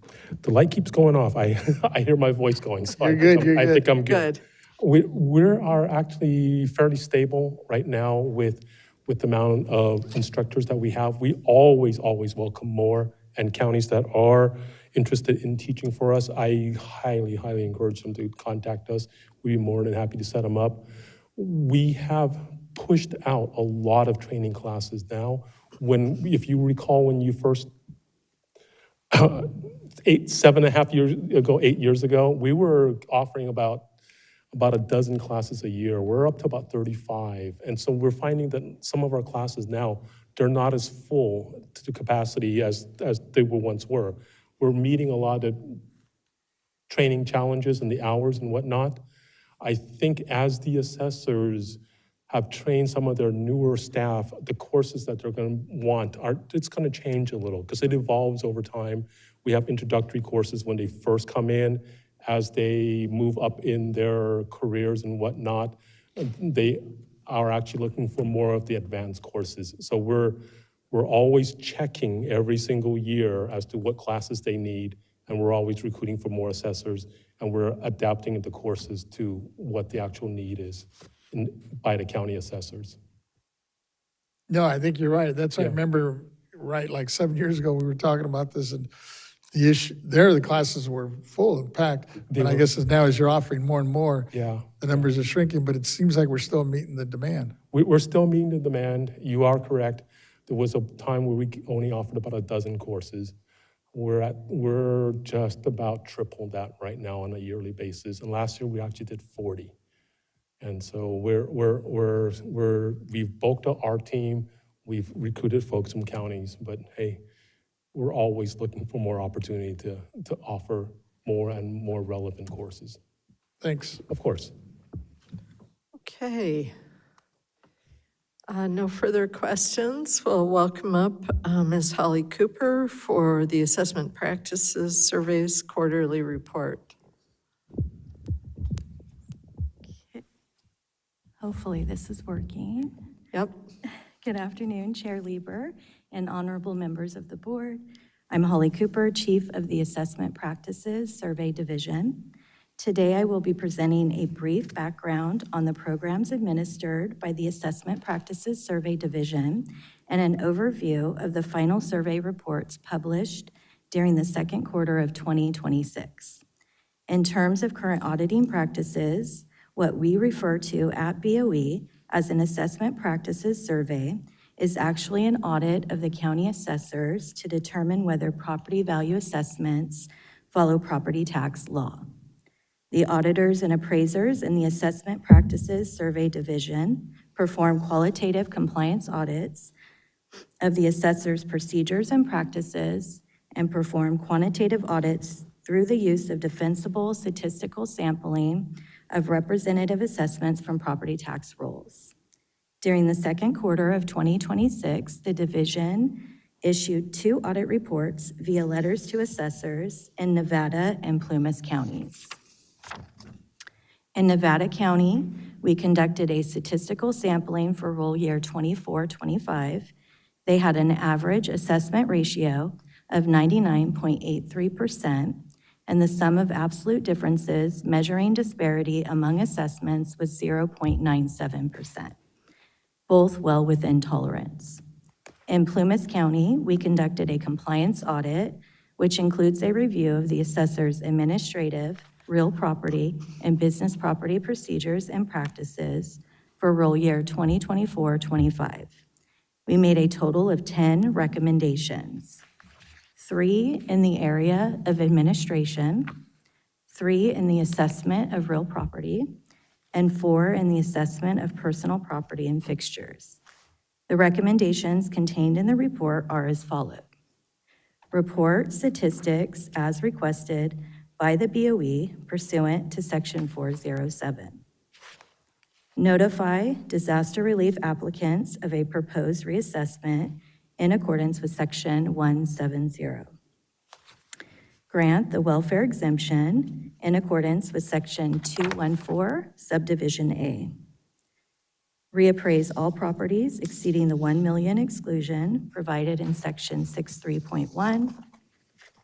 Submit quarterly reports to BOE pursuant to Section 69.5 Subdivision B, Paragraph 7, and 69.6 Subdivision B, Paragraph 6. Enroll all accessible new construction. Improve the audit program by performing the minimum number of audits of professions, trades, and businesses pursuant to Section 469, and developing and maintaining an effective audit tracking schedule. Obtain a waiver of statute of limitations pursuant to Section 532.1 when an audit will not be completed timely.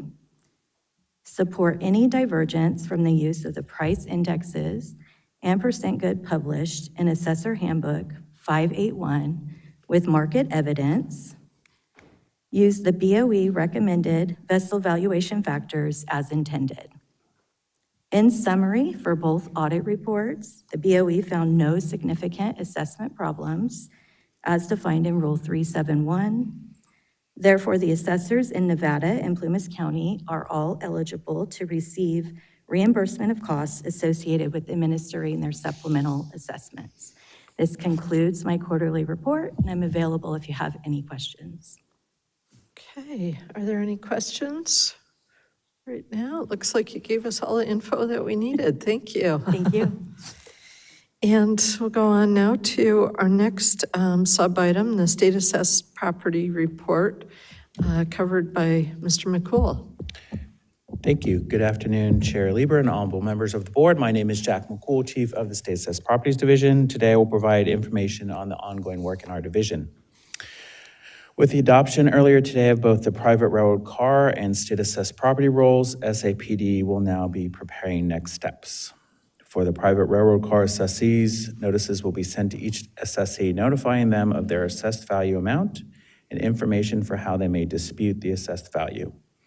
In contrast to the state assessed roll, BOE is responsible for all functions of the private railroad car tax.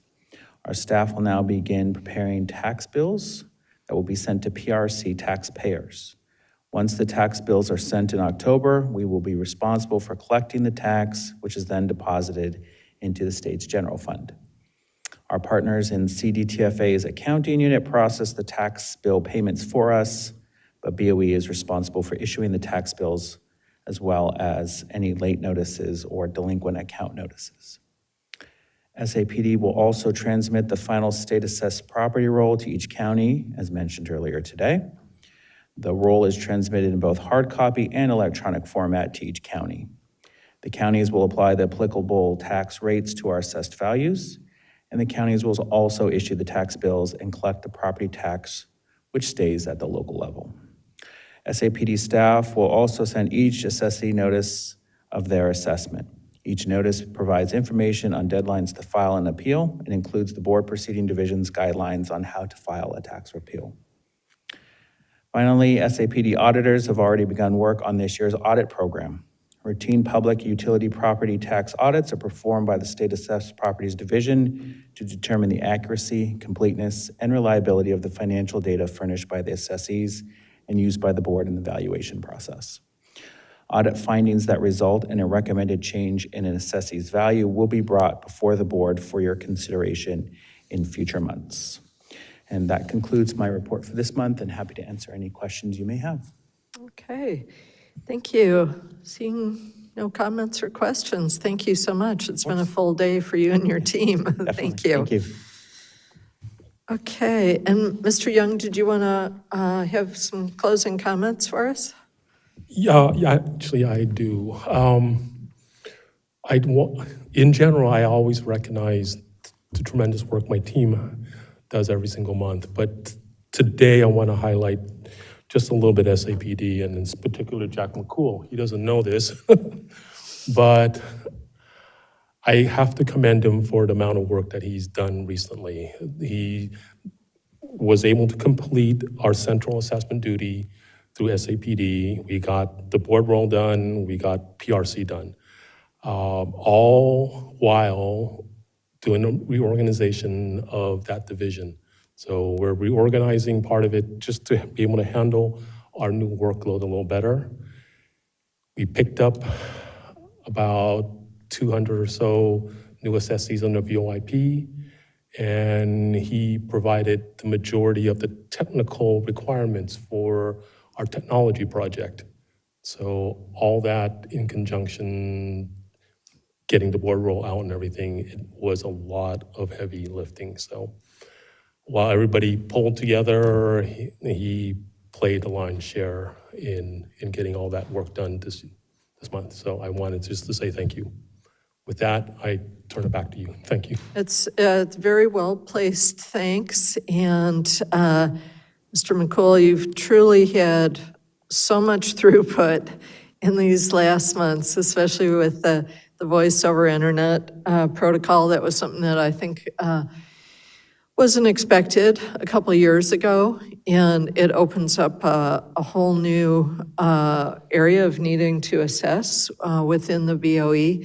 And your staff has really performed spectacularly well, and you have very ably led them to do so. So I'd like to invite us all to give Mr. McCool a round of applause.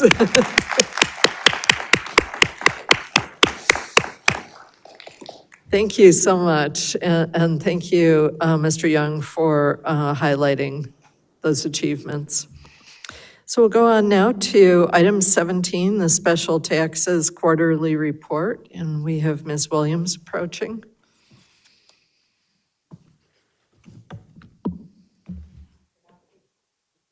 Good afternoon, Chair Lieber and members of the board. My name is Laurel Williams. I'm the BOE's technical advisor for the executive office, particularly for the special tax programs, which include the alcoholic beverage tax and tax on insurers program.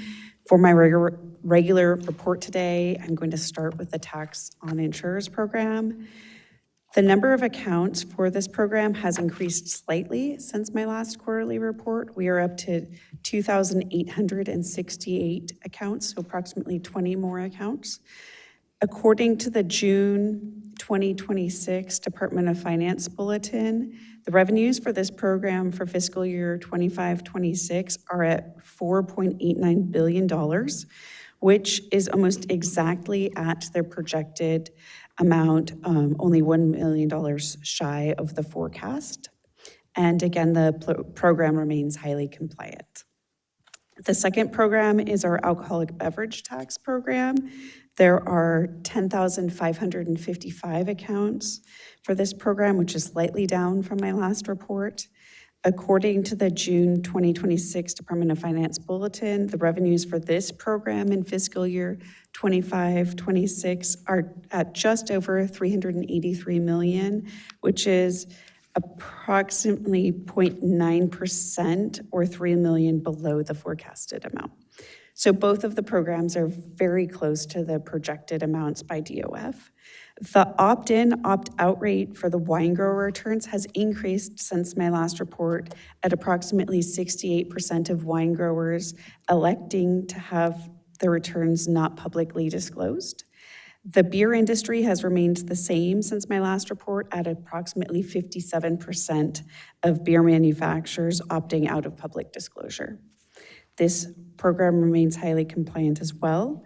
I am continuing to work with colleagues in other states regarding nationwide trends and alcoholic tax policy matters. So unless there are any questions, that concludes my report for this quarter.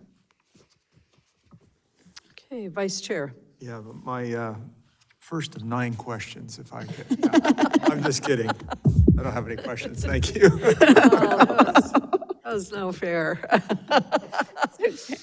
Oh, well, thank you so much. You're welcome. For your report. Okay, well, we've got Mr. Angelo coming. Mr. Angelo, we want you to kind of tie all the loose ends from the day together and sum it up for us here with the Legislative Research and Statistic Division Chief's report. Is it working? Oh, what a day, huh? For the record, Chair Lieber and honorable members, Ted Angelo, the Legislative Director and Chief of the Legislative Research and Statistics Division. Oh, there's the light. Okay, all right. I'll probably break it. I just want to say to Mr. McCool, great work, and with a name like that, we expect that of you. And I'd also like to say, I will keep this brief. I know it's been a long day, but I'm going to give you a little bit of one of the things I will say is the good news, a lot of the board-supported measures are still alive. The bad news is they go to appropriations for the most part when they come back on August 3rd. So the legislature, as you know how difficult that can be at times with our fiscal issues in the state, but the legislature is on their summer recess and they will be back on August 3rd for the record. The good news is our board sponsored and supported bill to extend the pipeline right-of-way in SB 1437 was signed by the governor on July 6th. So one down in the success column. And then I'm just going to give you a brief update on some of those bills that are headed towards appropriations, so I don't go into too much detail. There's one bill that we haven't discussed, and I'm just going to briefly touch on it. In terms of two-year bills, SB 288, which is the probate bill that we've discussed in great detail, that's still that's going to be in Assembly Appropriations when they come back, once they start hearing. They'll have their hearings and then suspense file before they go to floor session at the probably middle of August. They should do suspense as we wind down the session. In terms of bills that we haven't discussed a little bit, SB 672 Caloza extends the welfare exemption for community land trusts, some of what we were talking about in the informational hearing. That's going to Senate Appropriations and will go to suspense for anything that's above a certain threshold, which most of these bills will. AB 1294 Haney. This one's a little interesting because it's scheduled to be heard in Senate Rev and Tax when they return, even though it's past the policy committee deadline.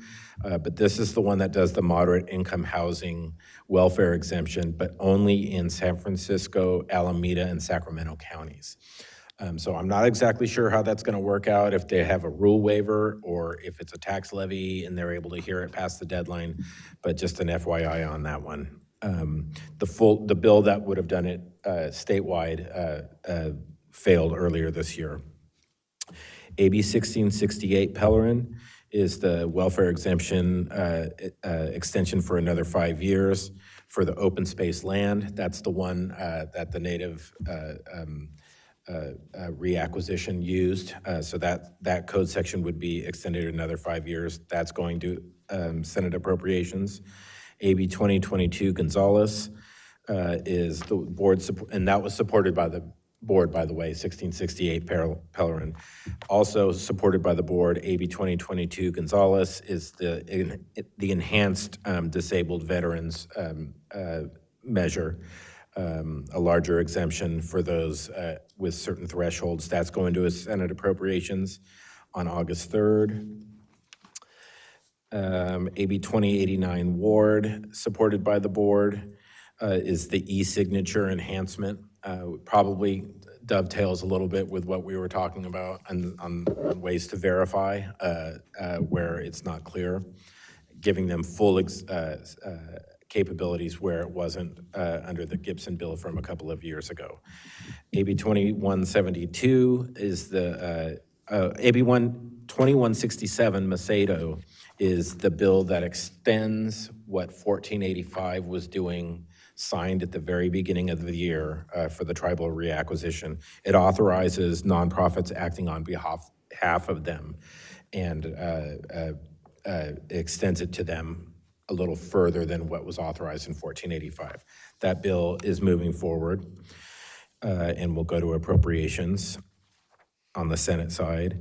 AB 2172 is the Assessment Appeals Board proposal for the single commissioner. We've handled that one in great detail, so I won't go into it. There are some costs to the board for legal, because only 3 and 5 member boards were authorized. There will be a cost to legal for rulemaking. That's been shared with the fiscal committees. I don't think it's going to endanger the bill.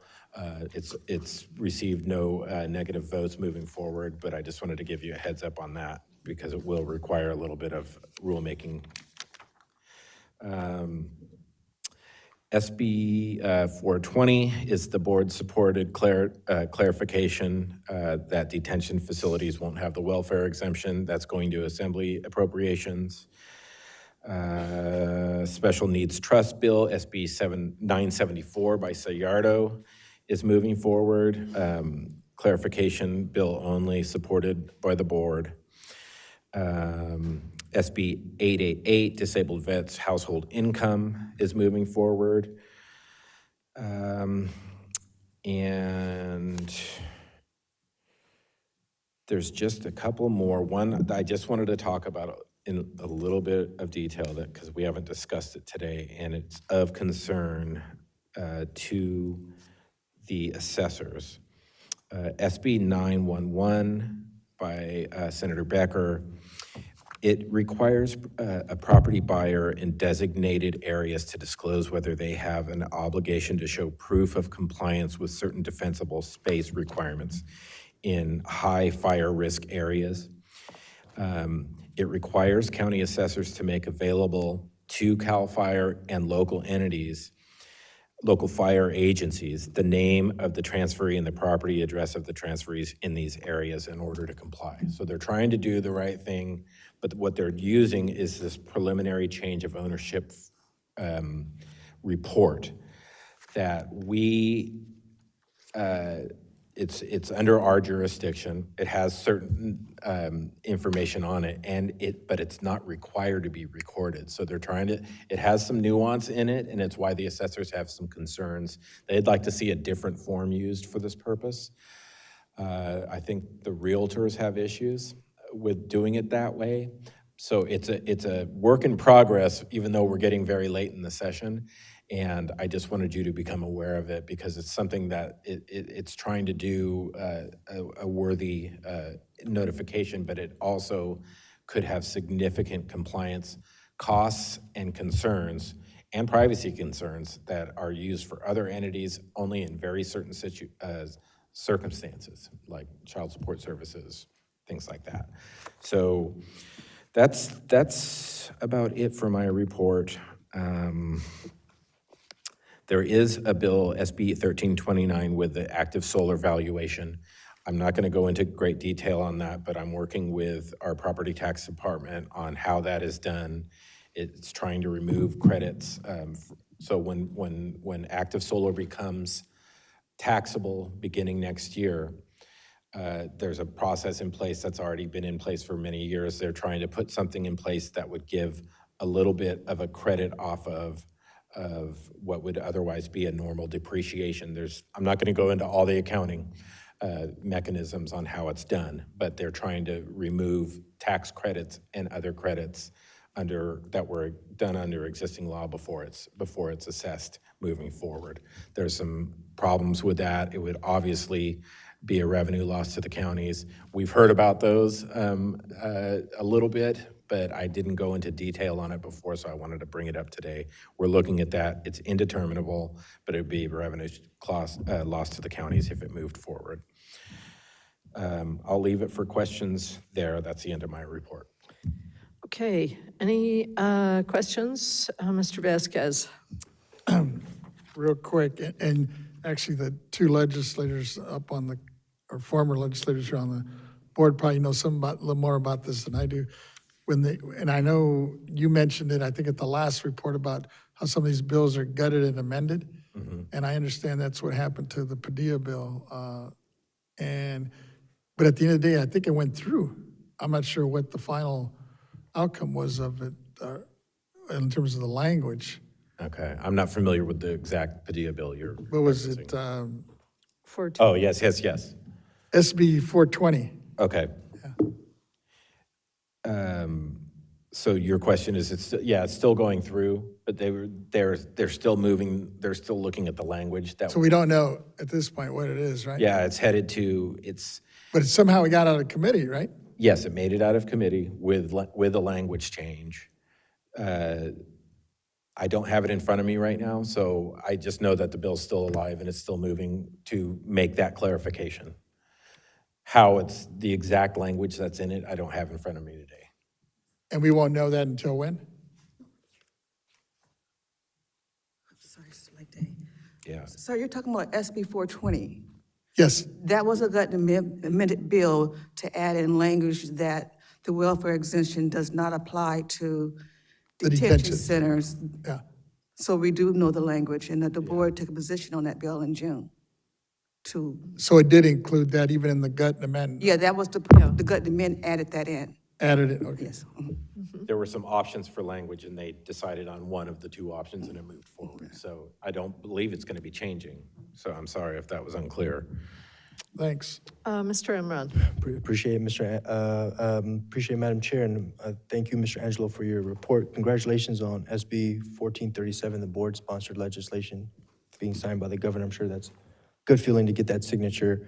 I wanted to highlight two bills. I don't have a question per se, but I did want to highlight two bills. As the board, we've been hearing quite a few over the past couple of years. One's good news, one's bad news. Going to the good news, one's AB 1033. It's the first ever standalone ADU sold in San Jose for $530,000. And it opens a new avenue of home ownership where in places like San Jose, where the median home value is over $1 million to $2 million.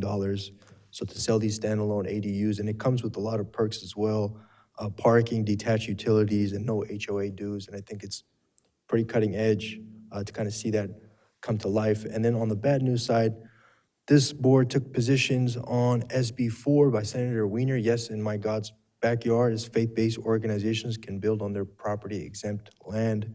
However, I did see a report from Turner that said, although there's over 171,000 acres available to build on exempt land, 5 times the size of Oakland, since this bill's inception 3 years ago, where the board has supported, only 94 units have been permitted statewide, and none have been completed according to the California Department of Housing and Community Development.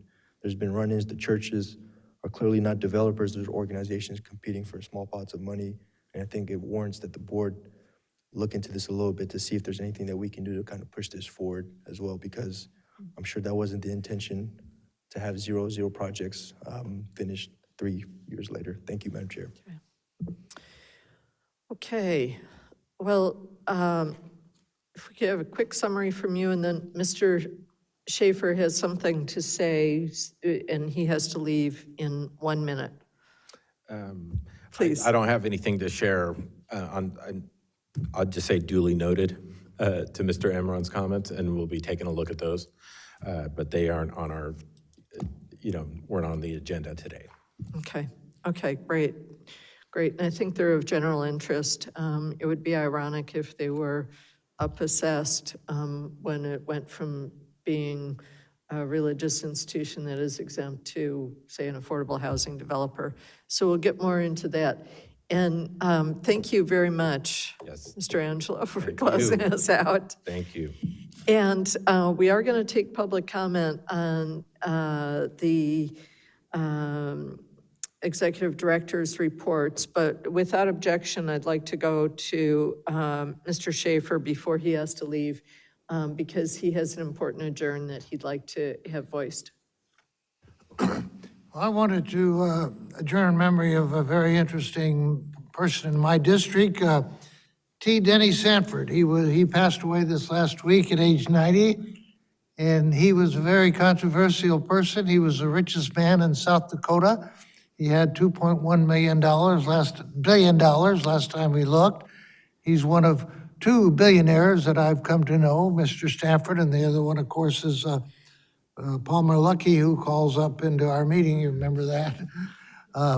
Mr. T. Denny Sanford gave $30 million to rebuild the Children's Zoo in San Diego, but he gave $500 million over years to develop National University. He's given $500 million in Sioux City, South Dakota, to build a huge complex of medical facilities. He's one of several people in San Diego that are given $100 million at a crack to build medical facilities in San Diego. His ambition was to die broke. He failed because he still left enough money to make his 3 kids happy. But I used to see him at the Manhattan restaurant once or twice a month in La Jolla, and he would sit at the piano bar and fist bump, and if he'd have a dish of sushi, he'd give that to some of the people at his table. He was a very outgoing, nice guy, and people really didn't think somebody that nice could be a billionaire. But we lost him at age 90, and I just wanted to mention T. Denny Sanford. You'll find that as an interesting name, Sanford, if you Google him. And I'm very proud of him in our district. Thank you. Thank you, Mr. Schaefer. That is a fascinating adjourn, and I think that we would all want to join in that with you. So thank you very much. And members, we're now going to go to public comment for all of the executive director's reports.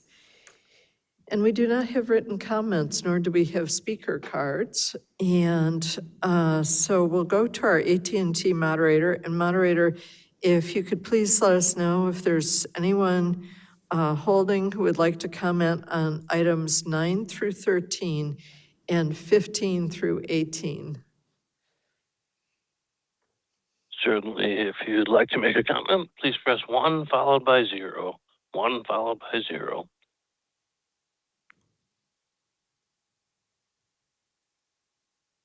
And there are no comments. Please continue. Okay, thank you, moderator. Well, members, that just about does it here.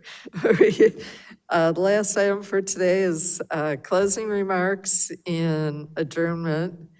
And does anyone have any summary closing remarks? I'll give the privilege to the vice chair first if he would like to reflect on anything. Mr. Vasquez?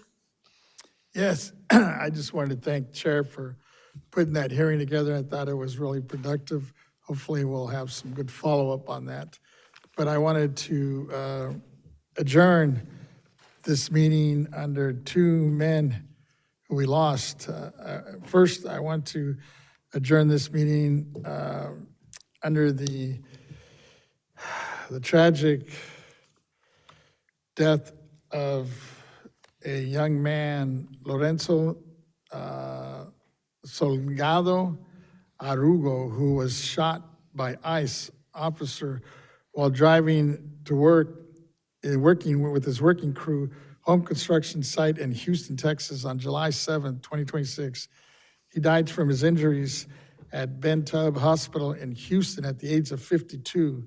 Salgado was a home builder from Mexico who had lived in the United States for 35 years. He ran his own construction business, building homes in the Houston suburbs, and was known not only for his work ethic and dedication to his family, but also for his fairness and willingness to help anyone who needed it. Lorenzo Salgado Arugo is survived by his wife and 3 of his sons. And then while we were at this conference in LA, just last week, we also had another incident with ICE where they shot Sebastian Duran Guerrero, who was shot and killed by ICE officer while he was driving his car with his 3-year-old daughter in the car with him. In Biddeford, Maine, on July 13, 2026, he was 25 years old. Duran Guerrero was a food delivery driver who had also worked at the veterinarian clinic. He came to the United States from Colombia seeking a better life for his family.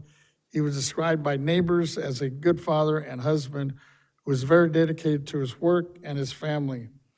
Joan Sebastian Duran Guerrero is survived by his partner and daughter.